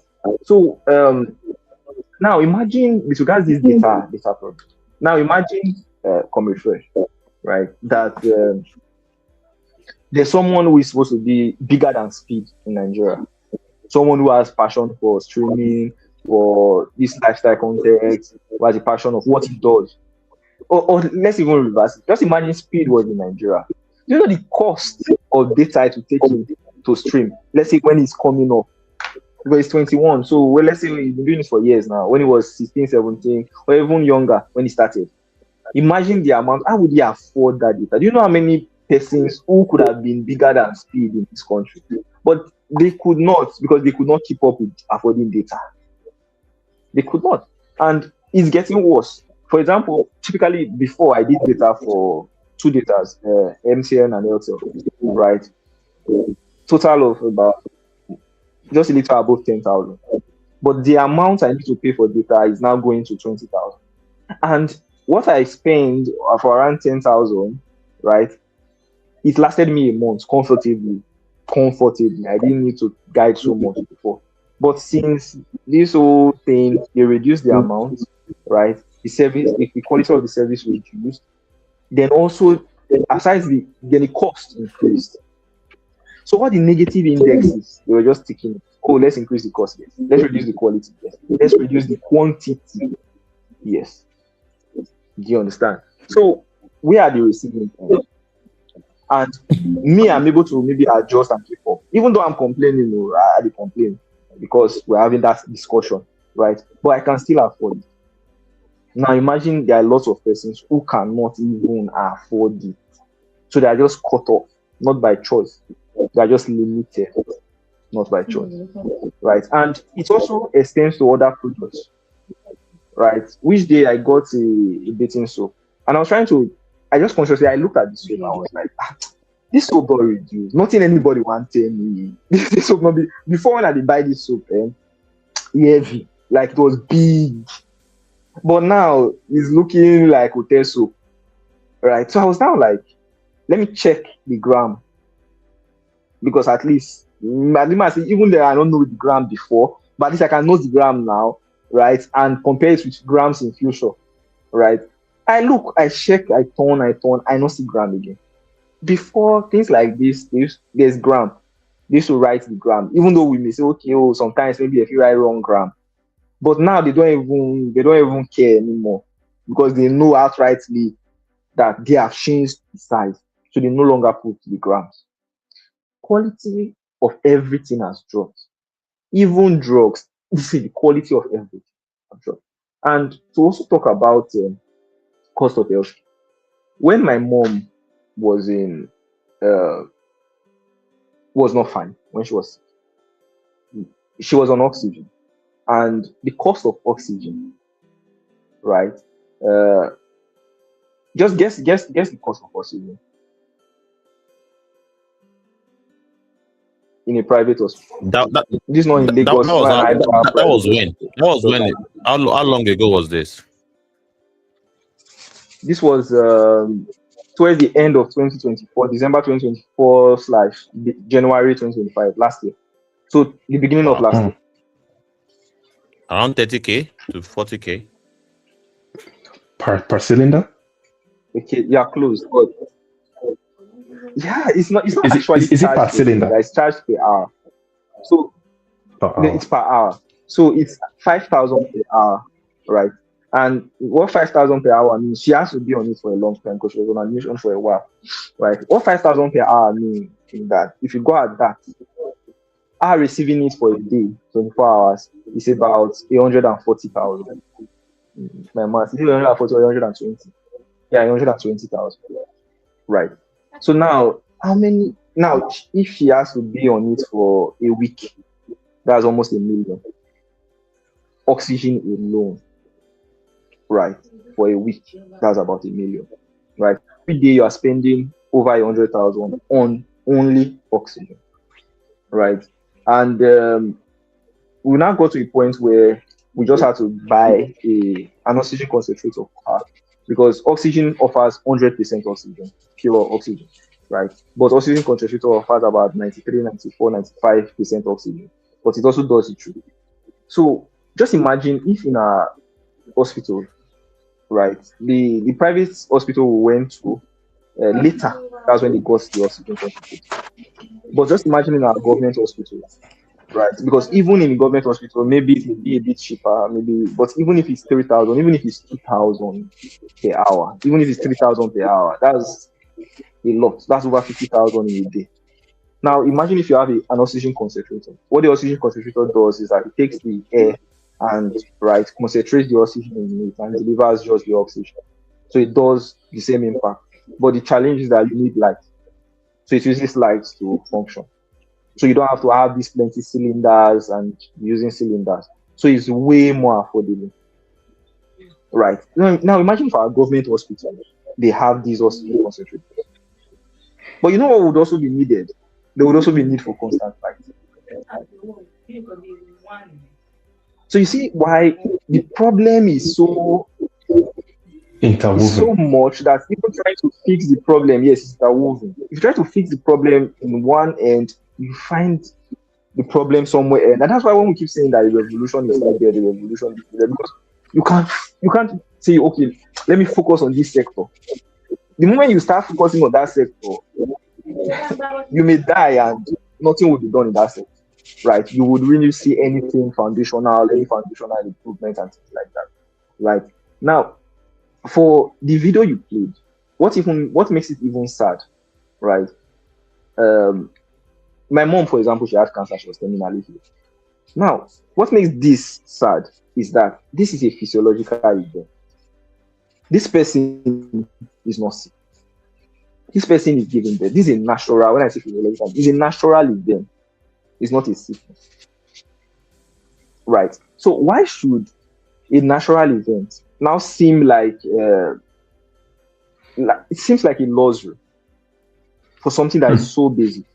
Even if they did a CS for the person, even if they do a CS, you put the person for phototherapy, right? Person that goes there for phototherapy for jaundice, and these are basic. They have no business being so expensive. None whatsoever. Right. Now imagine the cost for other surgeries or for chemotherapy in this center if they offer that. Right. If a physiological event, you are running into the millions. An event that almost every family, right, experience. It becomes so expensive and so luxurious. Right. So it's a problem. It's a big problem. And the only solution, if we're being serious with ourselves, can only come from leadership, from the government. It's the government that says, wait a minute, we want to make healthcare affordable, accessible, and quality, right, to our people, so that the least of the least will be able to afford it. That's even if it's not free. And it should also be accessible to everybody. Then if you now decide that, you want to now experience some level of luxury, you can now go to such private settings. And the so-called private settings, right, that charge so much, they are not even luxurious. They do not have this 5-star quality or 5-star care. Because sometimes you want to say, okay, we know that in Nigeria, we don't have enough equipment. We don't have these things, right? But if you are paying for luxury, you will say, okay, maybe it's for the care, the service, because there's this the service industry. So you say, oh, you get this one-on-one attention, this pampering, this attending to your every needs. But that is usually not the case. Even in these so-called centers, when you spend millions, right, there's still no this one-on-one interaction, right, and exquisite care. And one of the reasons is that even those who are working in these centers are not even paid well,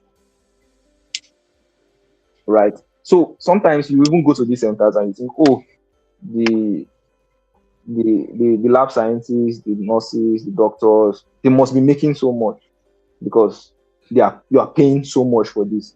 But there's a way you will be cared for, and it will just become so obvious that this person is not refined. Let me use that word. And this also happens in the education sector also. You go to schools and you see large amounts.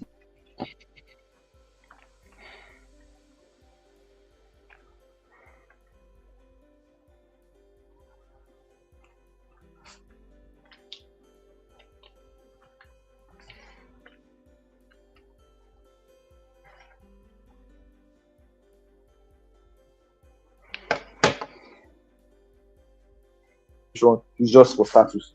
So you can say that, oh, my child is going to a school that costs 1 million, or my child is going to a school that costs hundreds of thousands. That's also what occurs with some of these private hospitals. So I think I'll just stop there for now.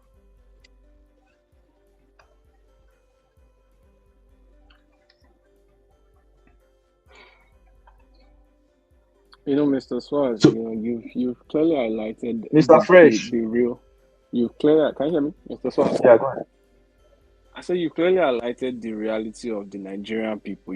How we are really going through suffering on our daily lives, right? Like you see people talk about the big numbers, GDP, like you said, oh, the CPI, oh, the national debt, foreign reserve, all things that have nothing to do with the cost of living of the Nigerian man. You asked the question, you spoke about deflation. And you see, deflation is not something, I'll tell you, around the world, countries do not work towards deflation. Most of them are only working towards smaller inflation. They don't want inflation to, because when inflation goes, they will not be able to get, foreign investment. They want those foreign investment. They need to keep it high so that people can come and invest. They want people to come and invest so that they can come and get more profit. Exactly. And it also means less profit for shareholders, because shareholders need to keep making more and more profit. Mm-hmm. So if deflation comes, it means that there will be surplus. If there is surplus, there will not be high sales or record sales, or not even record sales. They will not be able to capitalize on your suffering. There has to be higher demand than supply for them to be able to play around with the prices. For them to be able to play around with the prices, they will not say, okay, there's only 1,000 tomato and there are 1 million people that want tomato. There are 2 million people that want tomato. Okay, it's best survival of the fittest. Who can pay the highest? Oh? So they start playing with the prices. So what they constantly drive towards inflation. That is the economic problem we have now. And that is a capitalistic mindset. When you are looking at things from a means of business, not from a means of development, not from a means of growth capacity for your people, you would always have the situation that we have in Nigeria today. A situation where we are talking about foreign reserves, but the average Nigerian is living below the poverty line.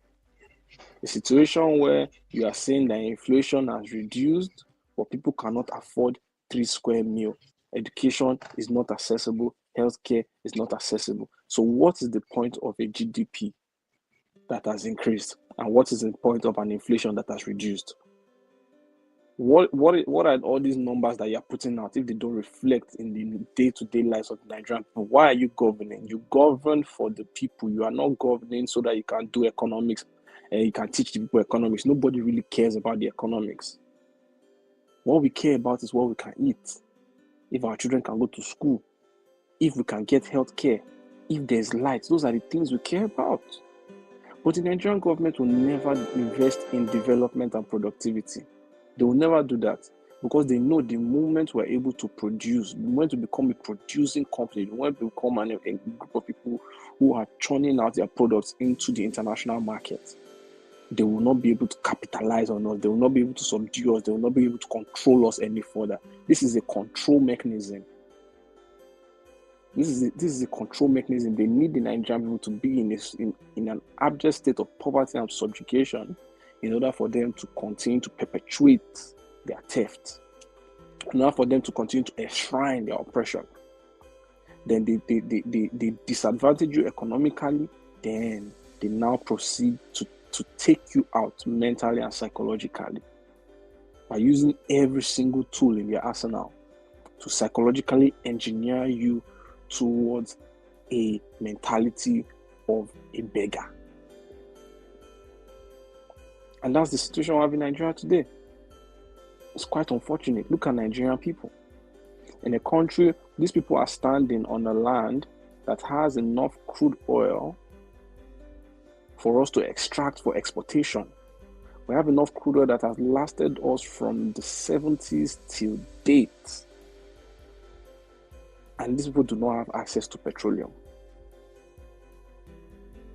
If all it took for us to have a mass mourning ceremony is one fool with a small cigar in his hand, all these people would have been dead.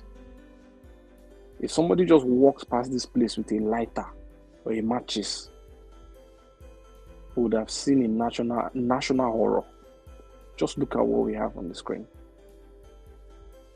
And this thing has happened. Nobody has spoken about it. Nobody has addressed it. Everybody is quiet. It just happened and passed by. This is a normal phenomenon in Nigeria. This happens at least every year in at least all the 36 states in Nigeria.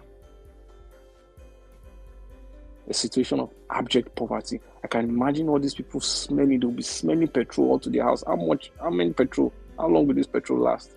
Many of them, they are taking it so that they can go and sell it. That's how bad it is. People are risking their lives for this. You know, the Nigerian people's mind has been so bastardized that the only thing they can think about is survival. The Nigerian human instincts have become dormant, and the Nigerian man's animalistic senses have become more prevalent. So we think more like animals than human beings. We think about food. How can we eat? What are we going to eat today? You see the way you don't ever see wildlife animal. All it thinks about is today. Where will I sleep today? Where will I eat today? There's no ability to comprehend time and space for a future, for a tomorrow, for a better tomorrow. And these are the things we're fighting against in this economy. Liberation Chat, over to you.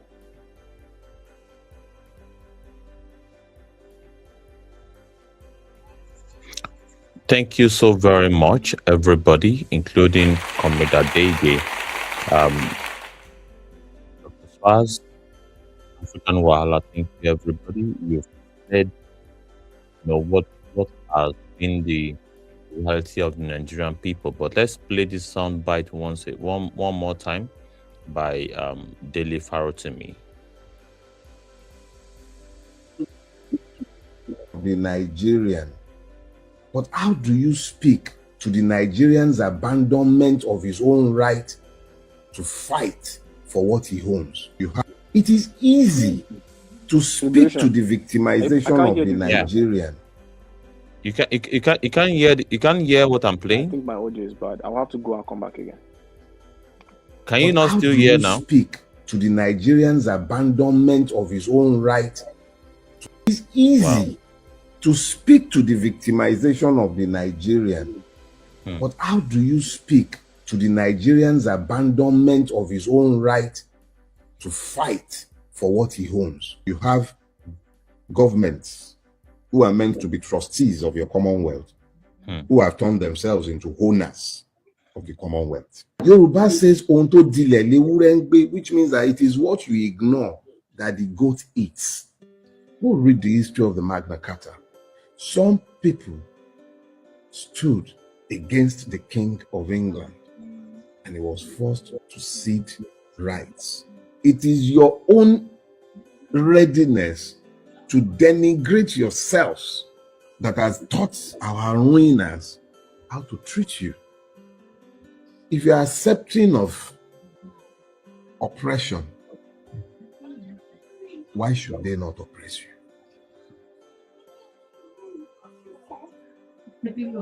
Oppression, how to treat you. If you are accepting of oppression, why should they not oppress you? If you are what of oppression, let me do that again. That has taught our ruiners how to treat you against the King of England, and he was forced to cede rights. It is your own readiness to denigrate yourselves that has taught our ruiners how to treat you. Your readiness to denigrate yourself. He has taught the ruiners to how to treat you. If you are accepting of oppression, if you are accepting of oppression, why should they not oppress you? Why should they not oppress you? And I think this is quite profound. And of course, what a message to the Nigerian people. If you are accepting of oppression, if you have the culture, which you have to ask yourself whether or not Nigerians have a culture of accepting oppression. I mean, the story speaks for itself. The way we are now shows that we actually do have a culture of accepting oppression. It shows. It's clear. And we are willing to degrade ourselves. So they too, they will not hesitate to support you. They will not hesitate to support the Nigerian people to degrade themselves. They will help you. Since you already feel like you're a slave, why not? The least I can do is help a slave to really be a slave. I will send you a message very well, don't worry. Since you don't know that this land is your own, I will collect your resources too.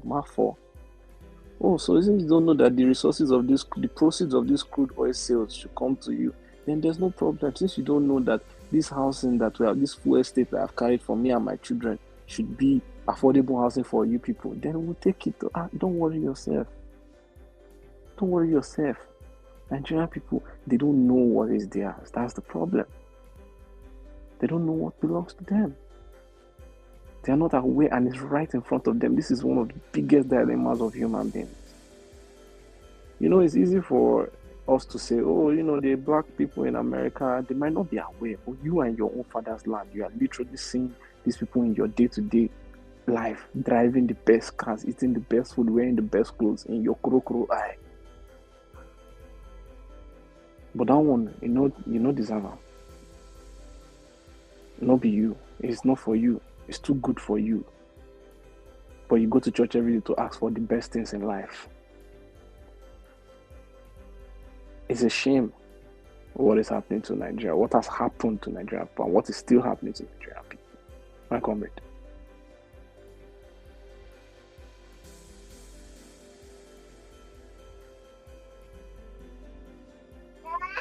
It's indeed a shame what has happened to Nigeria, what is happening to Nigeria, and what would most likely happen to Nigeria.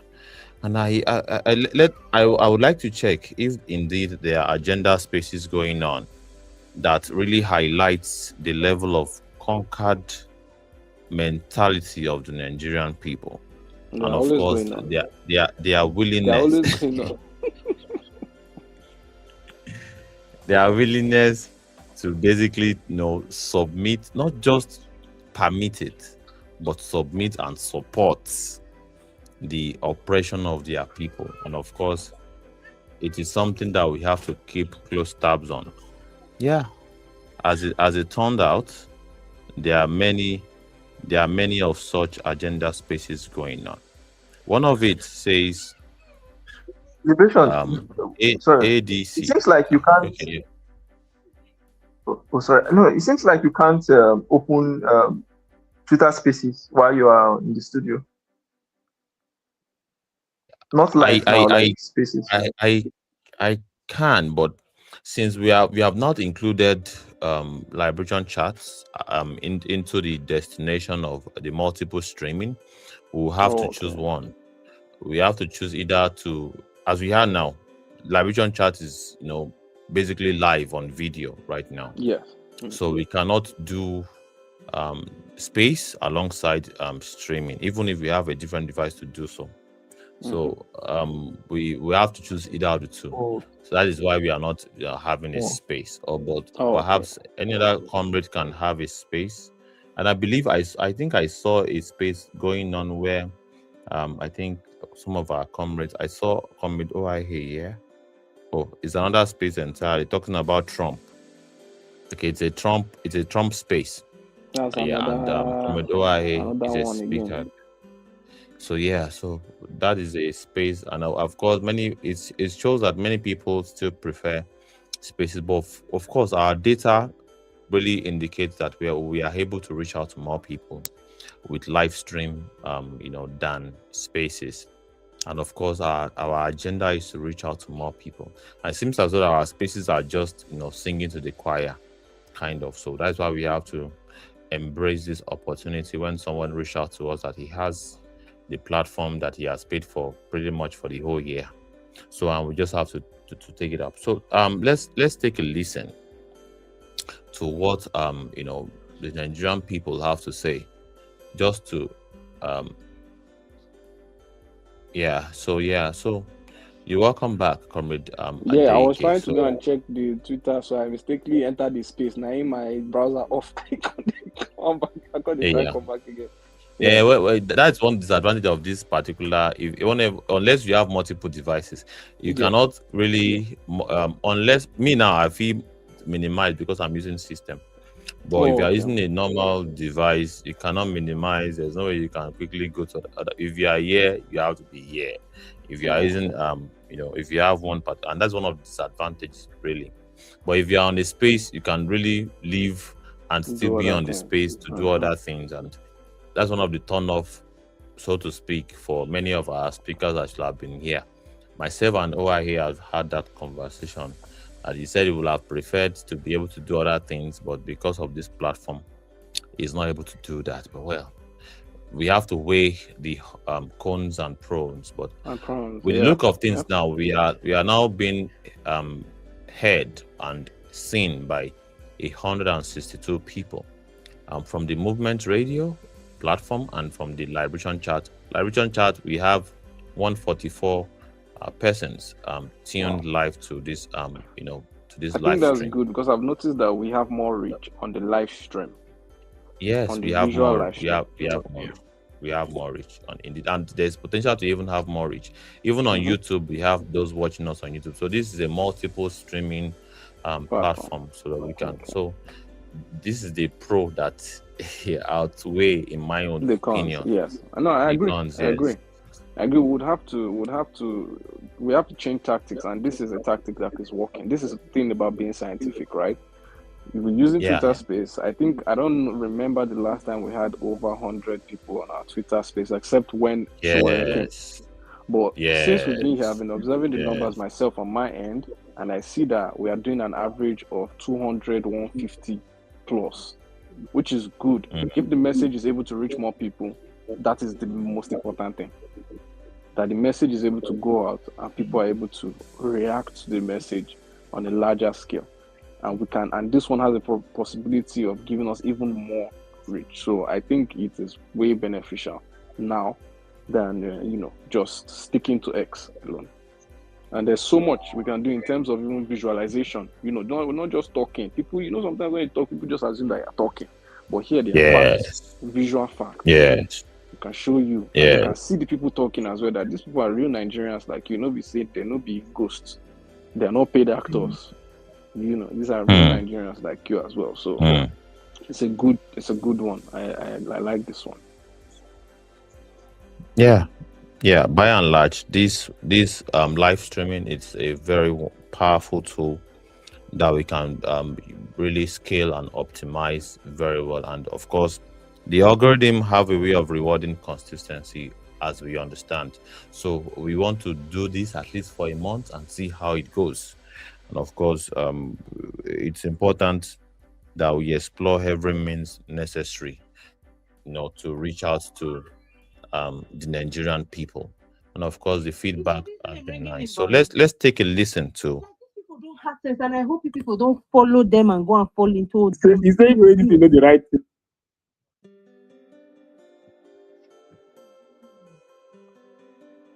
Ladies and gentlemen, this is trying to tune into what people are saying and read their mindset as far as this topic is concerned. Myopic. This thing is breaking. Don't know why it's Everybody in your entire generation clowns. You don't have sense, and you think you have sense. They say a fool does not know that he's a fool.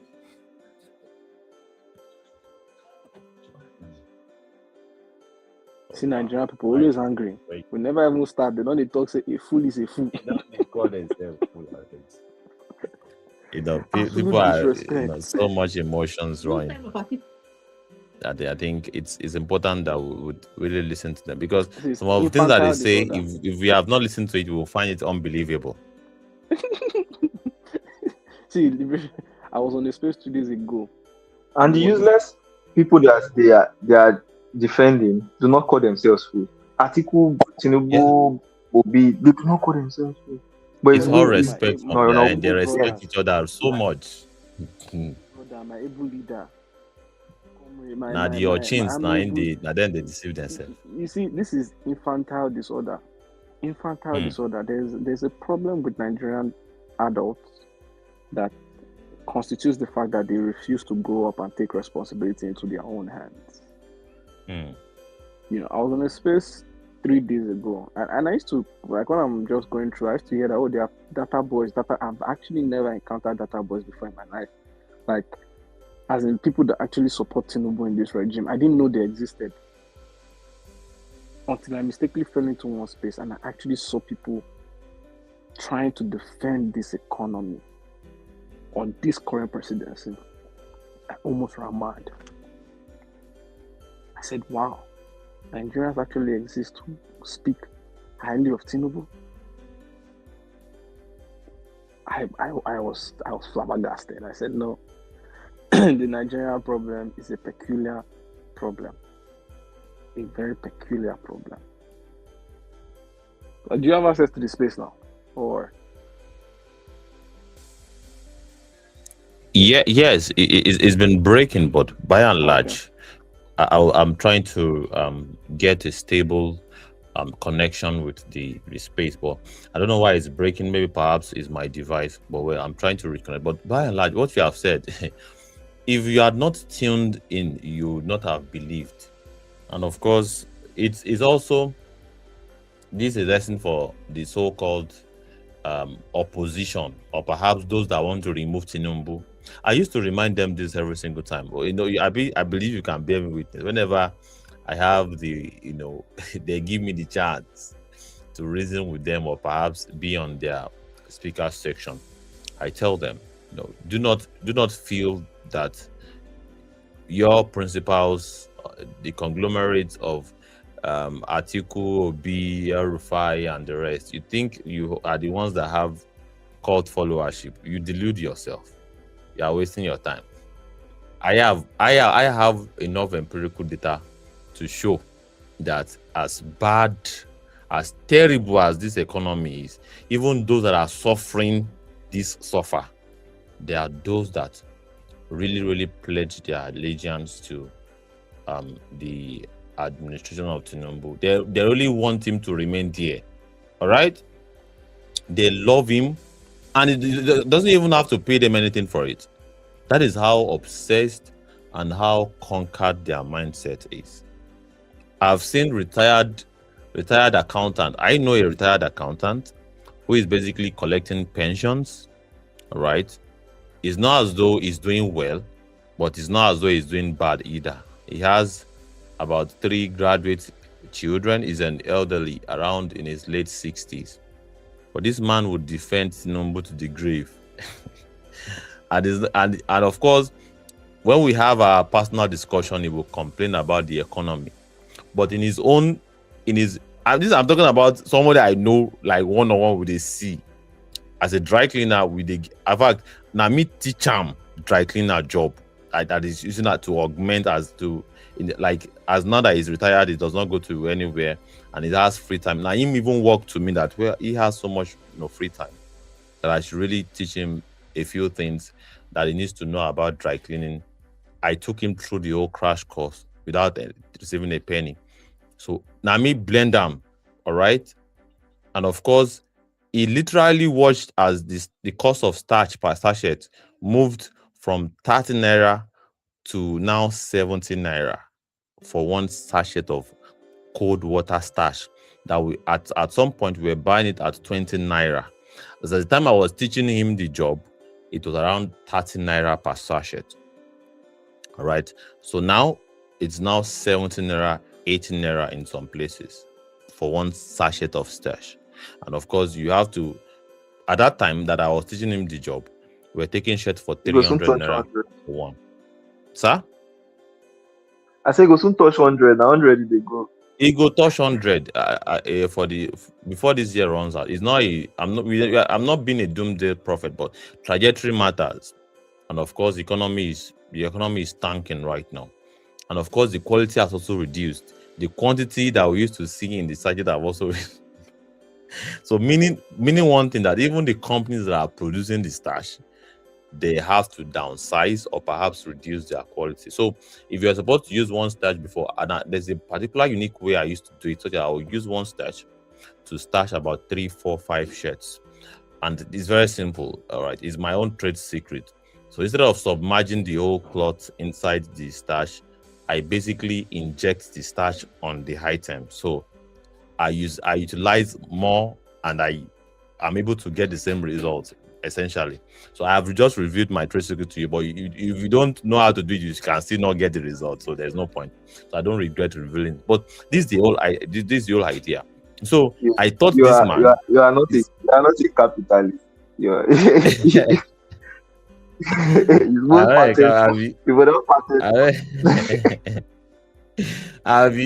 this is how it works. No, socialists have a way of this is knowledge. It's supposed not to be ordered, but still yet, if you can't do it, you can't do it. Even if it has to take practical knowledge also to be able to do it, not just the theoretical knowledge, but at least don't audit.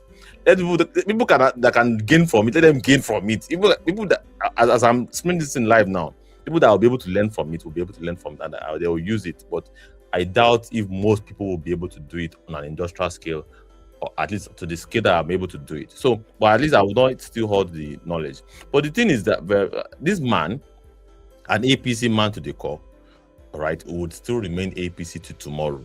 Every time I get to see him, I say, Alpha, shey they see wetin dey happen. He say, we have to pay the pains. There are some pains that we have to endure for the man to really do a good job.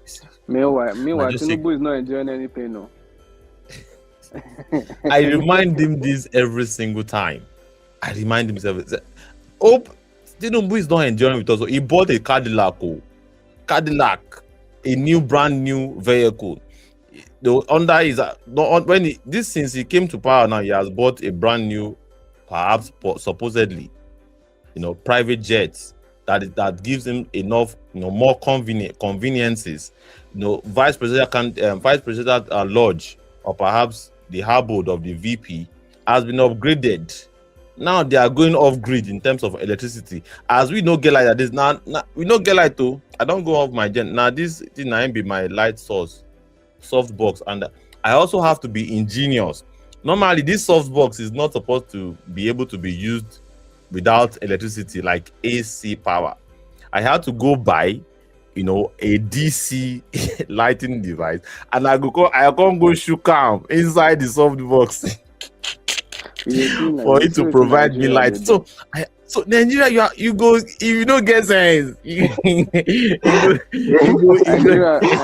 Nigeria go make you doctor for Nigeria. They do graphic design, they do websites. Oh For my Nigeria, you go goodness. choose two occupation in Nigeria. You know if you do one, if you do one, hunger go You beat don't go get, you. you don't go get, you like 5 occupation.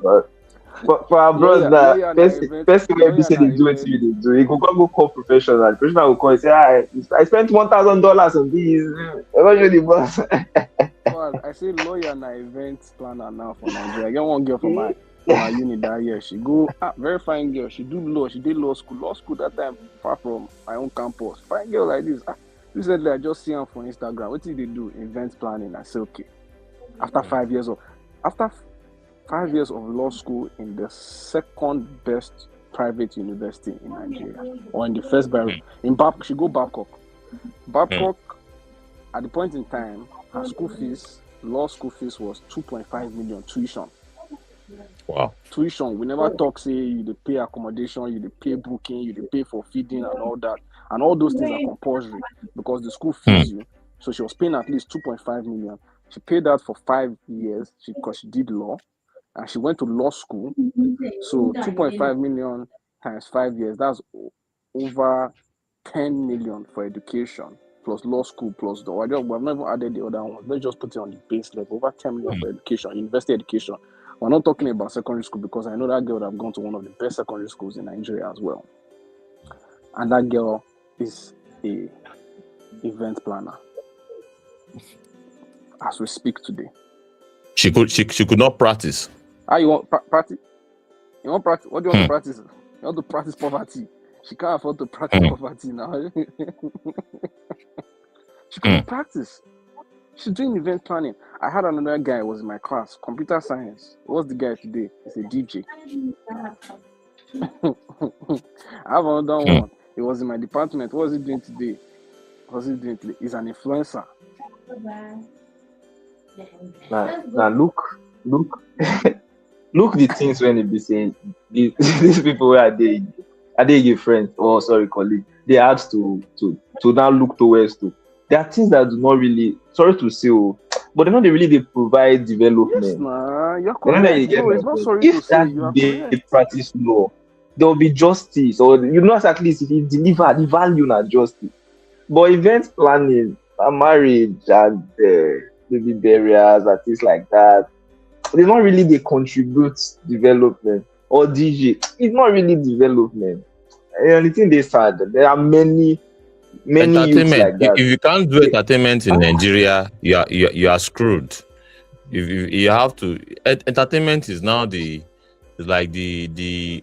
messiah of an average graduate, or perhaps and of course, what I also learned from what you said is this is a school owned by a church that is actually regarded as that has there's a particular word they used to use for this thing, charitable status, that you cannot really pay taxes because you have charitable status, something like that. Non-profit organization. All right, but are they really non-profit with this? And of course, the fact that they really wanted to maintain, through data anyway, their units are really the best. Landmark and Covenant they are the best university and it's because that means for you to actually have the sort of quality that can be regarded as even that is above standard in Africa or perhaps in Nigeria, they have to really spend that much. Or perhaps pay their staff that much. Imagine or this girl. Invest that much into their. This girl spent that much money to go through law school, not to study law. Then what was the point? And she, like many others, so that's to tell you that even when you can afford the best quality of the so-called best quality of education, that's another thing, yes. It cannot guarantee you a job in that career path, that you decide that you want to go for. So imagine people that did not even have access to go to a school like that. Because in Nigeria, we all know how the working scene works, the working employment scene works. If that girl comes out with a certificate, just because she went to Babcock, she would gain preference over someone that went to Unilag or LASU. So even with that level of access, she could not still practice with it. You can't practice law. So what is the point of all those years? She had to invent some other means of survival, such as event planning. And that this explains. If that's why I said I really am very careful when people talk about the begging culture in Nigeria. It's not really something that, it's just a matter of float or sink situation. There are many of these so-called beggars who are actually, graduates or perhaps artisans in their own right. We have welders, barbers, tailors. If you ask any of these agberos, you'll be shocked. I have done that experiment before. You'll be shocked. Many of them have, skills that actually they have learned over time. And of course, it was due to one economic realities that tanked whatever they are doing as skill that should literally be making them money without them begging. I have many of them in my streets here. You see them ordinarily. They come to you, Baba Fana, at this fuming figure, 1K. All right, but you ask them, do you have a job or you learn a trade? They said yes, and they will give you evidence that some of them barbers, welders, because welding now, for you to actually practice welding, you've got to either have a generator set that will be able to provide you light to be able to do this, because you can't rely on NEPA, and welding is a very heavy consumption skill or perhaps endeavor. And it goes to tailoring too. You need iron to power your iron for you to iron the customer's clothes.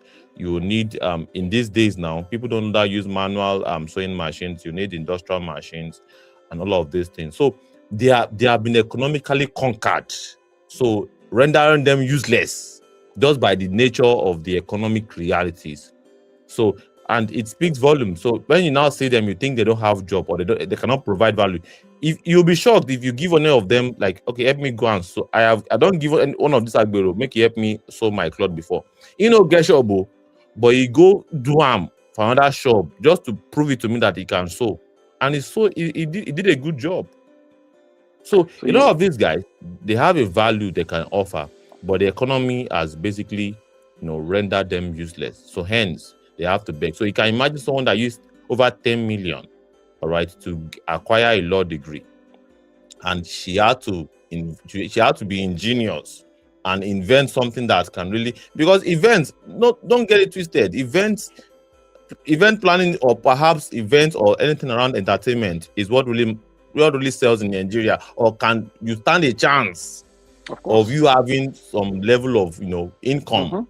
Because people like sensation, entertainment. That is what sells in Nigeria. If you're not doing religion, you are doing entertainment, or you are doing influencing, or anything that has to do with. That is why everybody is rushing towards. That is what is making it difficult for even the real, content creators to even thrive, because so many people are just rushing into it and bombarding the algorithm. So many people are just doing absolute rubbish, and let's face it, people love to see nonsense than quality conversation. People love to see you display madness, and it's even fun to see you display madness than for you to display intellectual or perhaps analyze issues. It's kind of boring to the Nigerian people, because they want to forget their sorrow. So whatever it is that you are saying to them, they are reminding them their reality does not matter to them. It is as if you are trying to wake up what they want to bury inside them. They want to bury their reality, but you want to bring it to their to their attention. So now explain why they are running away, from our content, from our spaces. So you have to be ingenious, and of course, I cannot blame that young woman for being ingenious to say, okay, if it is event planning that I can really, even if I take one event, and of course that's how it works. These event planners, if they take 1 or 2 events in a month, that should be good. If it is a good gig, for instance, if you take an event of for a girl like that, she should be having good gigs, and they can corner like 300, 400K to themselves by hosting or perhaps managing those such events, just 2 or 3 a month, or even 1 if it's a good gig. For a girl like that, she will have good gigs for sure. She will get good gigs, and that is, you see, for me, I understand the value of engaging in those things. I mean, look at some of the people we have today who are so-called well-to-do. Pella, for example, streamer. Kata FA, streamer. Tunde Not, blogger. VDM, blogging activist. Most of them are just internet sensation. Part of the internet sensation, and what we use to distract ourselves. So I can understand the value of that.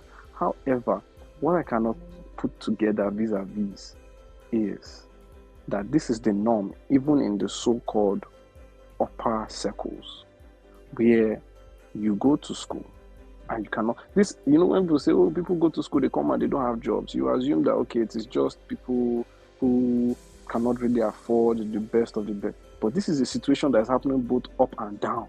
Even the rich people go to school, they cannot do the job they want to do because there is no facility, there is no infrastructure, there is no system that can guarantee that if that girl, she has looked at it, a lady who would go, or a guy who would go to Harvard to study law will never come out of Harvard and not pursue his law career after going to Harvard. Because a covenant will be equivalent to a Nigerian Harvard. A Babcock would be equivalent to a Nigerian Harvard. So after going through all that, you should be coming out and say, you know what, I have to use my profession, I'll go into the field, develop my country, there should be a legal system. But she has looked at the risk to reward ratio, she has looked at the efforts to productivity ratio, and she has seen that, if I enter this law path, if you do 20 years, make I don't see anything. No. I feel retire for this particular life, make my life no better. So might as well just go. Yeah.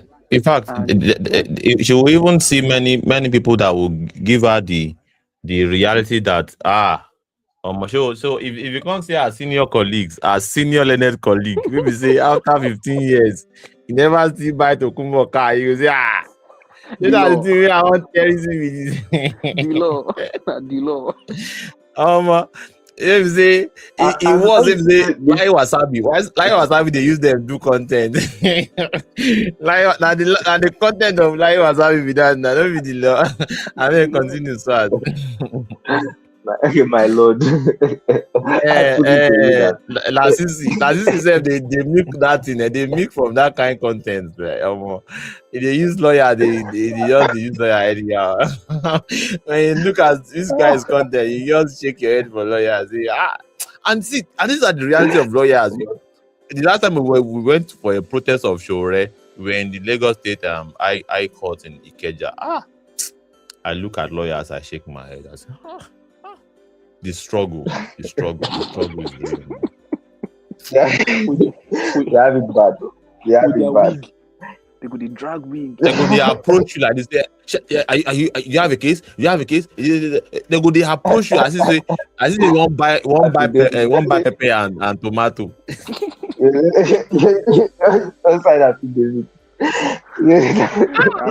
Many now, I see many lawyers that this that registering a company because they do just different things to make for their check. If you get lawyer friends, many they get for their WhatsApp status, they advertise, they register company, CAC, and what I still want to talk about, for that lady now, right?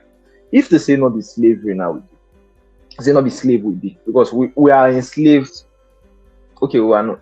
Okay, should I say? Okay. We are slaves to the system. Otherwise, if for example, she looks at it that law funds not to be law. Maybe in an ideal system, let's assume you studied law because you have passion, but you now find out that you need funds. Funds is more important than the passion, or funds is also important. She now decides to now say, okay, I'm a good event planner, right? The money she should be making from the event planning should be enough to sort her out, right? Take care of her needs. Then she can now say, okay, I want to volunteer my legal service for free, pro bono, so that may not be say, like if tomorrow I found something that is way more, okay, not you. See, medicine on my side was, I put her like. But if tomorrow I could decide to say, I don't want to practice again, after 10 years, I spent 8 years in uni, right? I not fail. I don't fear any course. I just get away. I don't think they are not the fear exam. So I don't fear any course. I spent 8 years, 1 year housemanship, then 1 year NYSC. That's 10 years. You understand? So if I could decide to say, I don't want practice for money, at least I should be able to still give value in terms of volunteering. You understand? But the reality we live in is that even professionals, when they say, okay, we don't want to do, that's the end of that, those experience, those expertise for them. They can't even volunteer it. Because the other thing that they are doing, they cannot afford to do it and still volunteer. Because they need to give themselves now to that other thing. So our event planning now, she go the also for the event planning, right? And it's almost never enough. Because the moment you feel say, okay, you get comfortable with the event planning, the price of things will skyrocket. Inflation will tap you for shoulder, wake up, touch grass. You understand? And before you know, even if she's making 500 to a million a month, for example, right? She's still struggling. She's closer to the homeless person, of course. So she's constantly reminded that any small thing she will fall off. You understand? And she has example of people who are falling off, that you look left, you look right, you see people who are so-called falling off, right? And they struggle and they're even there at the end. So she don't want to end up like that. So she can't afford to now, let's say, even volunteer. All her time is for, and that's the sad reality. And no society can develop like that. No society.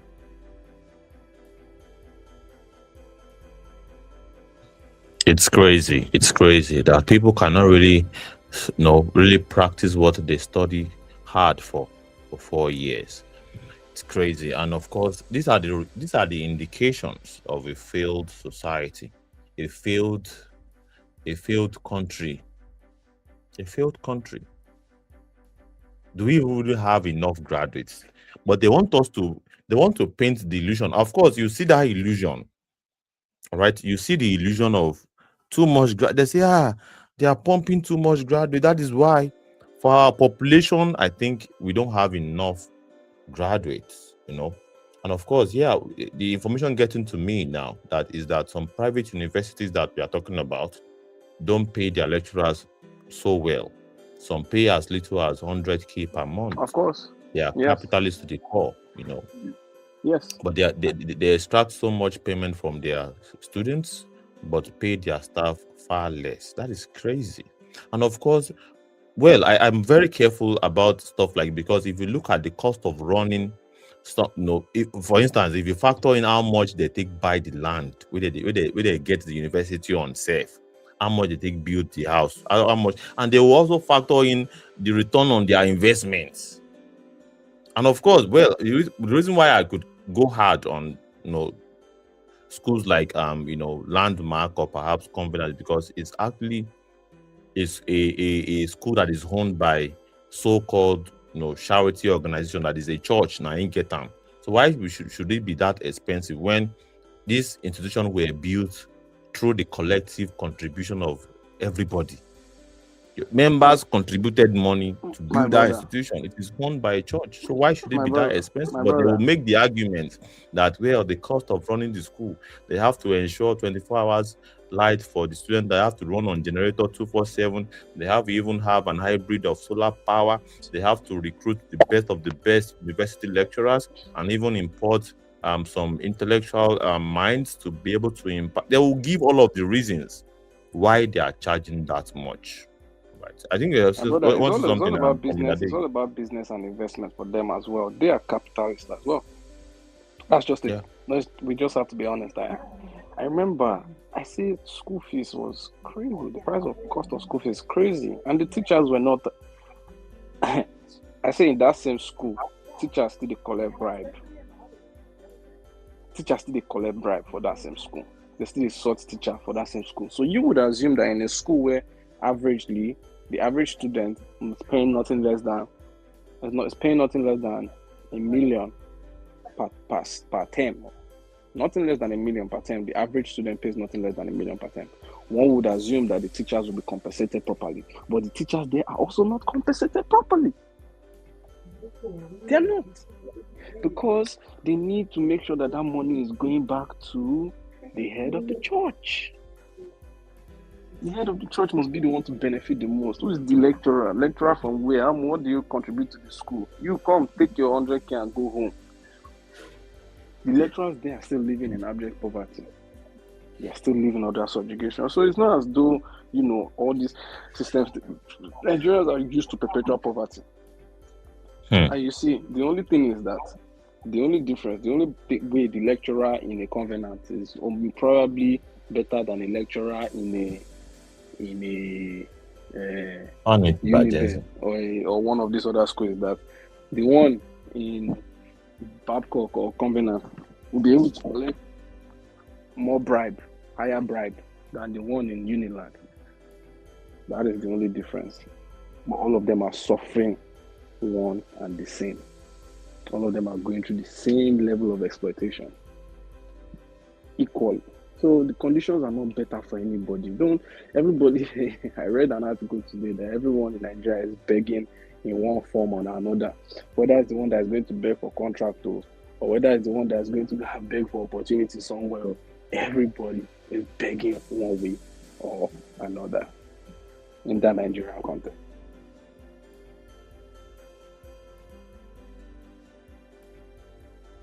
It is what it is, and of course, it's the reason why we want to highlight. Welcome, comrade Godwin.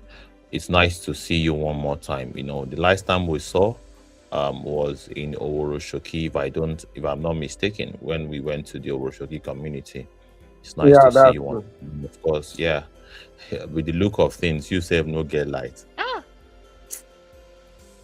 Nigeria. I not get light. I not. See, am I audible? Yes, you are audible. You are audible. This is the 6th day now that there is no light in our community. The 6th day. You understand? So it's just so painful that Nigeria have just accepted rubbish just to keep the people who put us in this mess to keep them in power. It's so frustrating. Like today now, I was coming and I saw so many youth gathering. I said, what? So I now get there. I got there. I was now interacting with them. I said, what was really going on? They said it's APC, e-registration. I said, this is the problem you guys are having. Upon how this country has been so disorganized, and you people are still gathering to keep fueling the people in power, and you don't even, your support to these people that is the reason for us to be getting this bad governance. Can't you people just leave this demonic gathering and just focus on how we are going to tackle the misrulers in power?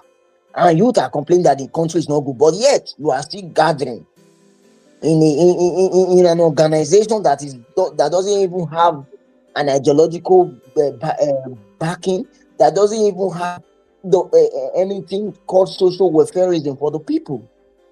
That party is not built for the people, but yet you still see vibrant youth.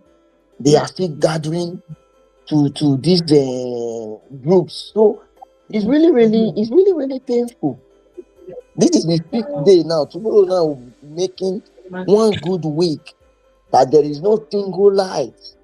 You understand? So how are we going to keep on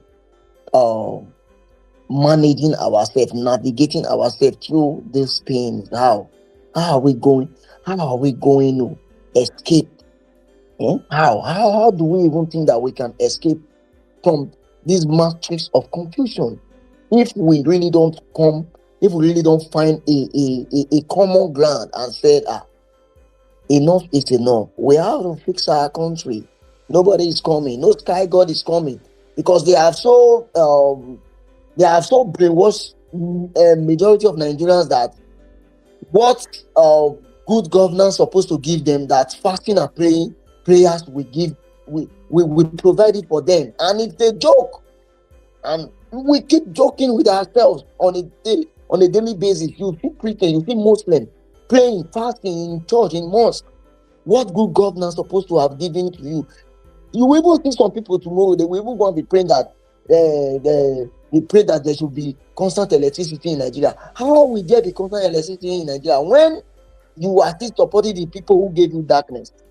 How will constant electricity come to Nigeria? How will you will still see some people praying against accidents, praying against witches and wizards? There is no witches and wizards that is killing people. The witches and wizards are the politicians who refuse to fix the road. They are the real witches and wizards. There is no witches and wizards out there praying against accident. How can you be praying against accident in a country which the misrulers have vehemently refused to fix the road, but yet the Western nation that this idiot travel to, everything is nylon tied. Like seriously, Nigerians, I don't really know what has really happened to majority of the thinking faculty of majority of Nigerians, that they cannot even see this thing, and yet they are seeing these things, but yet they cannot fathom it that we are being used, we are being played, we are just being taken like a joke. As in, see, like seriously, these guys don't even value us. They don't even have any common regard for us at all. I've been hearing you talking about school.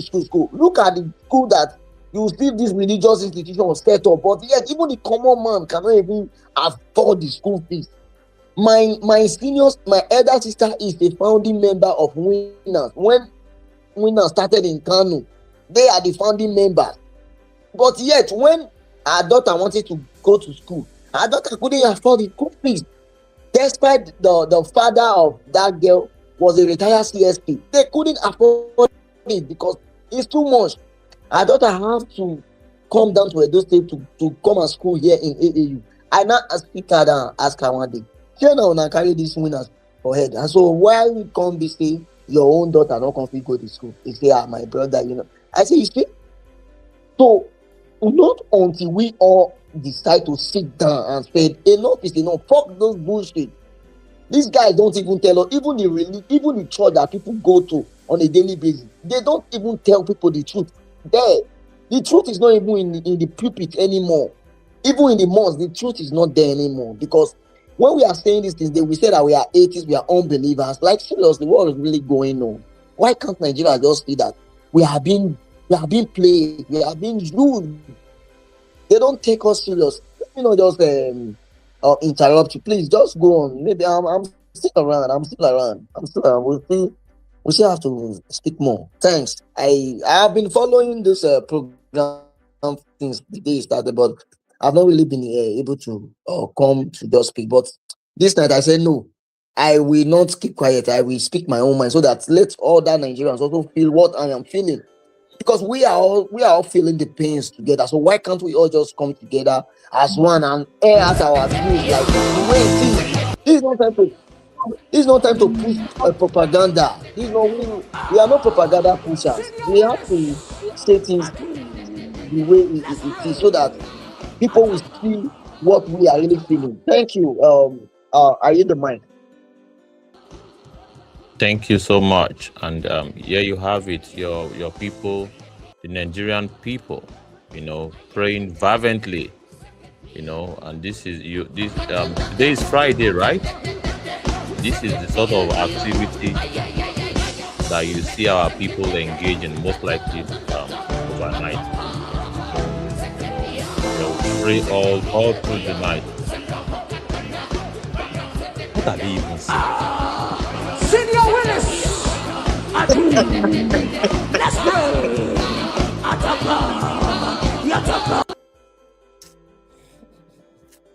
Yeah, not a serious.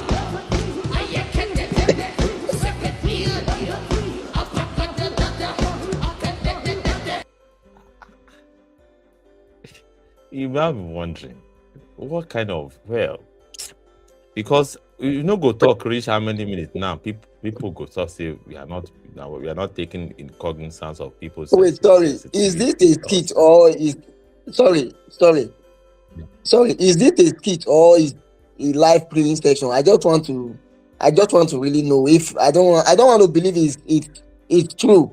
I just is this a skit or that It's one? not a skit. People they pray It's for not church a like skit. this. This is a live program. This is a live program. This is a live program. So It's a you live. imagine. It's not a skit. It's a reality. It's their program in their church. They put it. Now they put that for YouTube.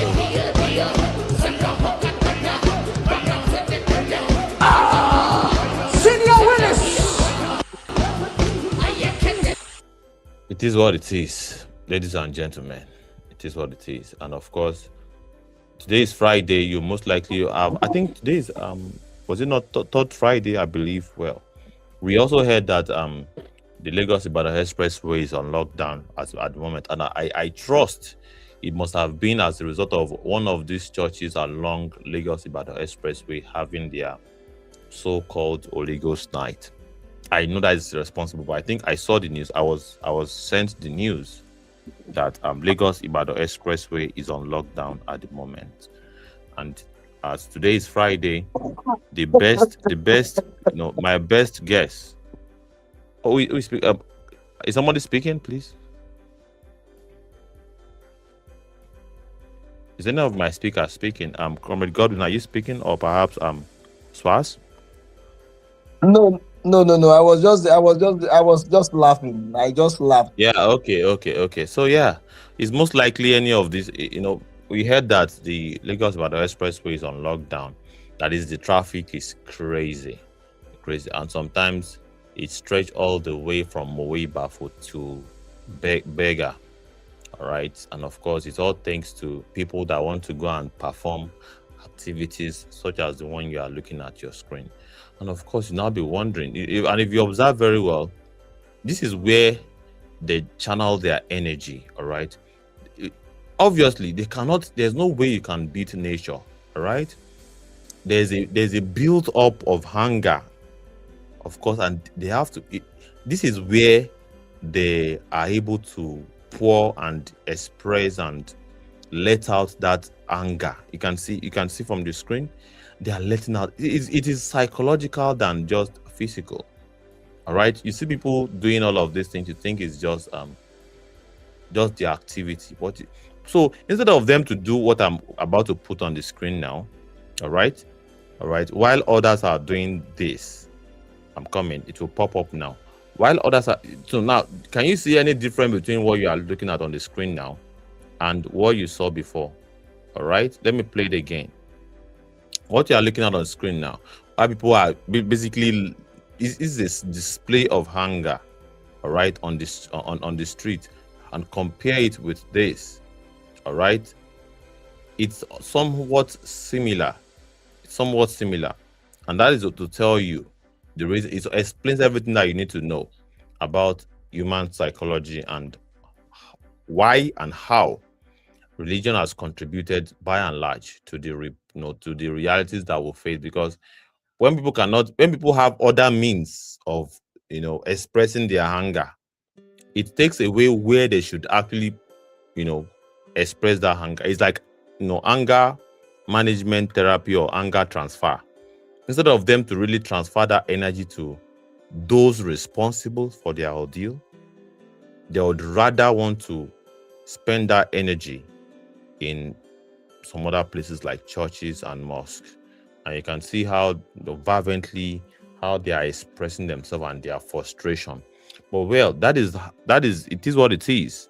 All right. And of course, the news getting to us now. And of course, it's no longer even news, right? That the minimum Tokumbo car that can be affordable in Nigeria now is not less than 9 million. Yes.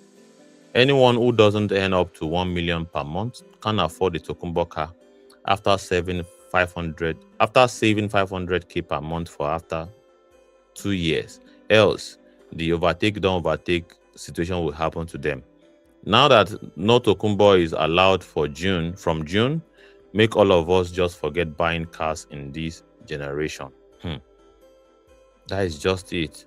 And of course, I agree totally. And of course, see, if someone who we are into for me, I know say I am screwed. Tokumbo car, I bought one Tokumbo car that was in August. 2017. I can't even the complete it took cost then pencil like 2002 model 1.4 million because I didn't go to Cotonou. In Cotonou it was 700. So I just say okay, let me just buy it in Lagos.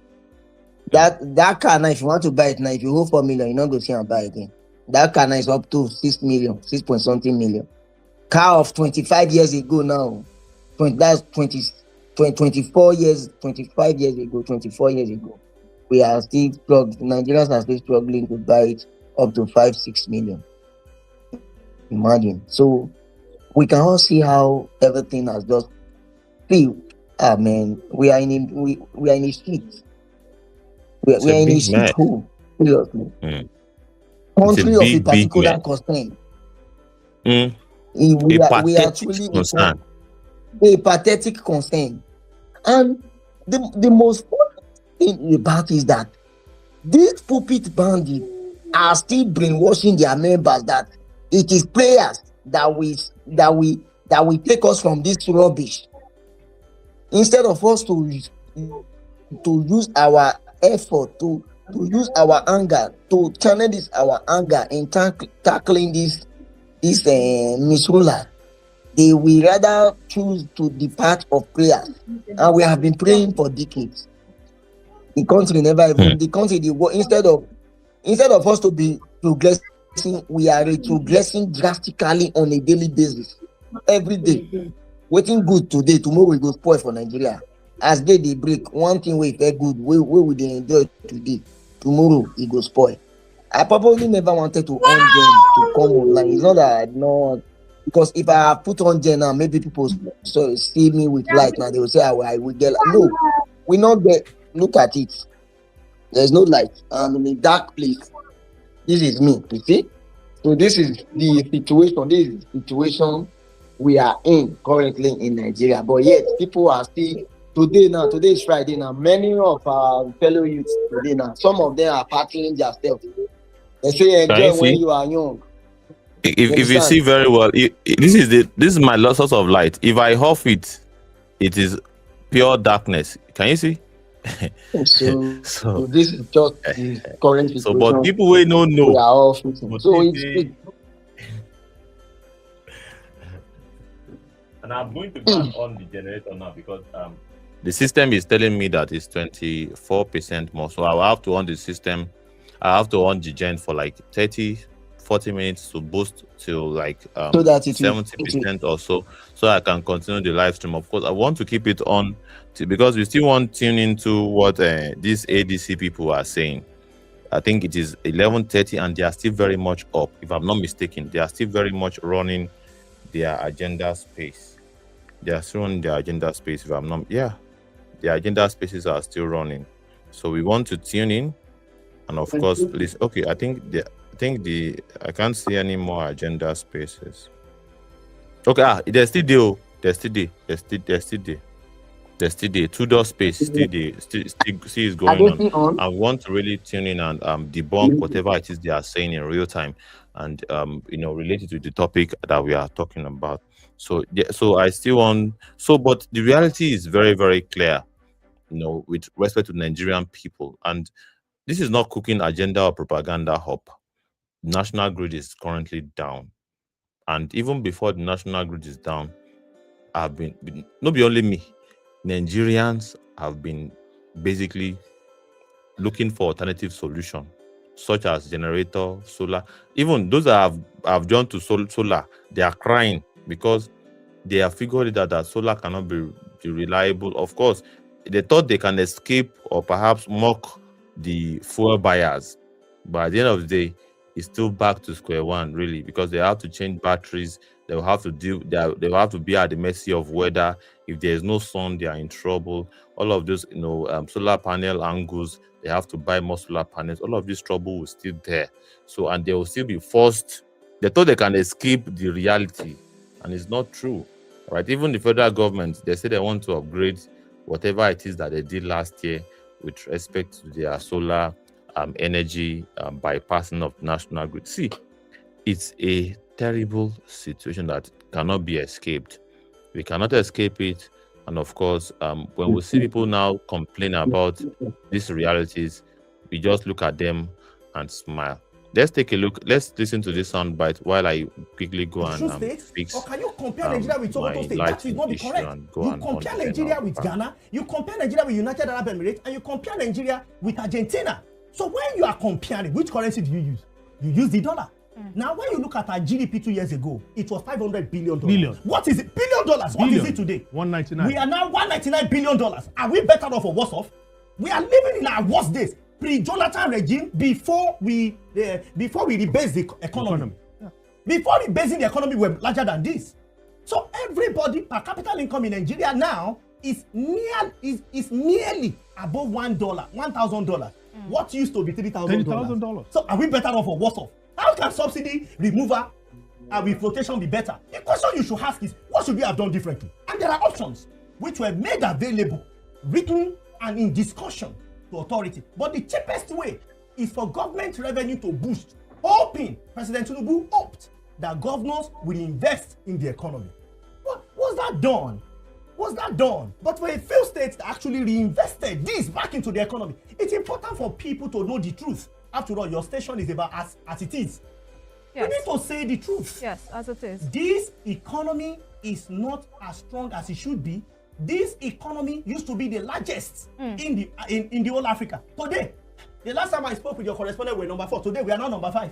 Now check, the largest economy in Southern America is Brazil. It's also the largest country in population. The largest in North America is the United States. It's also the largest population with largest economy. Then you now go to Europe and see in Eastern Europe, you see Russia as the largest economy and also the largest population. And go to Western Europe, where you meet Germany, the largest population, largest economy. When you come to Africa, oh my dear black Africa, Nigeria is the largest population. It's not the first, it's not the second, it's not the third, it's not the fourth, now the fifth. So how can those two policies be good? It is more than obvious that they were made out of error, they were made in mistakes, and some of us had provided alternative solution to the government. Whether we will take it or not is another kettle of fish. But we cannot say because we have a deal, look for cutlass and beard ourselves, hoping that all will be well. It's like cutting our nose to spite our face. But well, the result is obvious in the public domain. People that are watching us and are listening to us, you are themselves. Are they better off today than they were 2 years ago? They should ask themselves. When we say that at the end of the tunnel, there will be light, the father of modern economics, macroeconomics for that matter, John Maynard Keynes, he said, and I quote, he said, in the long run, we are all dead. Ask anybody, we will go through pain. When will the pain end? Can they tell you it's going to be 1 year, it's going to be 5 years? Funnily enough, World Bank seems to provide the answer. Is that what you wait for 10 to 15 years? Can you continue like this for 10 to 15 years? And I asked in 2016, when I was interviewed by journalists, when Christine Lagarde told Nigeria that, don't worry, this economy will not go into a recession. I said, this economy will certainly go into a recession. I'm in Nigeria, I'm an economist in Nigeria, and I know for sure that this economy will go into a recession. Did you know that as against advice Christine Lagarde gave to President Buhari, Nigeria economy went into a recession? Was I happy? No. But is that the truth? That's what economics is about.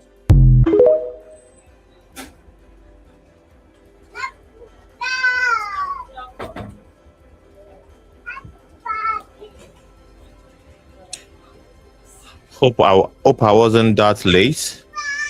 And of course, yeah, thank you so much everybody for joining us. It's still the Movement Radio, the Civic Space and Liberation Chat. And of course, yeah, thank you so much for joining. Well, what have we been discussing? We've been discussing about the Nigerian phobia, resist or perish, right? Oh, Comrade Shiwailara, you're welcome. Sorry. I had to quickly step out to do a thing or two.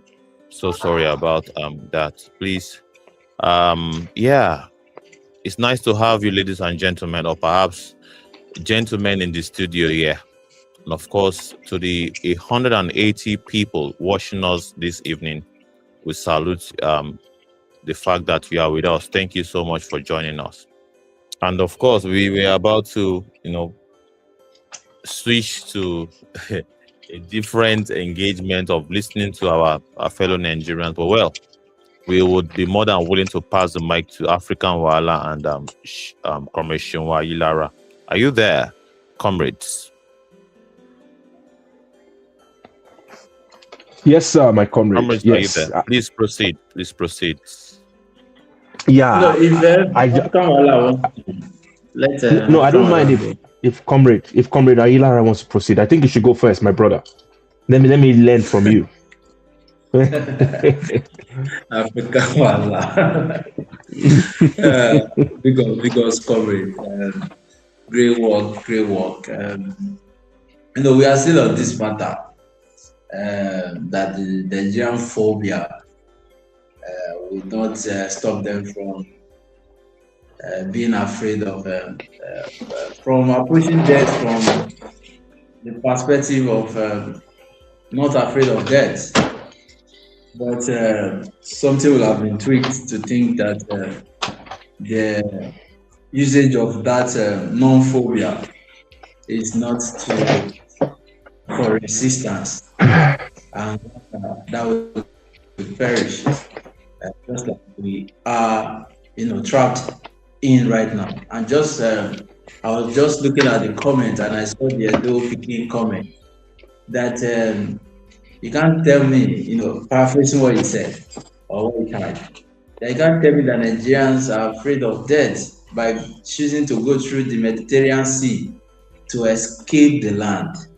No, that's not a group of people that are afraid of death, or that have fear for death, or that experience fear in itself, because the highest form of fear in itself is death, right? So if vast majority of our people would subject themselves to that route as an alternate means to escaping the reality that they are trapped in, then you can't tell me that such people are really, suffering from phobia, suffering from fear, right? So, and it's further still connotes what we've been saying, that Nigerians are not afraid of death. You are not afraid of death.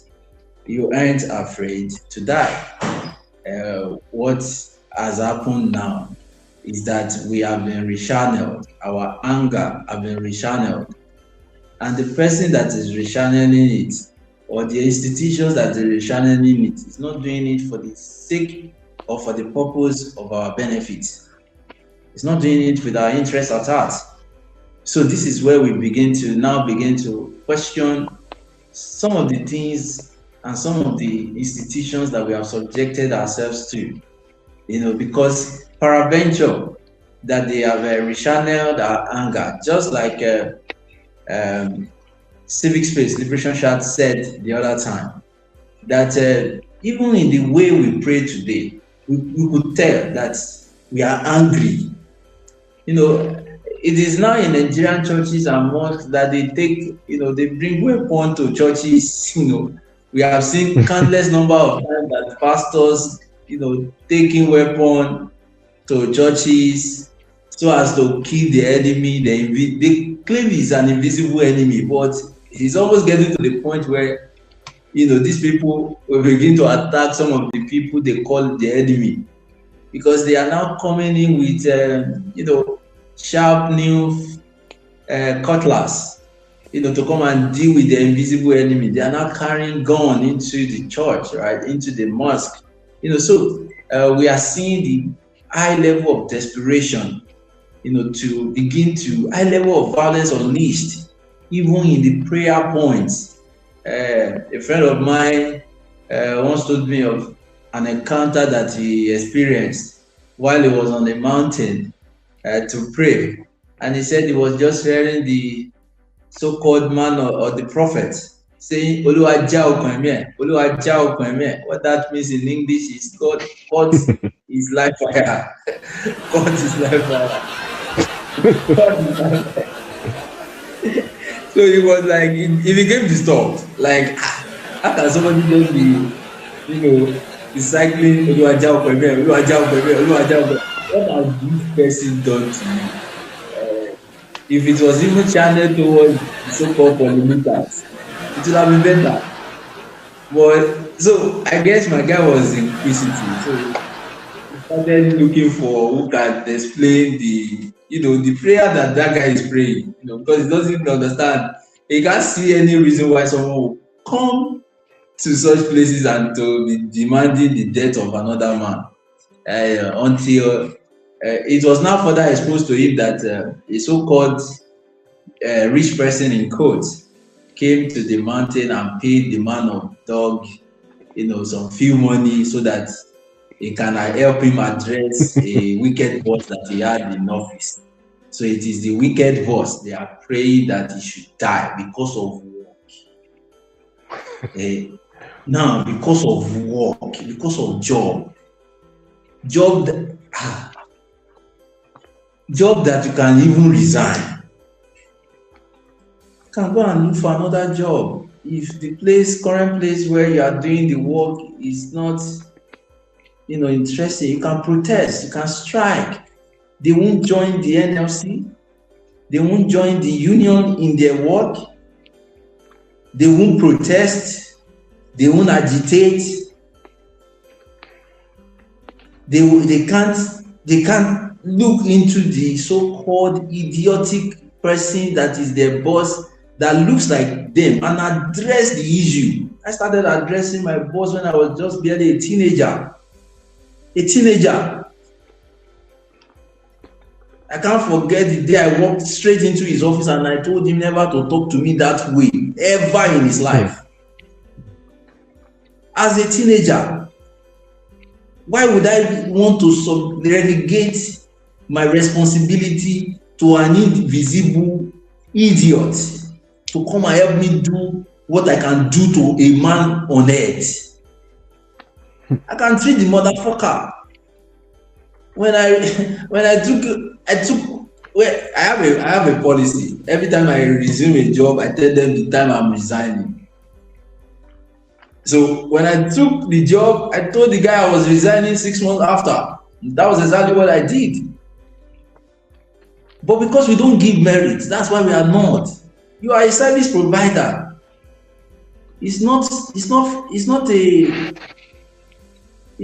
a begging issue.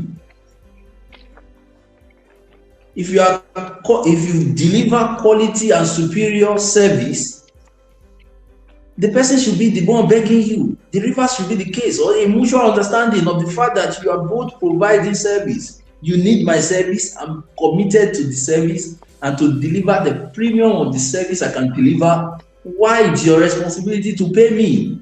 You are not doing me a service.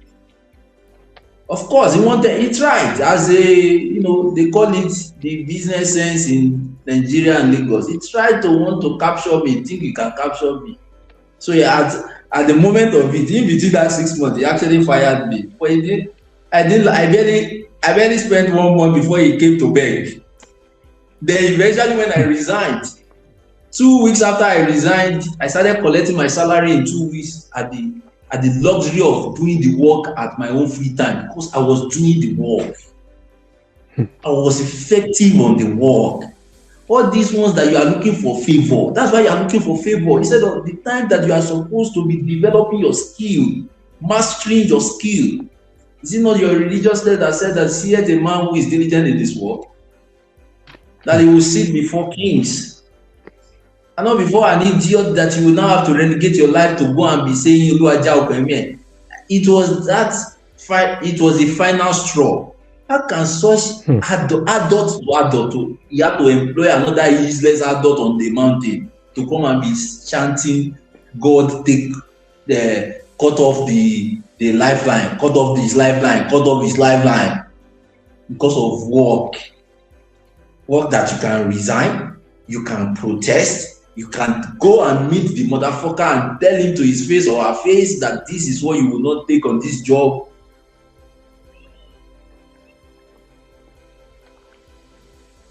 But the reverse is the case, because the idea of what death, what non-fear means to us is to preserve self. It's not to give. You see, it's never to offer anything meaningful. And that is why the idea of God will favor you in spite of your flaws. Will speak to you. That's why they will scam you. What would scammer do? Scammer want to get you to the position where they feel that you are the one that needs their service. Without them, you cannot do without them. Once they get you to that point, they will scam you. That's why these idiot phobia bandits are scamming you. Who is praying? Who is collecting the offering?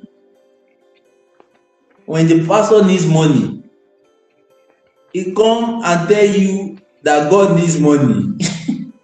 So you donate, you do socialism and contribute. The work you do not want to do. You see, the socialist work you do not want to do.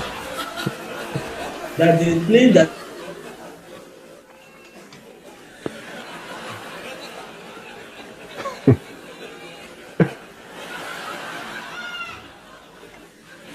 the student will give it to one man. But when you need money, what does it tell you? It tells you now that you have to go in the route of God, all man for himself, God for all of us. Suddenly he points into capitalism and say, go and pray. God will favor you. God will favor you. You will be the head in your family. You Mumu yourself. Amen. Amen. I want to be the first in my family to drive a car. I want to be the first in my family to travel. I want to be the first to give. I have a theory I've done about the concept of force. That it is the force that got you here. That concept of being forced here that got you here. Because it was your oversabi sperm self.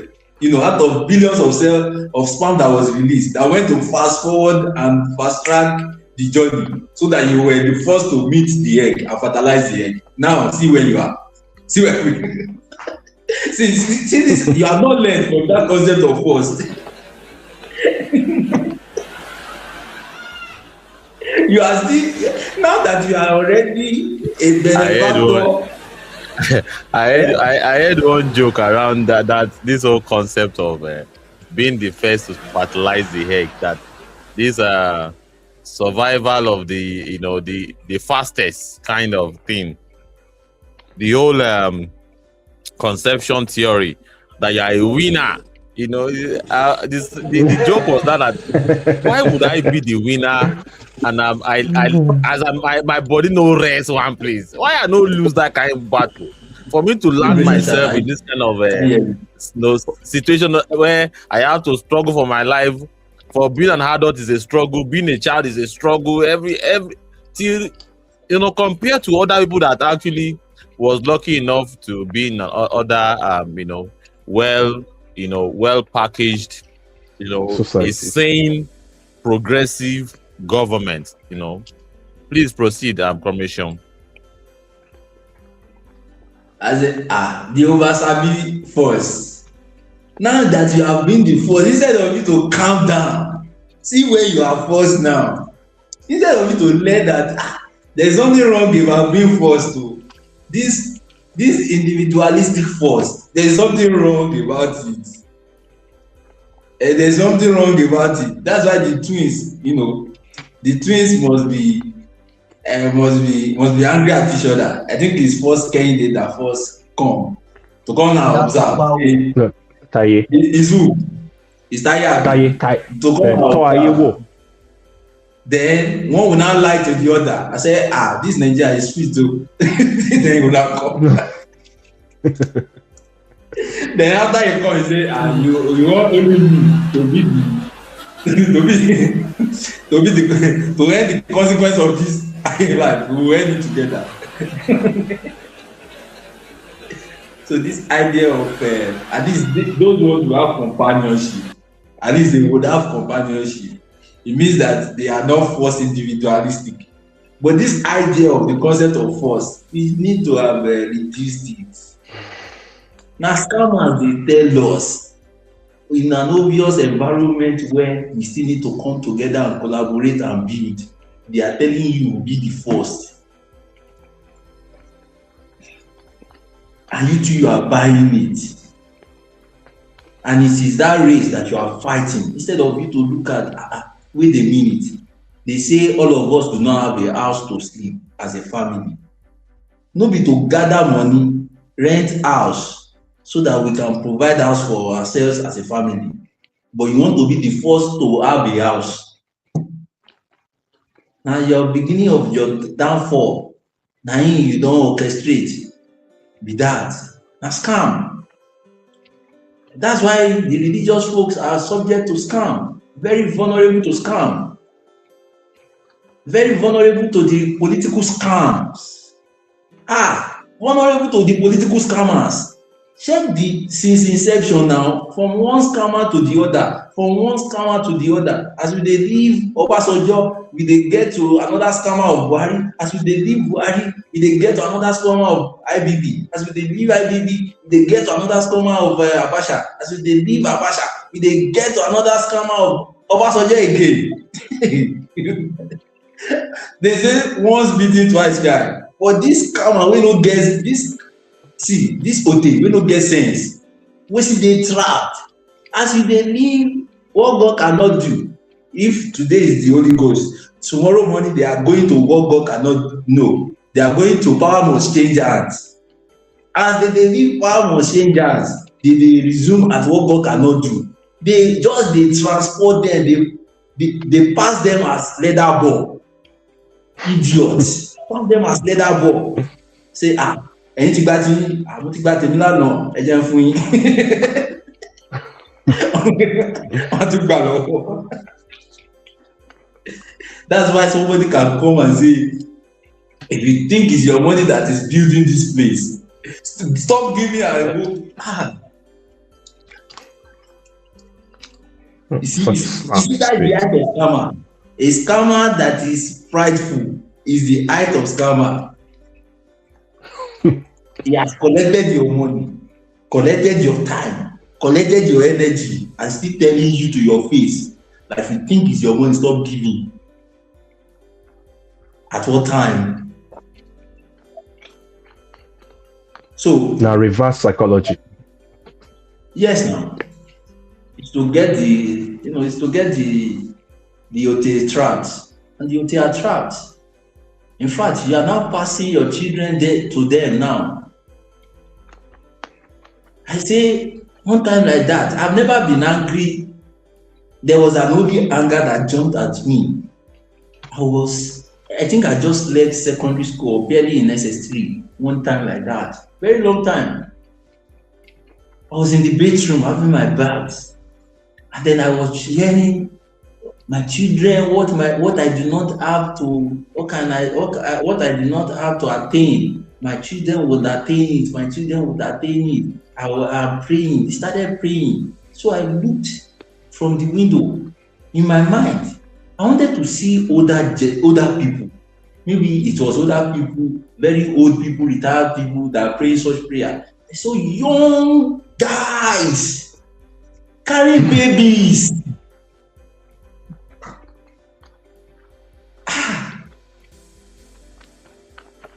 I saw young guys. They were all young, mid-30s at late, mid-30s or 40s. They carrying babies, children. Bóyá ara wọn gan ni àwọn whiskey dem sì sìn.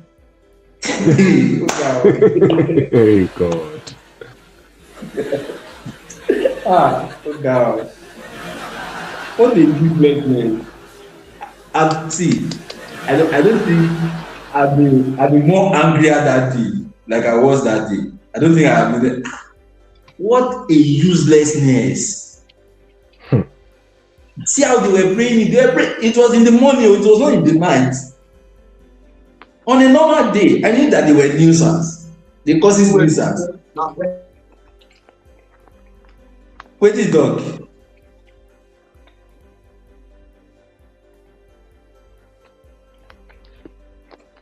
Someone said something now, but I didn't hear.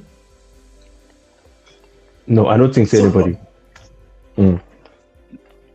All right. So continue day, all right. Thanks. On a normal day, I knew they were nuisance. I don't give attention to them. It's a long time. I was still also a church goer myself. No, No, at this point, I wasn't going to church. And one of these days, we will share my experience. There is an experience. There is an abuse that I went through as a child in the hands of one of the so-called white garment churches. I'm gonna tell you, but not be today. But around this time, I wasn't going to church. I just saw the madness. I feel like going there to slap all of them, as in giving them all slap. And motherfucker to just come out build nation for their children. Seeing a child that is barely, some cannot speak, some are toddlers. Majority of the children there were toddlers. They were praying that they would eat the fruit of their labor. Motherfuckers that have not done any work. I say I cannot be sure if they are the likes of the whiskey devs. They are even the likes of whiskey devs. They are not nothing. Because such uselessness cannot bet anything meaningful. Such uselessness cannot bet anything meaningful. Oh, maybe I'm not. Comrade, I think someone is trying to jump in to add to what you're saying. Commissioner, thank you, African. Commissioner, can you hear me?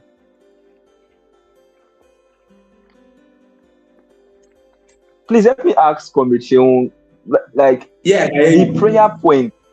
Okay. Sorry, Commissioner, the prayer point. I don't fully understand it. Like before, initially, I was thinking that it meant that the parents are poor, right, and they've given up, so the parents can no longer achieve what they should achieve. So it's now up to the children to now achieve and live a good life. So the parents have given up. But I don't understand. Is that what the prayer point is implying? Or is implying that if the parents cannot drop off, that the children will drop the off, or continue from where the parents stop drop off? Waiting the parents do to continue from. What did they do? Them who knows that they didn't do anything. To continue from where?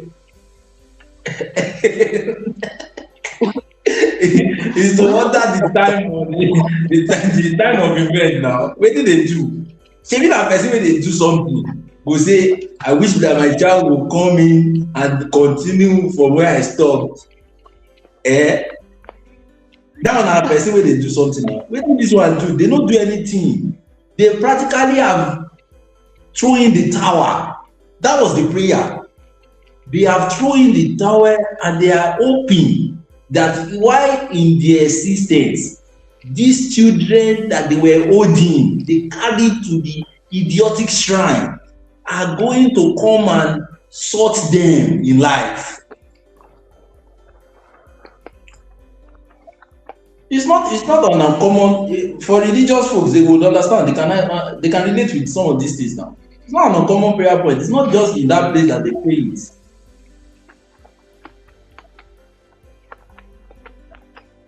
These guys are motherfuckers, and it's just the total irresponsibility, uselessness, as in anything less can qualify, can go into it.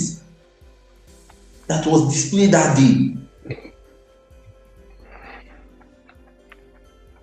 I said I was just barely, probably I'm probably in my SS3 or barely out of secondary school around that time. I felt like going there to slap all of them. Say, I can't imagine my parents praying that prayer, even in my absence. Even as I was a high school graduate or almost about to, I can't imagine my parents praying that prayer. That prayer is not a progressive prayer. That prayer is a motherfucker prayer. And it's birthed from hatred and anger.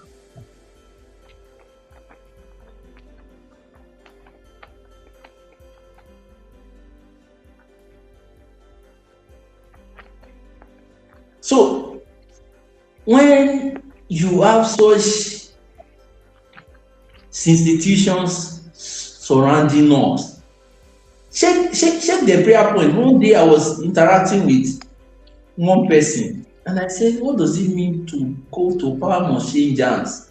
From who, power changing hands from who to who?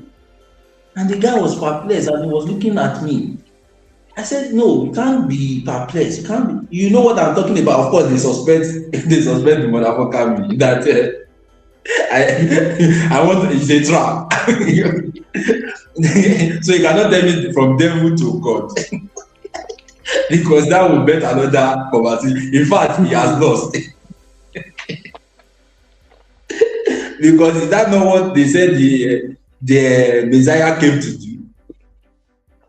But scam works effortlessly without thinking.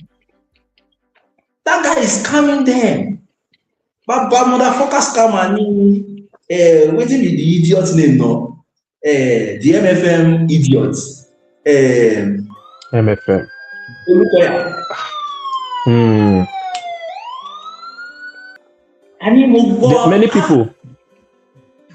Many people they expose Olukoya now. Many women where Olukoya don't do is kindchi. Where Olukoya don't, sexually, assault. Many of them now on YouTube, they're on Twitter, they're on social media, on TikTok, exposing him every day. But sorry for cutting you in there, bro. Yeah, you're right, and I'm seeing that. But me personally, I call him the devil. If the devil in the Bible really exists, that guy is the devil. That motherfucker idiot is the devil. In my entire experience, I've only listened to him once, his message, and it's titled, I cannot forget, Who Needs a Deliverance? And this is the damage they are doing to our people. Me, I usually will say that these guys, the minute list of their crime against humanity, against African people, is collecting money. If they had collected our pockets, our offering, stole the money like they do, and leave the people's mind, it would have been better. But these motherfuckers turn humans to things we cannot identify anymore. He titled the message, Who Needs a Deliverance? I was living at Mowe Ibafo around that time. From Ibafo to Ojota, if you understand this route, that's barely about 30 minutes, 20 minutes journey without traffic. But because of traffic and all that stuff, 40 minutes. So it was a 45-minute message. I listened to it with all my desire. After I dropped at Ojota, I felt like I needed a deliverance. See, if the message had completed while I was at Punch, if you know that route very well, you know that MFM is not far from Punch newspaper. If the message had ended while I was at Punch, I would have gone there. And that is the motherfucker effect of the motherfucker useless man that he called message. He was able to convince and confuse people to think that the problem that is pertaining to them, our born out of economical, political problems, has anything to do with something spiritual. He's the devil. If the concept of, I do not believe in the concept of even the devil in the Bible. I never believed it. That's why I never prayed against it, because it's not real. But if there is anything that qualifies the devil, Oyedepo is a criminal. Adeboye is a scammer, confirmed scammer. Pretentious snake is Kumuyi. But if there is anyone to call devil, that guy is it. Olukoya. He titled the message, Who Needs a Deliverance? Let me tell you, and his motherfucker skill of using story. Man. Let me tell you the story he shared. The story, no. Guy. And people are still part of that these idiots. Let me just paraphrase the message. One of the messages he shared in that stuff. So in case somebody have asked, Now the story I'm sharing. How much was the house? Sorry. The things I'm sharing today cannot be less than 25 years ago, right? So, but one of the things, so you can see that I still remember. But one of the things that he shared was that a young guy was paid a scholarship, right, to school abroad, all expense paid, because they were from a wretched family, and that after he was able to school abroad because he was intelligent, brilliant, and he was able to school abroad, he was exceptional, that after his graduation, on the last day that he was supposed to come back to Nigeria because he had found a work or a job was waiting for him, there was job already, he went to one of his friend's house. They had a pool, and straight from the pens, he went straight to the pen so as to dive into the pool.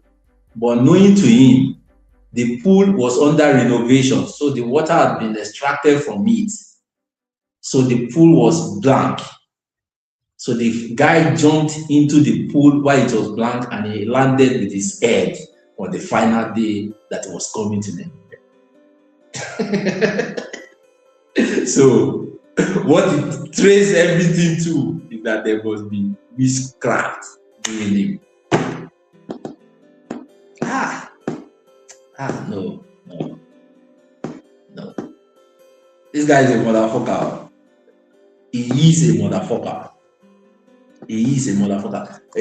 So one of the things about such, I usually also have one of the things you would realize, and you should see, this is a social experiment. Go and experience people who are living or are under this idiot.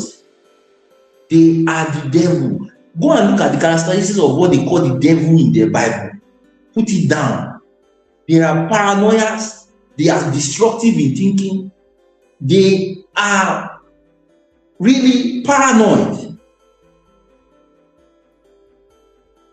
The world is against them in their thoughts.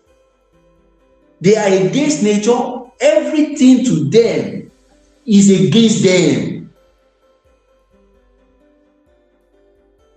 They are against beds, and it has nothing to do with education. Some of them in code, on paper, they have doctors, but doctors with no brain anymore.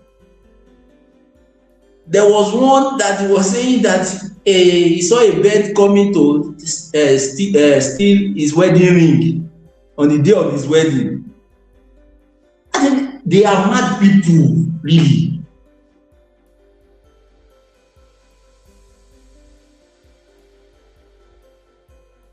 And they prove that they are mad people. Go to their camp and see the surroundings.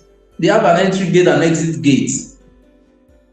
Even within it is rubbish. But go to their surroundings. They have an entry gate and exit gate. They are useless to their community that they reside around Magodo. Is it not Magodo? What's this place called? Magoro. Very useless to their community. Extremely useless.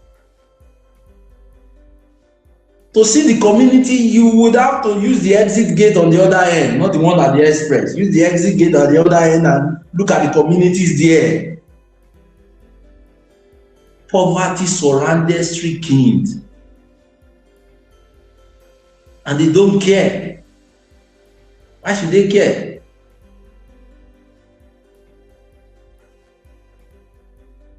But they don't know that they are setting themselves up for attack too. Because it will take only just few thousands of naira to pay somebody to blow up that place. In fact, the day I saw this experience, this reality, I was like, these idiots do not know how they are subjecting their life. They do not even know the risk they are putting on themselves. That's how stupid they are. That's why the idiot is also in the business of siphoning money in safe havens. How many cases now has he lost in America?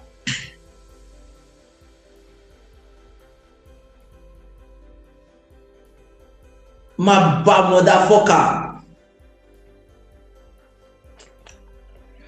Ole Koya. Ole Koya. Ole lè kọjá. Ole ò ní ẹnu láti kọjá. Ole lè nu ẹnu láti kọjá. This idiot went to sue Sahara reporter. Have you forgotten? He came back with shame anyway. He went to sue. He thought he was in Nigeria. Our motherfuckers. He lock up people the same way these charlatans politicians lock up people. This is a devil. If they are looking for devil, if they say I should describe not this blackness or leave his melanin or his blackness or the sabotage or the compromise of the melanin, the head, what is in the head, they don't remove am. They don't remove blackness from his head. It is a religion, Abrahamic religion that is in the head, and that Abrahamic religion, if you study very well, you know that it's as wicked as the devil they described. And this is an embodiment of that. Because how do you lie to your people that much? And people are dying with these lies. They keep on selling the lies, they are dying. Idiots will do every month. Power must change hands. From who to who? Motherfucker, from who to who? Which power that are you looking for that has not changed hands since? But of course, he's collecting the power of the people to himself. And power keeps changing hands truly. And will he ever be tired of combating the power of the people to himself? Never. Their moral life is useless. Moral life useless. On a low code, he has a 2 official wives. So that you know that I know these idiots. And I know them.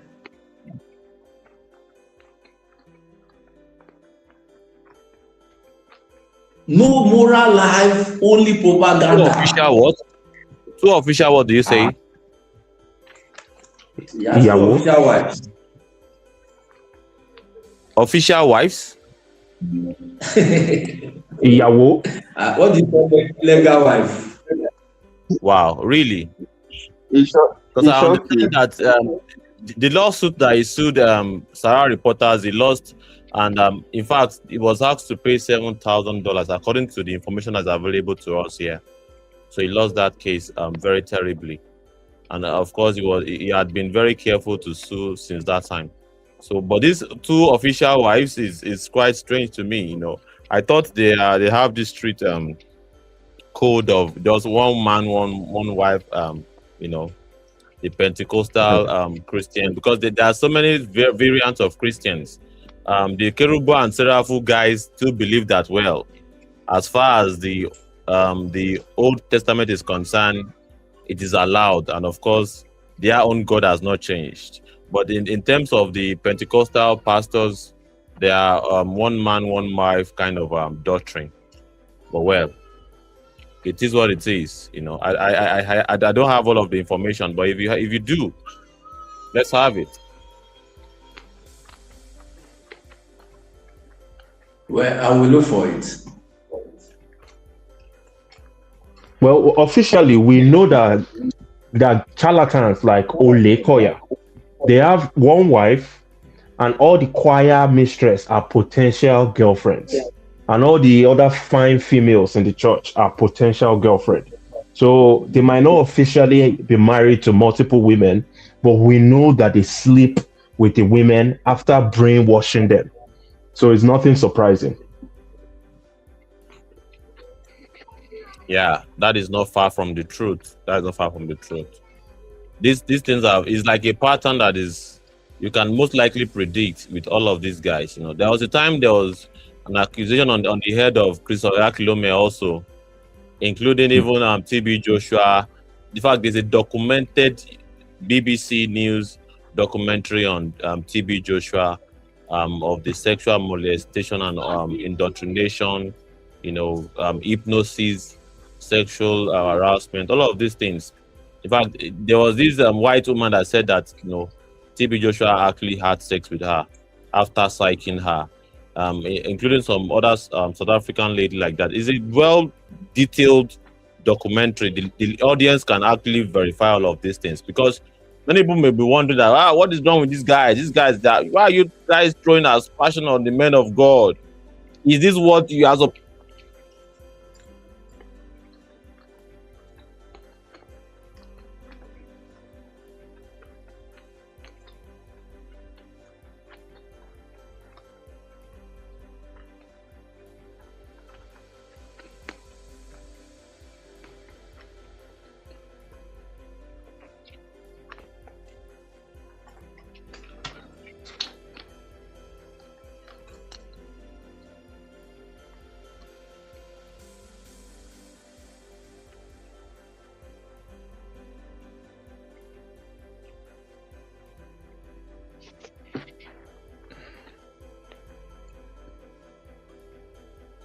Is it just me, or we can't hear Comrade? It's not just you. I can't hear. We can't hear Comrade, you. Liberation chat, we can't hear you.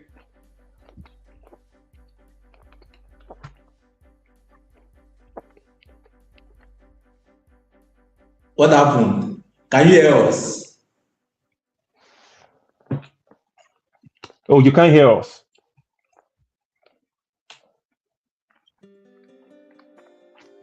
No, I think he can hear us, but we can't hear him. Okay. Comrade, I think he wants you to continue. Yeah. Yeah, so the phobia that Nigeria have, there's no phobia, there's no fear of death, really. But they will not resist, but rather choose the prone to perish. And the reason why that is done is because there are institutions, like I've said, working on them, deceiving them, lying to them, that they can express their non-fear for death in a different manner.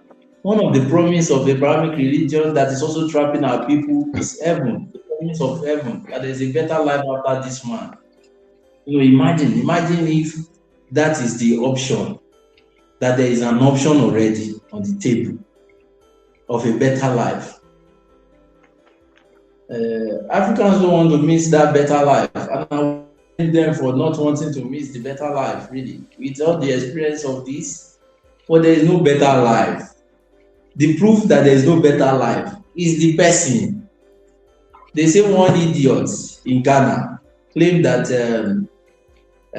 he was going to build an ark, that the earth was coming to an end in 2025. But he said just immediately after he raised funds, he went to buy one car like that. That's a proof that guy, there's no way coming down now. That's a proof. You don't need any other thing. So somebody is telling us that earth is coming to an end. You are disposing all that you have, but he is still accumulating. So now, that's a proof. So the lifestyle of these people show to me that even if there is heaven, they do not believe it. The lifestyle of these guys shows to us that even if there is heaven, there is no belief. But there is none. It's a make-up. And it wasn't just made up just now. It was a system that was created for the sole benefit of the enslavers during the slavery era, during the slavery time. It was a system put in place so that the enslavers can continue having a nice day, an unchallenged day. That was the system. That was the system. So who does benefit from that, from hoping that there is a better life from here? The enslaver, the system of slavery does it, because as long as the people believe that there is a life after death, they will feel relaxed to want to bear the burden of timelessness of time.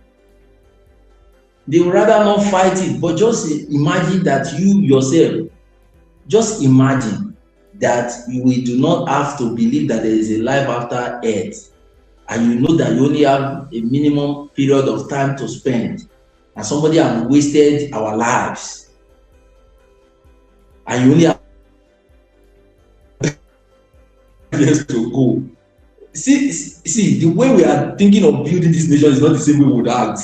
That idea alone, removing just that idea alone, is not the way, because you are building, you will be building so that these 5 years that remain out of the life expectancy, me too, I want to have at least 2 years of experience to see the beauty now.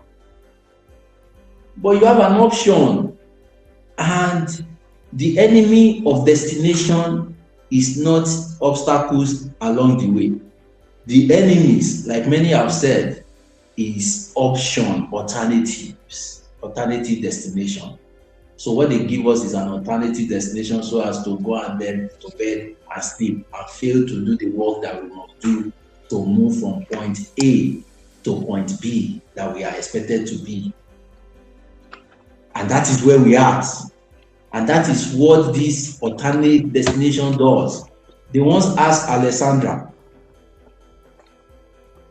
well, let me complete his name so that you can get it. The Great, because history had it that he never lost a war. And they once asked him, why were you not able to lose a single battle?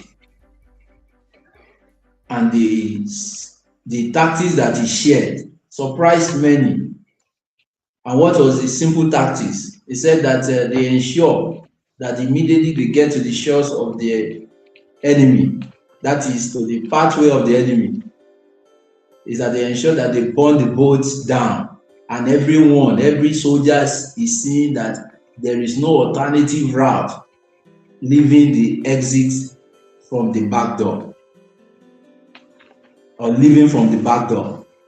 That the only route that remains now, the only route, if I thought they would have to walk out of this alive, must be from the front door. And to walk through the front door, meaning that they must win the war. So the option was killed so as to put people's mind in a single mindedness, in a focus point. You are not focused about developing our environment now, because they have lied to us that there is another environment, like Onigbo, that is heaven. Is that not what Onigbo 2 or drug users 2, MVCH, is the same thing? They create another mental world in their mind, such as Olukoya. He has it is in that place that they spread the idea of what do they call it? Spiritual husband and spiritual wives. I say he has 2 wives officially. He has more spiritual, because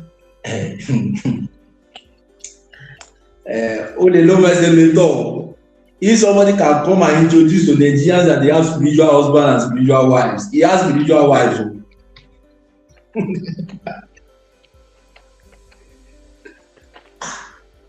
What is happening to Liberation Chat? Is the battery low? So, but can comrades still hear me? Yes. All right. So it is in that vein. It is in that vein that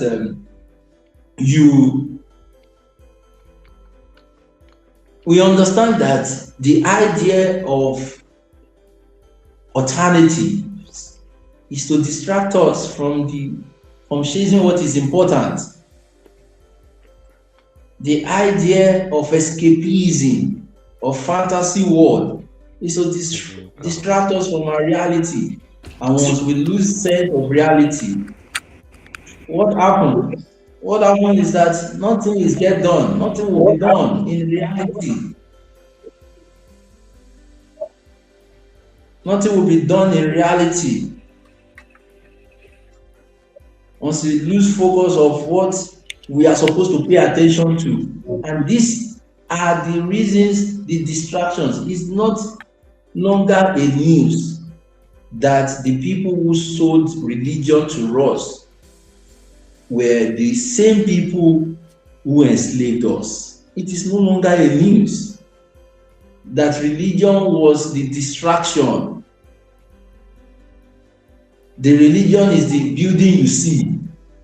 Underneath the building, slavery was happening. Human trafficking was going on.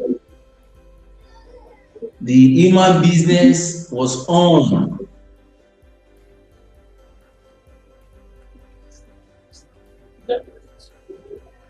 It was on. I should be audible now, right? Yes, you're now audible. Welcome back. What happened? Yeah, it was the battery of the other one. I'm currently charging it now. The battery is low, so yeah. Thank you so much. Yeah. All right. Yeah. So the concept of our idea of what we pay attention to is the only. Yeah, but wait, many people on the live stream would be saying, I believe by now that touch not my anointing. Why are you people talking about men of God like this? And of course, on what correlation does it have to resisting or perishing? On what ground? On how did we get here? Why can't you people just speak about Tinubu, talk about Tinubu only? Leave the men of God alone. I think that would be the reaction of many of our that was what I was trying to say the other time before I lost my batteries. So, but and with enough research, with enough digging, one would see the relationship, the symbiotic relationship between the politicians and the so-called men of God. But of course, this is not a way of denigrating or perhaps disrespecting anybody's religion. But indeed, if there's an issue, let's not. Sorry, Stephen Space. This is your space. We would expect it, right? But in this case, we are talking about what is real. What is real is the video that you played. The video you played is what is real. And what is real that is showing us is that people are no longer afraid. Because if they are afraid, would they be going after fuel as though it is water, understanding that it could light up with any slightest spark?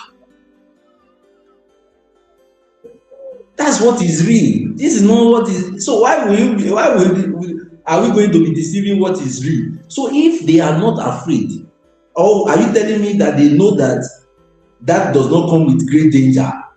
Is that what you are saying? That adults do not know that is a great danger? In both ways we look at it, it is wrong. If we look at it and say adults do not understand that fuel like that could cause a great danger, it is wrong. Something is wrong.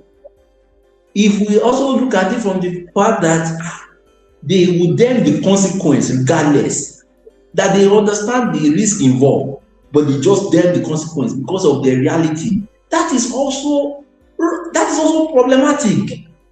So the question now is that now that they know that something is wrong and they don't give an F about life, how come it's difficult to organize politically with some of these people? Because that's where we started from.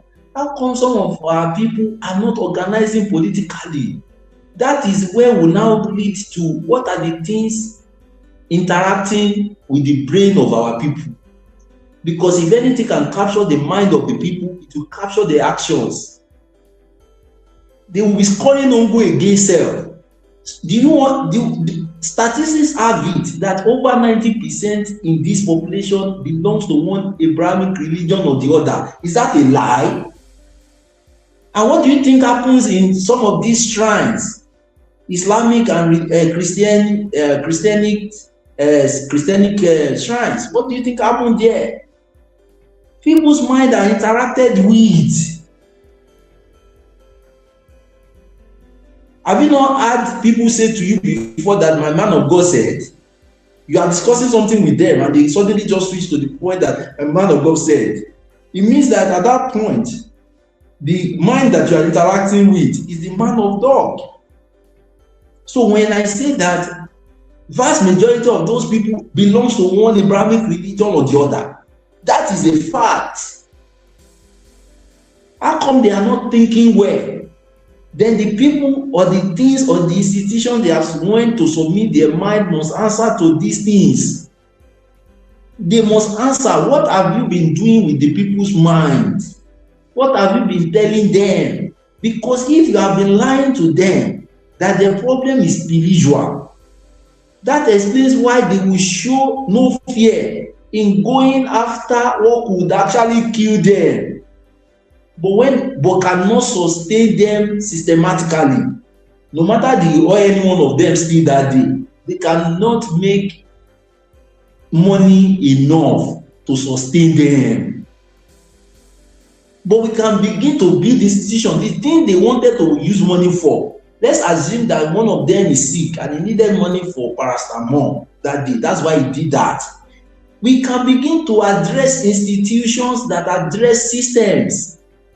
The health system, the transport systems, the housing system, the financial system for in the case of people who needed a startup loan or a grant. But when we come and talk to our people about these things, what are the excuses? They say they are afraid that they do not want to die. That's why they do not want to engage government, because they shall not die but live. But the same person who said he shall not die but live went to risk his life for few. So it is now in our right, in our civic duty to now begin to query everything that has been taught to them. And everything that has been taught to them has been taught to them to benefit the status quo, the state. Because the church and the state has always been at par. No fact. The Vatican got destroyed because the church lost the battle. Have you not heard of it? The Vatican Church used to control the political affairs of the world. And some might even still argue that they are still in control. So your religion is playing a political role, especially when it comes to attack your mind. Is that not what your religious text said? That guide your heart with all diligence, for out of it issues of life flows. Proverbs 4:23 or 23 verse 4, one way or the other. The issues that affect our lives, that your mind process in a wrong way, needs to be addressed. The institutions that you submit yourself to needs to be addressed, because these institutions have told you that you do not have a political problem, you do not have an economical problem, that you have a spiritual problem. And since you have been battling with spiritual problem, fighting your village people, you left your village people, came to city, think you are escaping. Now that you have jackpot from your entire African continent, as the village people stop, not at all. So it means it's not the village people. You were lied to. We are exposing that lies. So if the institutions do not want to be in our view, they should not do the work, or simply just leave the African minds alone. Òrìṣà bó lè gbè mí ni. Afimile bó ṣe dá mi náà bó bá mi. Meaning, if a God cannot save you, let the God leaves you so that you can go and find your solution. But with all your religion, you are still doing fraud. Well, that's it. I say now over 90%, Nigeria has a political ruiners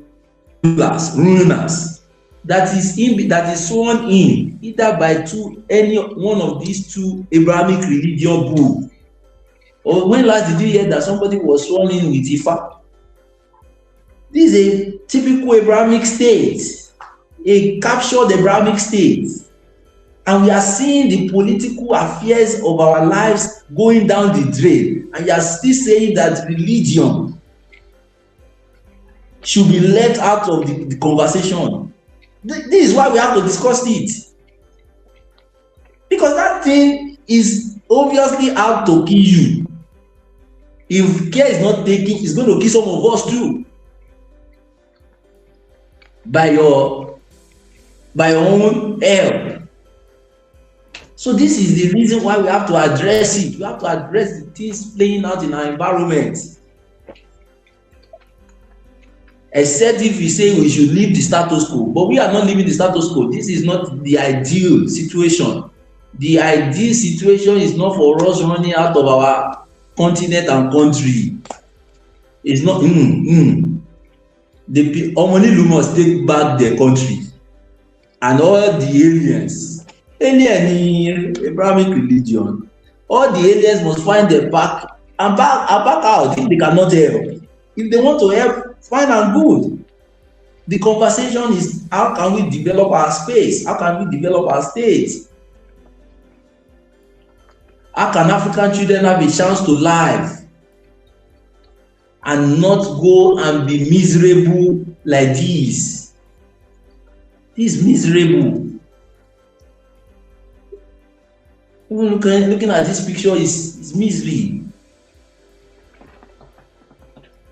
What are we looking for? What do we want out of life? That we have to be begging. We're talking about the likes of the so-called MPTs yesterday that were begging. Where did you think they learned it from?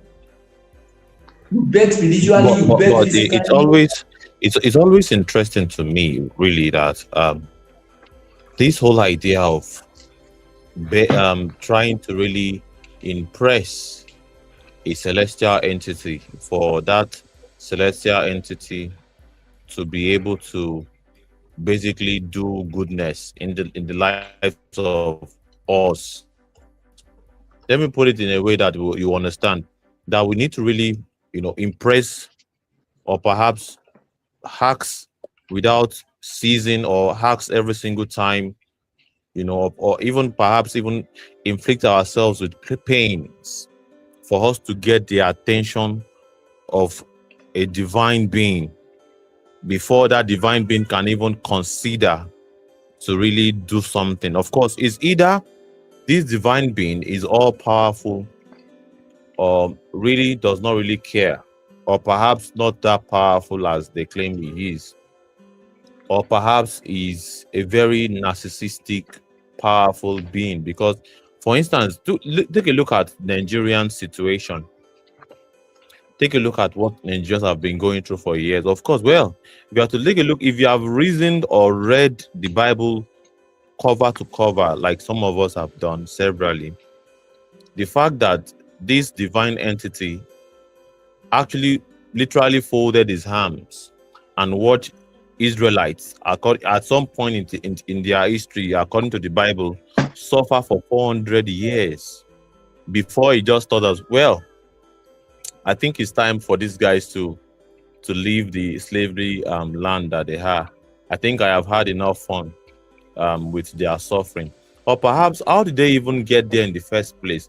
There was indeed something dramatic that even happened that made them, get to that according to prophecy. All right. How can you explain somebody giving a sacrifice and a bunch of birds just came? They want to come and eat the sacrifice. And in the bid to just chase them away, that do not eat the sacrifice that is meant for God. All right. And he just suddenly heard some voice and said, well, because you have chased these birds away, your descendants would suffer for 400 years in a foreign land.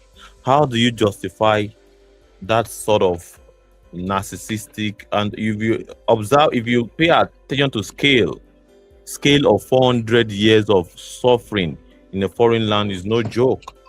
And of course, coming up with what seems not to be even the solution to the problem, but like an insult to injury kind of situation, whereby you ask them to leave and begin just to wander around desert, all right, and knowing fully well, because one of the things that they paint us the picture of someone that knows the end from the beginning.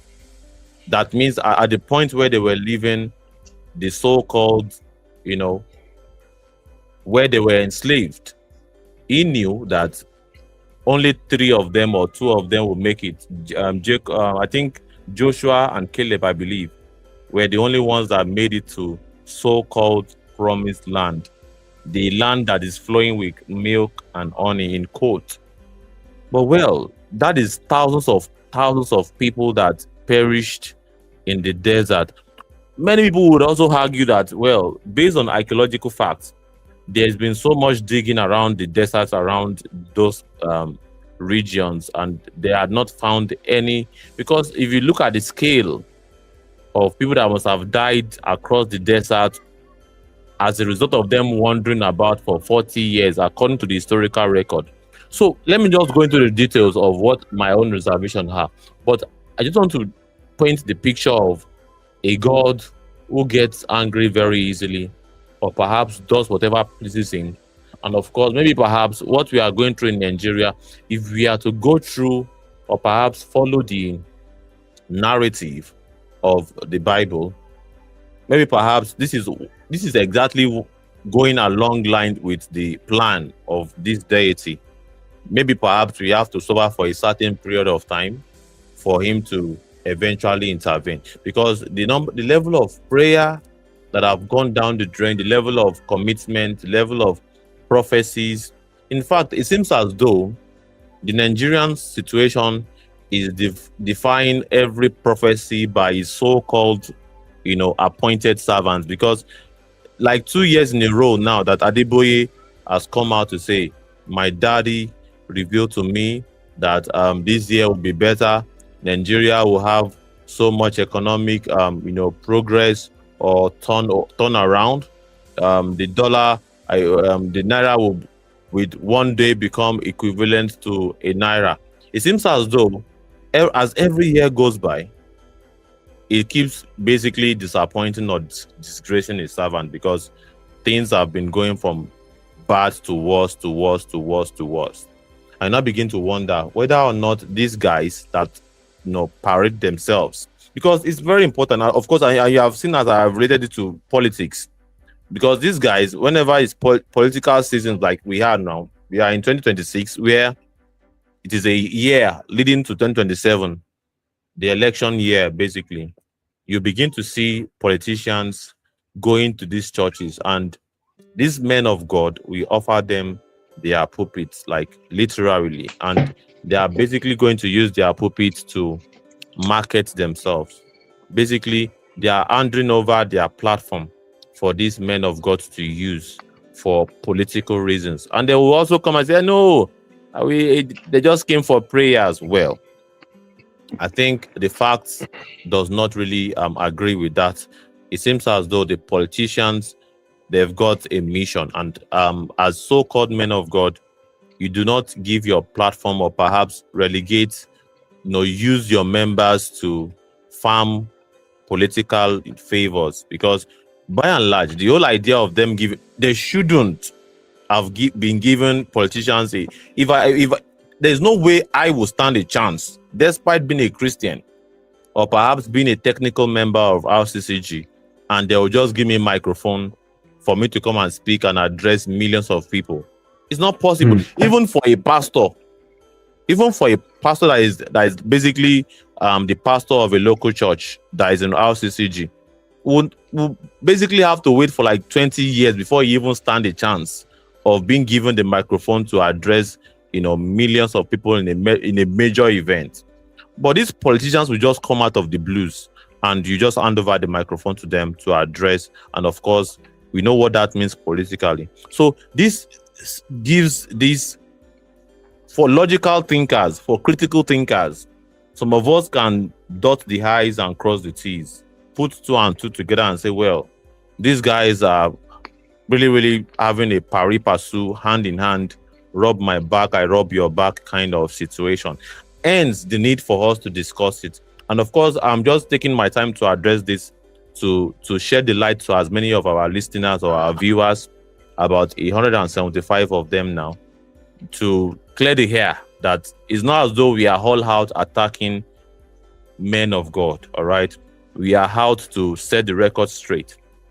And of course, feel free to use the comment section, or perhaps join us in the studio here to reboot, or perhaps come against, or just express yourself, and we'll be more than willing to listen and read your concerns based on the comments of the speakers. So this is just me doing the usual homework, devil's advocate kind of situation.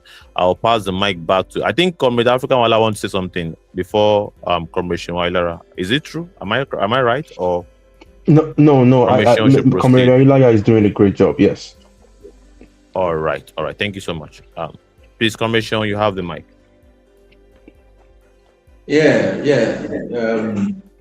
The clarity is needed, but I don't think it's, in my own view, I don't think it's needed really, because we are seeing it. We are seeing, we didn't make up all these things. You have played some of these videos to us, and I have also read some of the facts between 2024 and 2025 occurrences of fuel tank explosion, of our people trying to go and get fuel from fuel tank accident, and in the course of it, boom, explosion. In 2025 we saw a series of fire outbreaks at the what you call working environment of some persons, and lives were lost. That the person, probably said to their family or relatives that they were coming back, they were going to work. Who would have thought that there is a danger at work? But in this country, there is danger everywhere, because there is no means of exit in case of we saw it that people have to resort to human effort, ladder, being given ladder for the case of the bank tower in VI, the UBA bank. We saw how people were jumping from heights without any forms of assistance, no technical support. Fire support was nowhere for hours. Just in December, we saw another time that the building got burned for 5 days, and there was still no fire assistance, no ambulance for that days, or for those days that the fire outbreak happened. So we are seeing that obviously, for people who are afraid of death, 2 days after the incident of AJ, we saw the incident that claimed about tens of lives of our people again due to bad state of things on our roads. So we are almost becoming numb to the news of loss of lives, because it's no longer news. It's now normal. Meaning the death of humans in this country is no longer news. Maybe if you are pretending that it's not news, it's because you are waiting for it to happen to you directly. And I think that's what who does that? Who waits for things such as horrible events to happen to them directly before they solidarize with their brothers and sisters? Who does that? Only the misinformed. These are some of the things that should get you angry. Should get all of us angry. That what are the things that apply to us? What are the things that apply to our brothers and sisters? To abandon politics, but yet endanger their lives for minute and petty opportunity. Because that's what people will call an opportunity to go and get fuel so that they can sell it.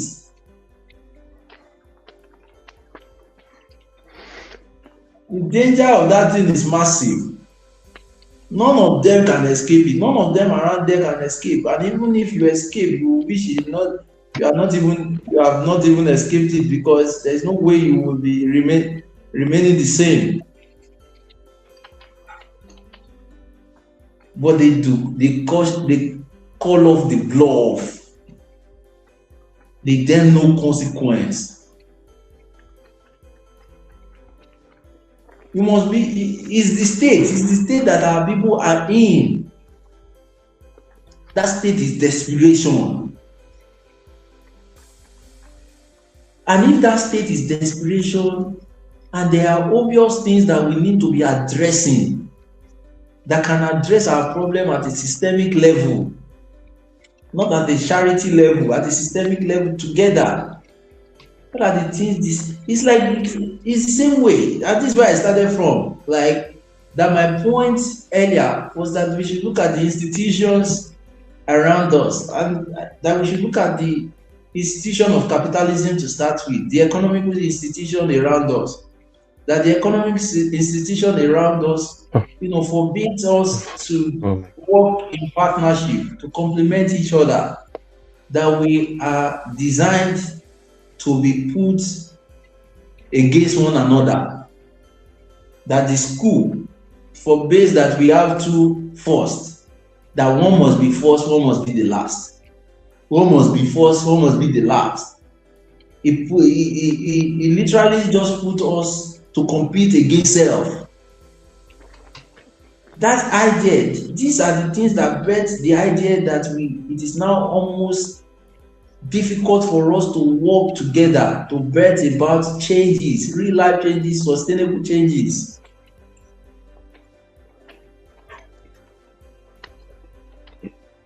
But the educational system spread that, which is what we received for vast majority of time. Then we enter the economical world, and the economical world is also saying the same thing. The slogan there, that's the slogan, that if someone does not get spoiled, another will not make the advantage, make the benefits. That's why we see gambling as an alternative to life, to having means of survival. We know the implication that every time we win, someone else is crying. We know. Just like when you also get involved in gambling, when you lose, someone else is rejoicing at the other end. But are these sustainable? Can we make enough to solve systemic issues from an individual standpoint? How much do you have to make to fix the roads to not cause bad accident to start with? How much do you have to make to solve lack of infrastructural development in the area of health and in the area of electricity? How much do you have to make? You think it's by only gel? Don't you know the damage that noise pollution could do to you, apart from the air pollution in itself? That we are developing some complications of health system because we are polluting our air. Our air is polluted. What should have served as a source of energy, source of life to us, is no longer source of life. So the question is, what are the things miseducating us, or that have been miseducated us, to no longer see the part of coming together to collectively build? but lying to us that in isolation is the way. So these are the things that we look at. So we look at, see, that buying Jeep is not the answer to bad roads. Who does that? Who are the people who believe this? The people who have been miseducated. That getting an entourage is now an answer to insecurity. Who believes this?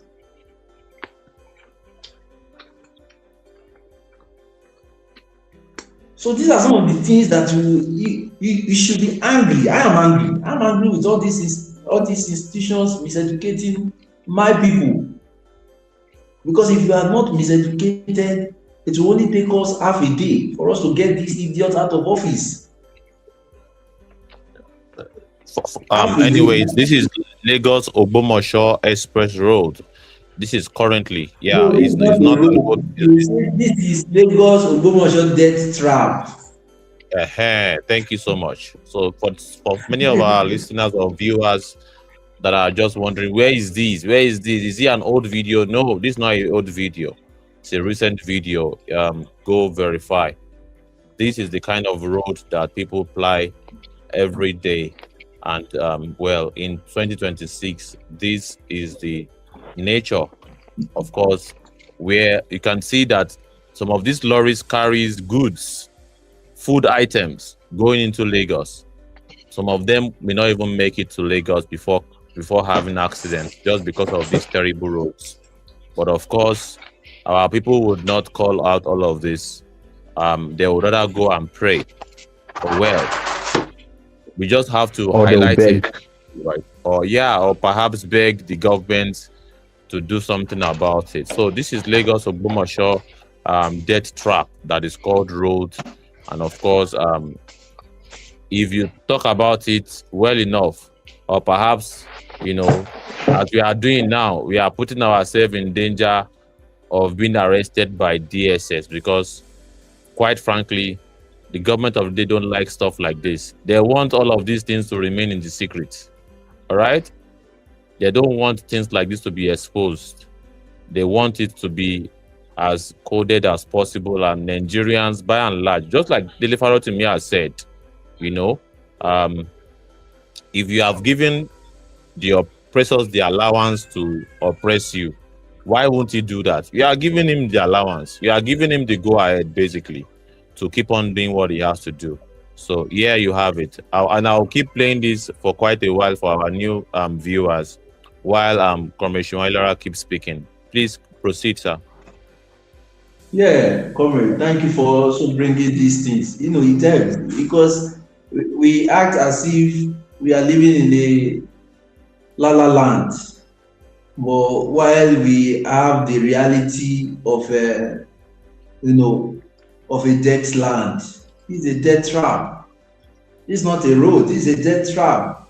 No wonder, while growing up, I usually would realize that people would go and say, will go and tell the father in the Lord, Daddy, should I travel? I did not understand. I did not understand why people were doing that. Then the guy will now say, meaning I see danger in your front.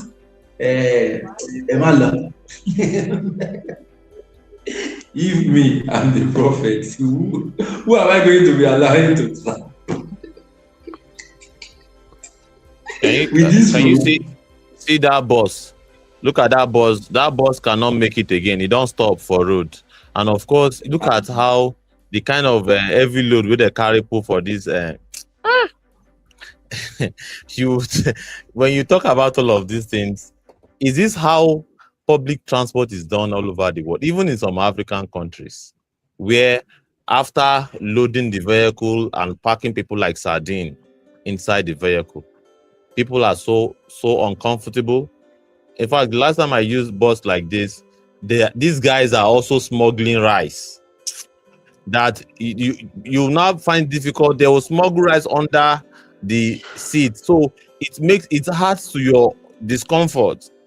And when you talk, you say they'll begin to complain and say, well, they have to do what they have to do. and it is the reason why they are charging the way they are charging. But well, without regulations, stuff like this will keep happening, and you'll keep having, despite the terrible roads. You can imagine, despite having terrible roads, you now overload the bus like this, and of course, the bus don't stop for road anyway. And of course, yeah, you now begin to people will now begin to blame the driver and the bus for this kind of situation. But in real sense, when you have a government that really regulates stuff from the car park, from where they are going to basically live, that is where the regulation should have been done, even not on the road. All of the checks and balances along the lines of good tires, good windscreen, whether or not the lighting system are working, the what is it called, the front light, the tail light, all of these things, fire extinguisher, whether or not the tire is in the good order, whether or not the transit driver, there's this is called alcohol test. These are the things that should have been done before the journey starts. Not be when the journey don't start, if they say they don't dey for a road, you can't they pursue them. And in many of these chases, it leads to accidents. And of course, coupled with a bad road, of course. So yeah, it is what it is. And of course, our people would prefer to be, to be smuggled like a sardine than to voice out. They would rather endure that kind of pain and pray to God that God will do something than to really resist. Or perhaps they don't care even if they perish in this kind of situation where they are putting their lives in grave danger. So this issue of risks is not only in scooping fuel, it is saturated everywhere, including public transportation. Even Okada that will be going as far as 120 kilometers per hour. The Okada man does not have helmet. The passenger don't get helmet. And of course, even Okada riding, is it the kind of ideal mode of transportation in a proper country? Should that even be the commercial means of transportation when you have more safer option, considering the level of our own peculiarities and our road and all of these things? But you have a very terrible government who wants the status quo to continue, and a follower base, or perhaps those that call themselves citizens, who have allowed stuff like this to persist for decades. And of course, it's high time for us as a people to really say enough is enough. And of course, the reason why we are here is to bring this to the attention of our people again and again, especially those that are not aware or perhaps ignorant about these issues. We'll bring it to your notice.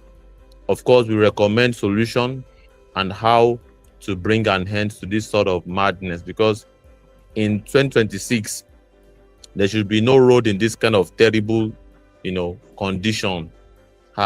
It is, and you now begin to wonder why there are many deaths on road like this. So many deaths on a daily basis. And if you can see now, you cannot find any emergency worker or any ambulance service or anything. And these guys are collecting taxes.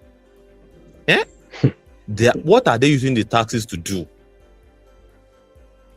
And if we talk about the fact that they are embezzling these taxes, they get offended. They begin to pick us up. They use DSS to trace us and locate us and imprison us. But these are the realities of the Nigerian people. And there's no way they can hide for long amidst these kind of realities. It is what it is. Please take it away, Comrade Sean. Yeah, it is what it is.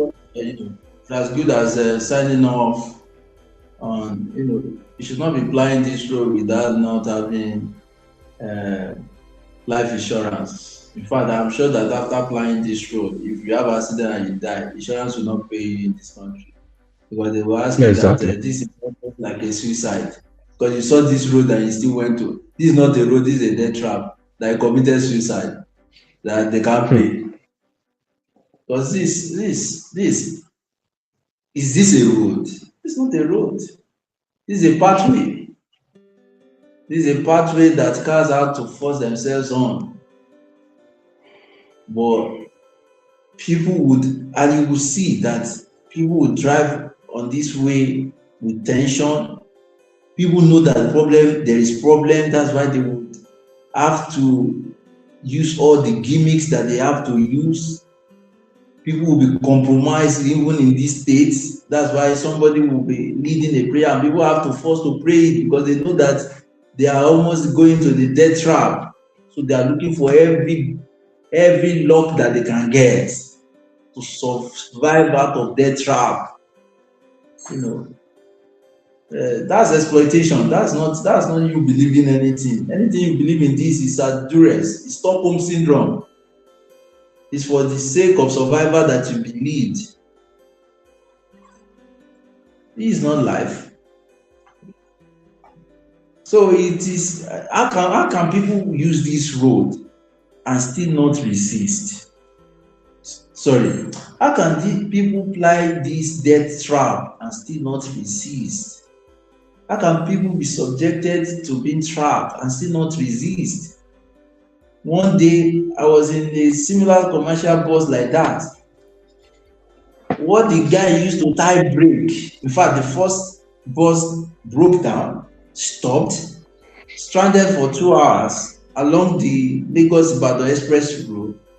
Then they suddenly requested for another bus. The bus that came, what the guy used to tie brake, it was strings. It was in my presence, I was sitting.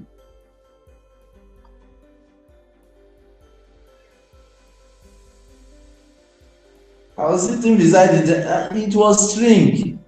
It's just for that string to remove. Break don't end.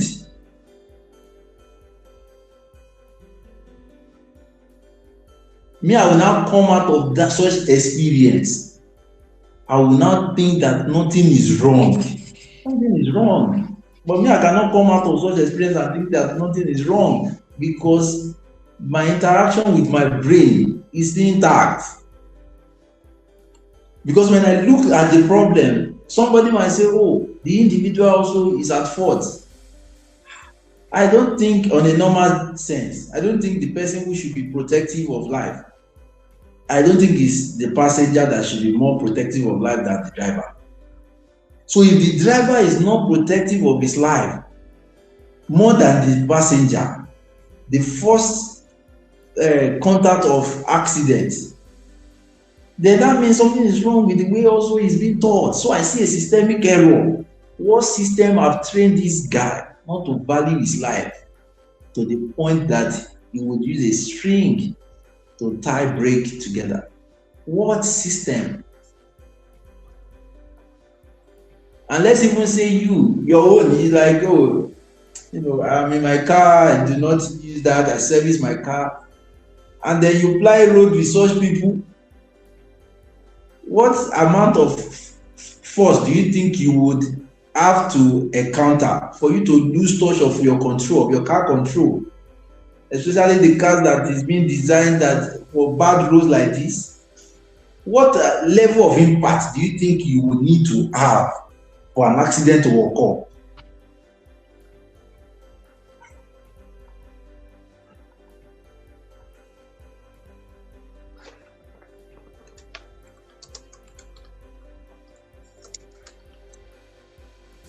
So, but if we are not responding the way we say, the guy don't want a brand new car to drive a brand new car. Where is he going to get the support to provide a brand new car? Is there a car insurance in this land? Is there a car insurance to relegate some of the so-called bus that we drive out of our space? Is the road even worthy of anything interesting to start with? So these are the systemic errors. So that day after me, I came out of that experience. I knew that it's another motivation to get into addressing systemic errors, because it's a system error. It's not just an individual. Then where are the road warders? Where are the road safety agents to inspect these vehicles to show that it's also worthy of the roads, if at all the roads are. So these are systemic errors. That's nothing to do with just an individual. But instead of our people to see these systemic errors, it is now one woman at the village who has tied their destiny that is doing them. The evidences are there. A woman was beaten to death in between Lagos and Ogun State last year. What was her excuse? They accused her that she looked like witch, a woman who was of age, who had lost his way or is probably tired on the road and needed some rest.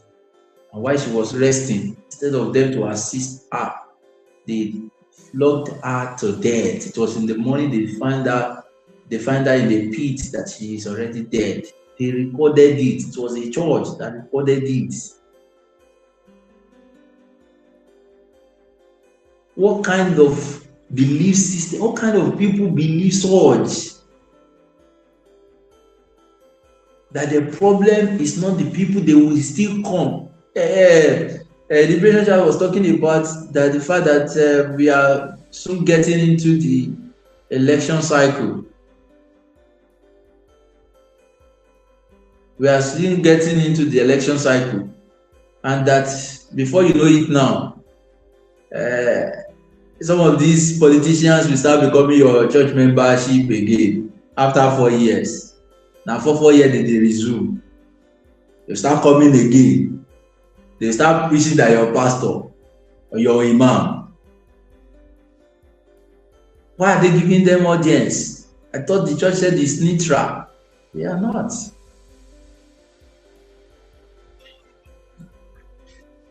Why? And it's still the same people that got us to this point, creating death trap for us, calling it road, that they will still give audience to. They are not death trap. They are part and parcel of the state. They are co-conspirators and co-collaborators of the place where we are. If you are not seeing it, it's still speaking to the fact of the damage that we need to correct.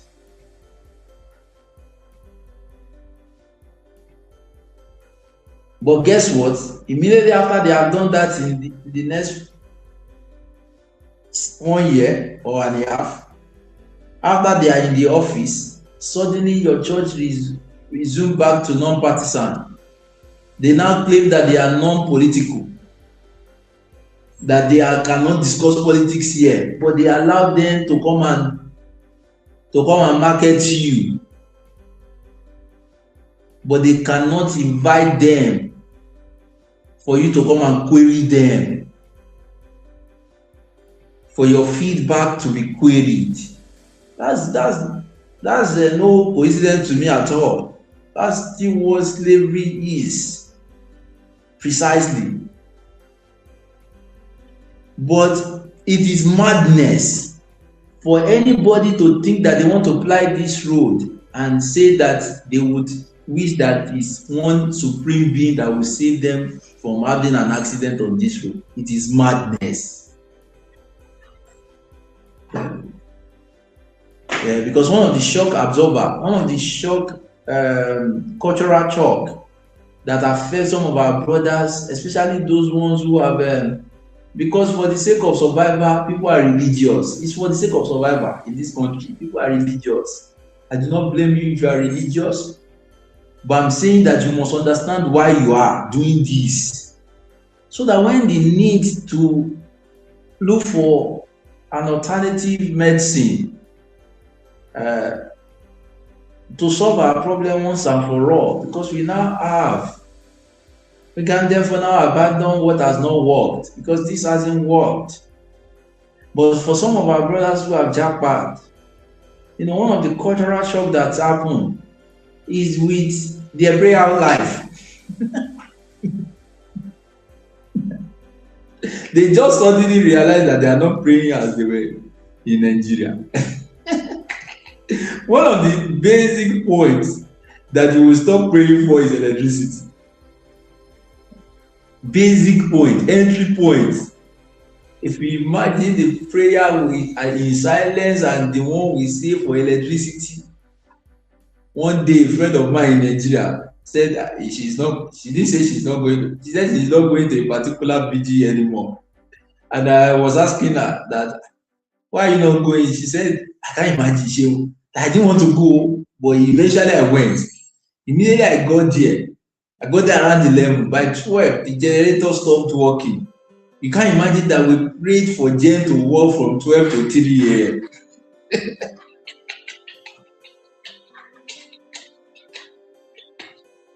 Then I go there to go and pray for generator to work for 3 hours.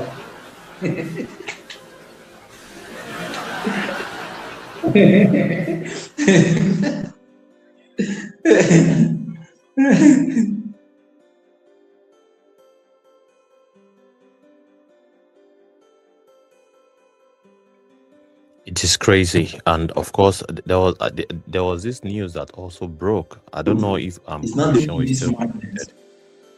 Yeah, there's this news that also broke about a situation where a transformer broke down in a street, and they were basically praying for the transformer, or perhaps is it transformer or a building was burning. I think it is a building. I No, should be you are able to right. pull There up. was the issue of the transformer.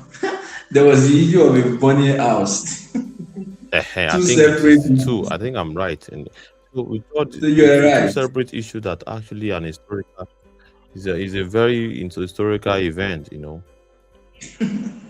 and you see people praying, and you now begin that gives you a glimpse, of the Nigerian mentality, or how what constitutes our thinking, all right, in Nigeria. And you now begin to dot or make the connection that way, how did we get here really? Where our people sees prayer as a solution to everything, like everything that should be solved by just actions.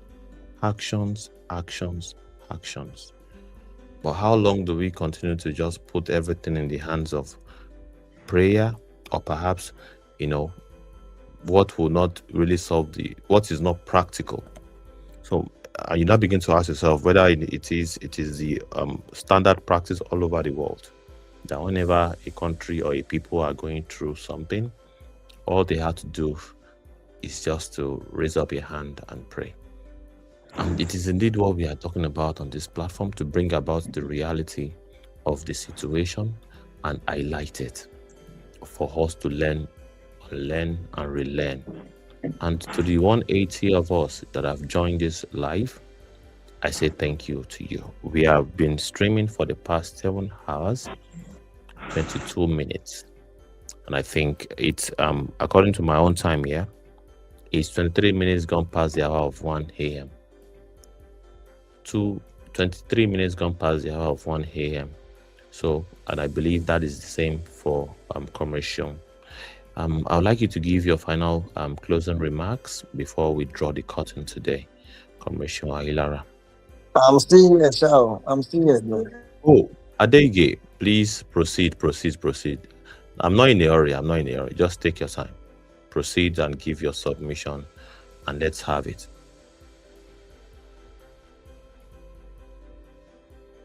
Adege, please proceed. Are you there?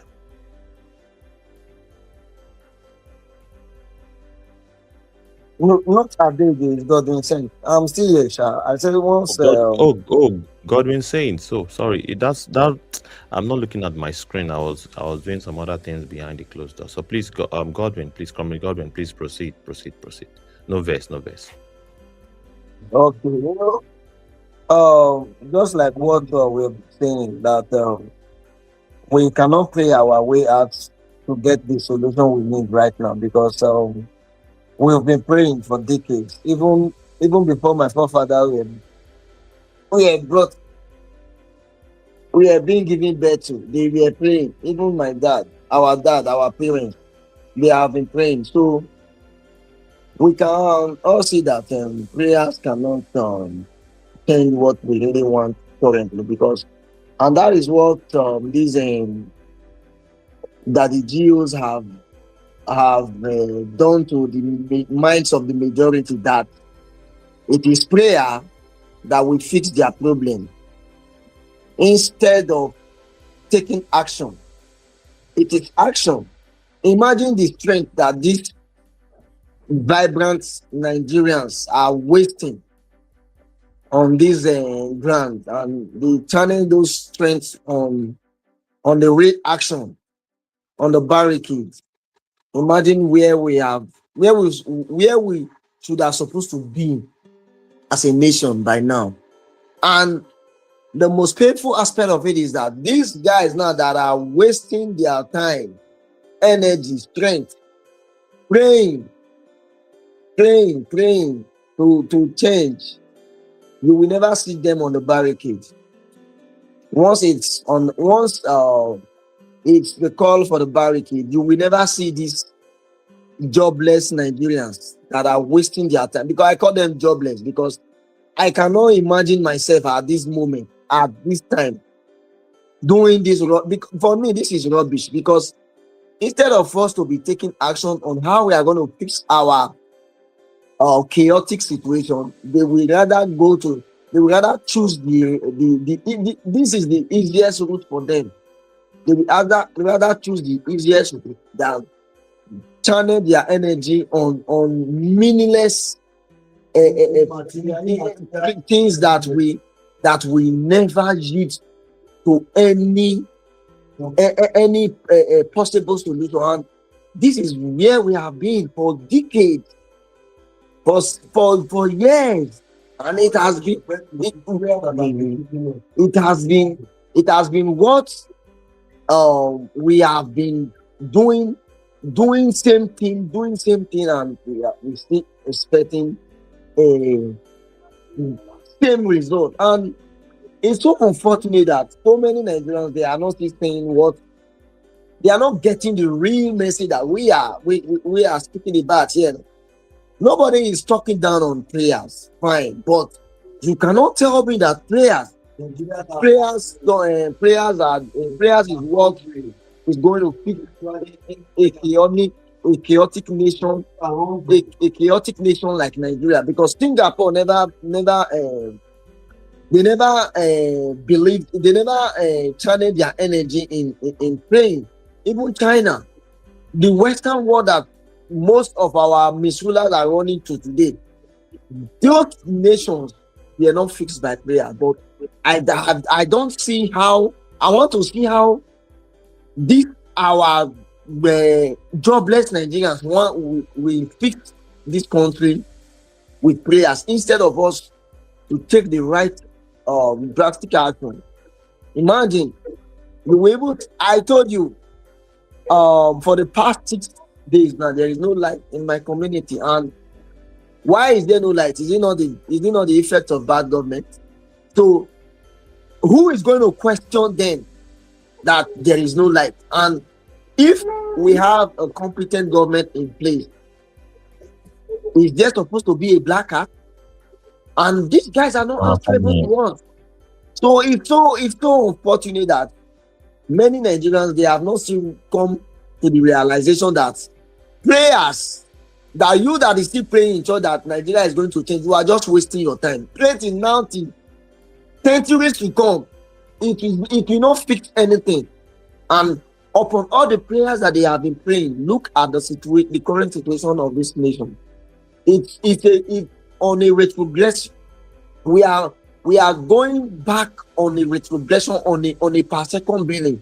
Instead of progressing, we are retrogressing. And it's so unfortunate that this is where and how we have found ourselves as a nation. So we must come together as a people, tell ourselves the real truth, face the fact, take the right action for us to liberate ourselves from this chaotic situation we are finding ourselves. Thank you. I yield the mic.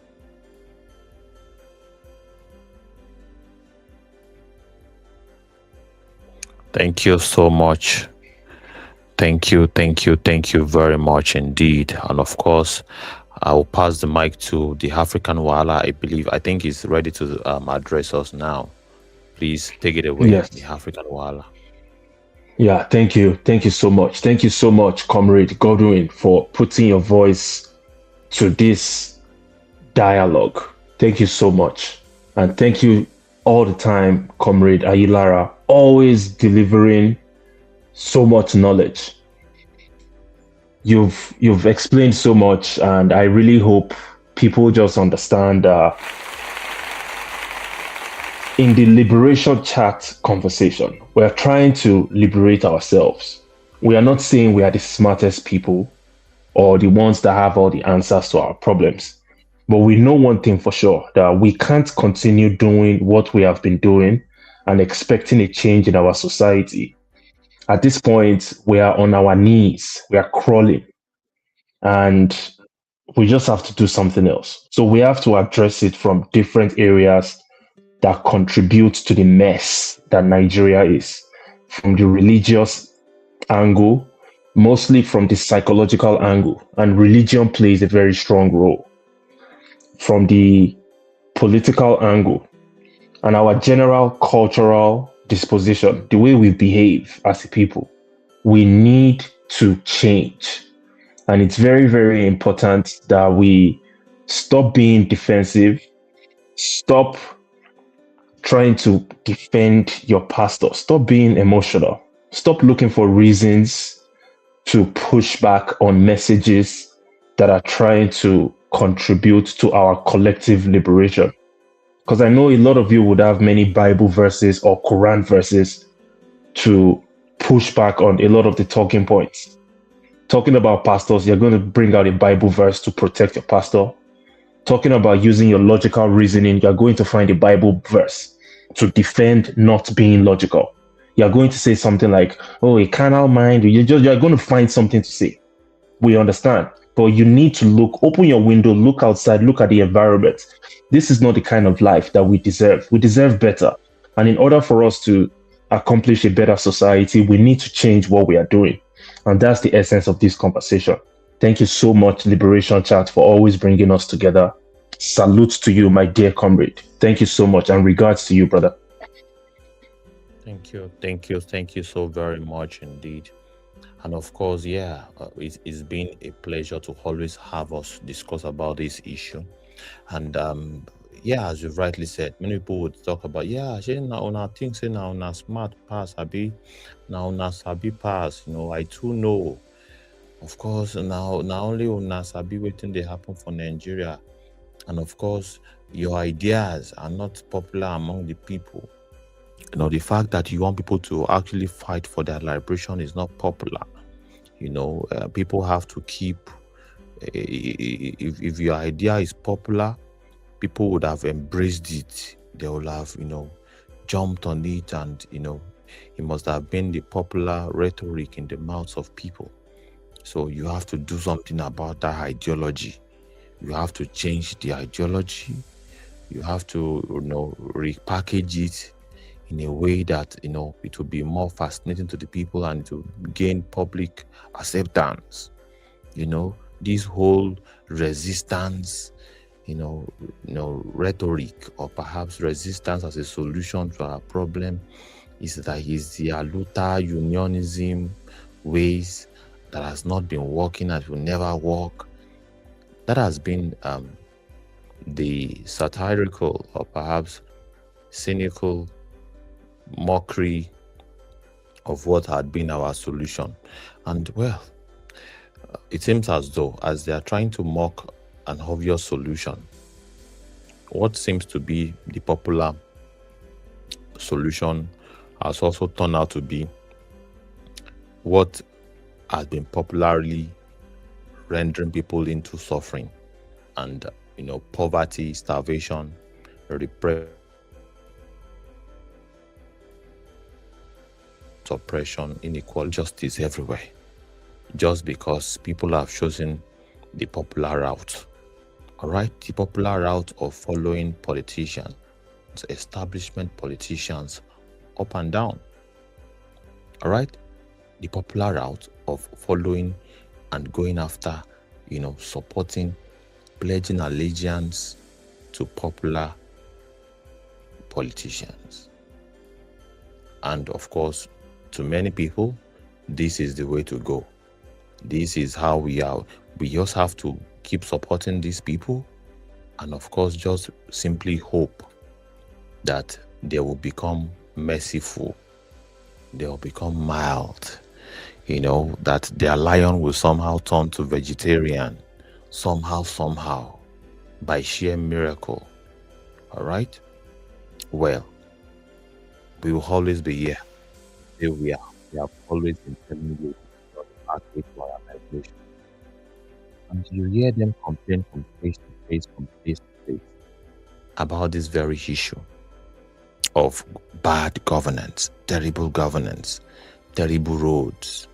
How can you leave your house, say you want to go for interstate travel, and you are stuck on the road for 2 days, 3 days? Look at my people who are been supporting a popular ideology of staying loyal to popular politician. This is an interstate road, Lokoja, that is Kogi State to Abuja road, and people are stranded on what should be an express road. It's express. This is supposed to be an express, but people are stagnant in an express. This is absolutely a perfect description of the Nigerian situation.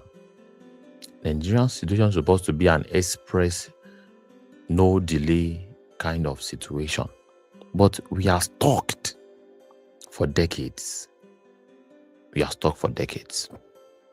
And of course, people live this reality regularly. And when you tell them, they tell you that we still have to continue being loyal to the existing political hegemony. And it is the reason, and people will also say that, yeah, you people don't know except just to talk. Well, we have evidence to show that we are not just talkers. And it is not you that is going to determine what will be our next line of action, because we have chosen to basically take this educational path. Because by and large, we figure it out that, well, education is the way.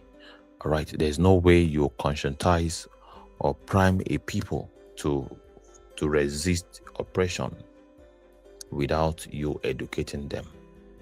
They have to know exactly what is wrong with them, what their problems are, how to overcome it, how to get out of it. All right, and of course, it seems as though we are dealing with a people whose minds are made up.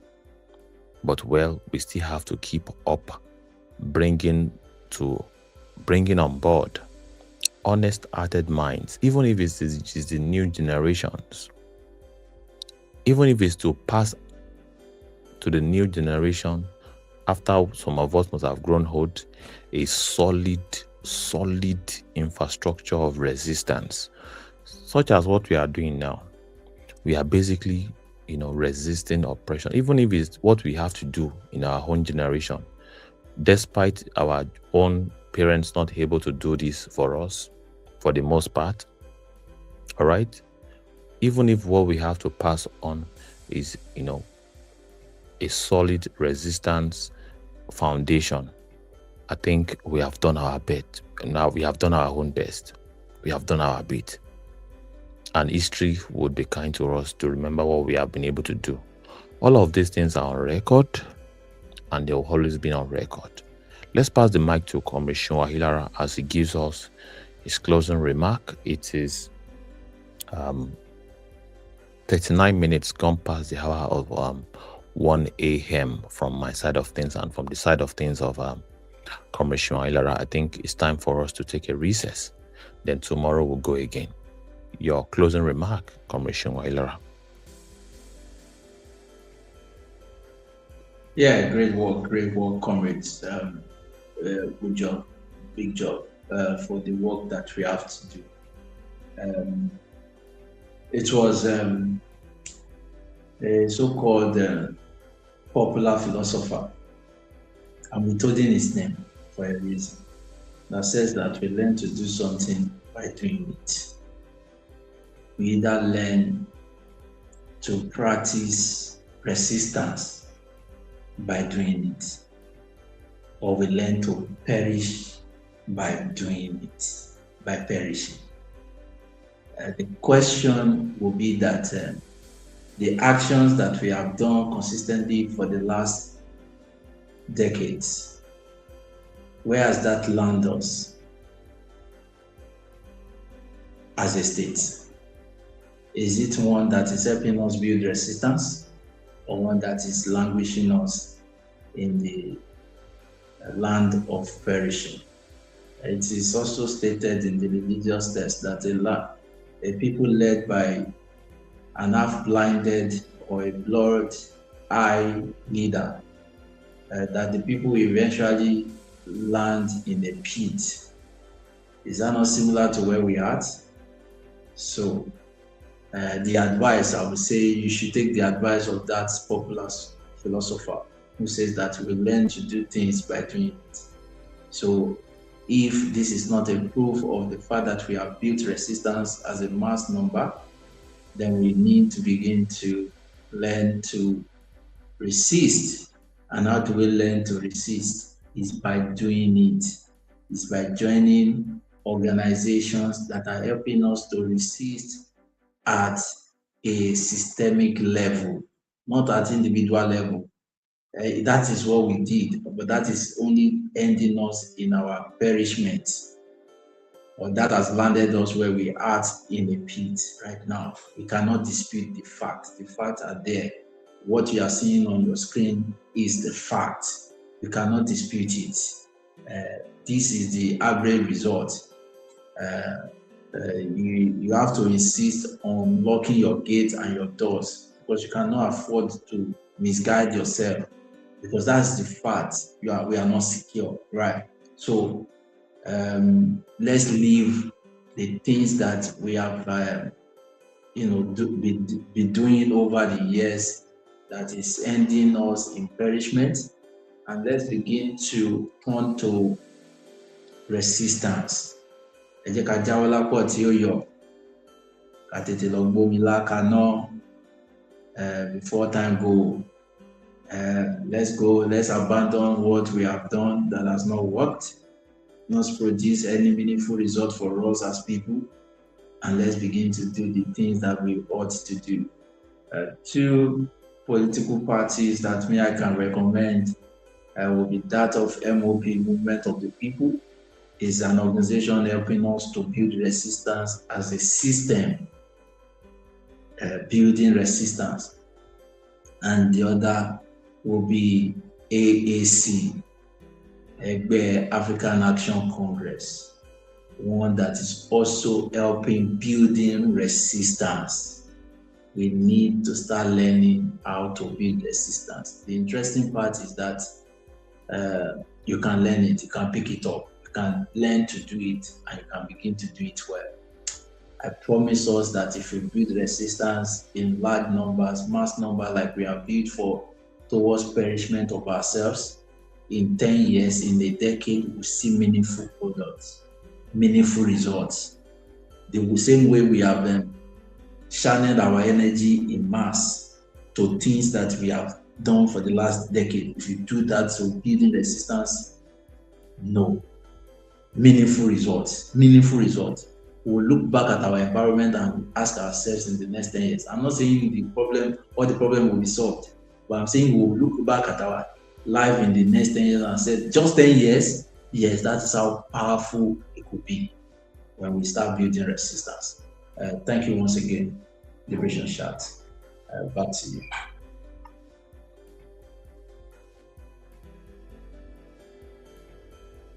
Thank you so very much. Thank you very much indeed. For this, Comrade Godwin, I believe you have closing remarks today.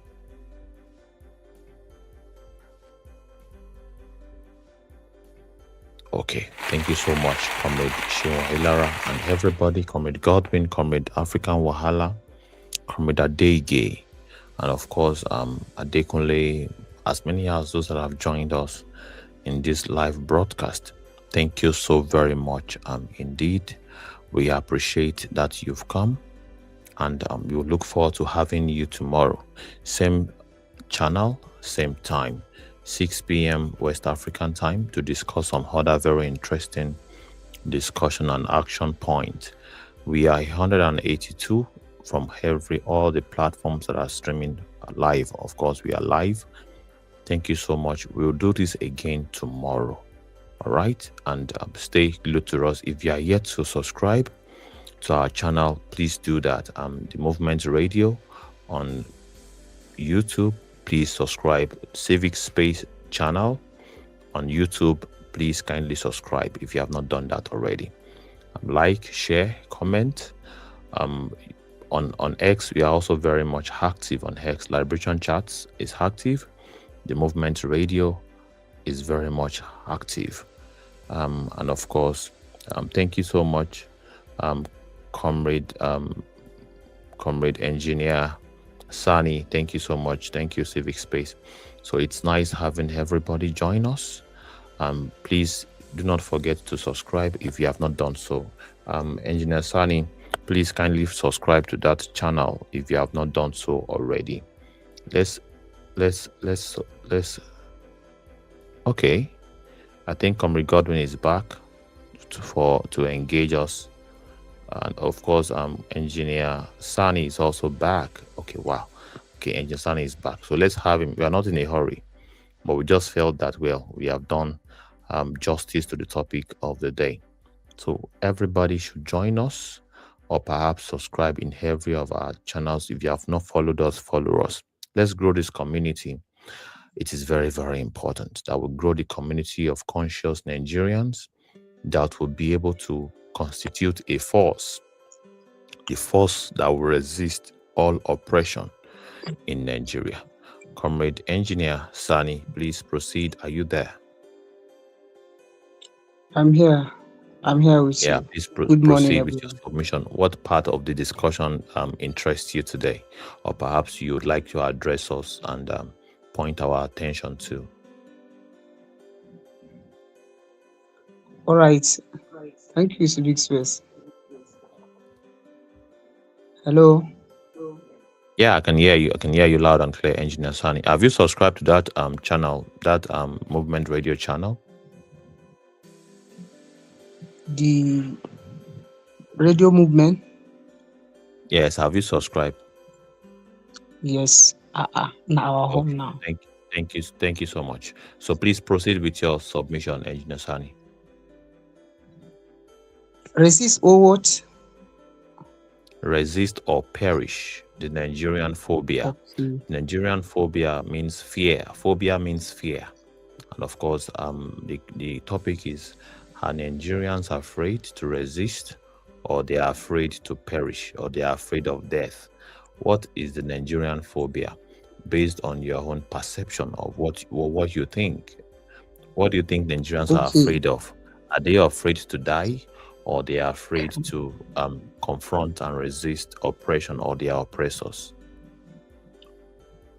Okay, thank you very much, Civic Space. You know, Nigerian phobia is real. Because people are no longer just suffering. They are just afraid of hunger, of kidnapping, of speaking the truth of our own country. So, but when the fear becomes the systems, so silence becomes dangerous.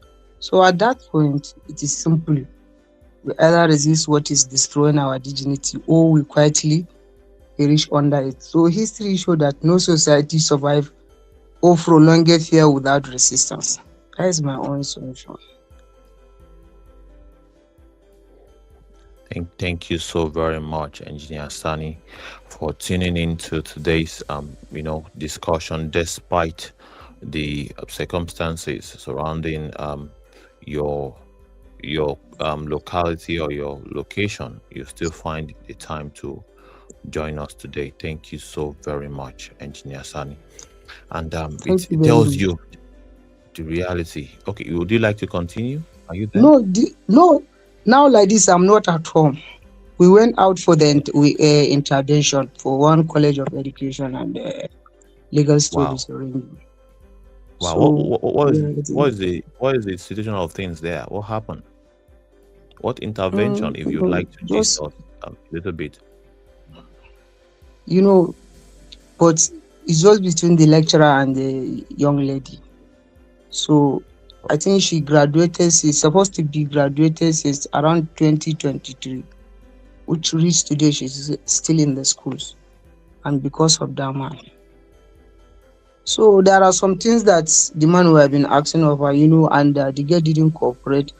But with that, they were trying to meet the school authority to let them see but that could not be happening. So when the issues come up to us, so we decided to go and see what we can do on it.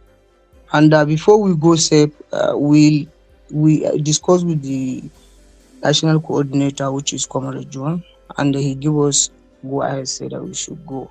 Whatsoever, should just giving them an update. So that is it. Thank you so much. Hope your welfare is sorted, and of course you are basically comfortable where you are, and please stay safe, because we understand that it's a dangerous terrain in Nigeria. That school is part of the constituency that I wanted to contest. Oh, yes, it's inside the constituency. In Jigawa? So when something else like this come up, so we have to move to there so that people may say yes.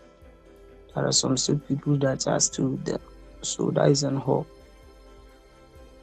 Yeah, it is good. Thank you so much for your noble efforts and your activities in your location. Of course, the fact that you have concern and you care about the welfare of your people, that you are able to leave your comfort zone to go attend to the ordeal or the circumstance or the situation of another person, it's not easy, and of course it's commendable that you are able to go out of your way to go the extra mile. This is what it takes to really be a comrade, and I salute your gallantry, salute you so much. And of course, we encourage what you're doing. You are a comrade indeed. And of course, we believe that as a result of your constant consistency, your constituents will be able to, give you a chance to lead, because it's important that we'll have the best of the best of us lead us. We don't want crooks to lead the people. We want people that cares about the welfare of the people to lead, such as yourself. I will salute all your efforts. Thank you so much, and everybody that is working. Thank you, my Oga Speak Space. Thank you very much. Thank you so much. Thank you very much. So yeah, we are about to round things up. It's late already, so we are about to round things up, and it's nice that you joined us. So thank you so much. We'll see behind the closed door, and of course to the 184 of us on this live stream, we would see tomorrow. Please do not forget to subscribe, everybody. If you have not subscribed to the Movement Radio on YouTube, please do that. If you have not subscribed or follow us on X, please do that. We'll meet tomorrow again, and of course the struggle continues, and the power belongs to the people. If the people recognizes their power and organize towards their emancipation. Thank you so very much, comrade. I recognize and I salute everybody, including Comrade Sani. We'll see again next time, and it will be most likely tomorrow. Thank you so much. Bye-bye, everybody. Bye-bye. Thank you.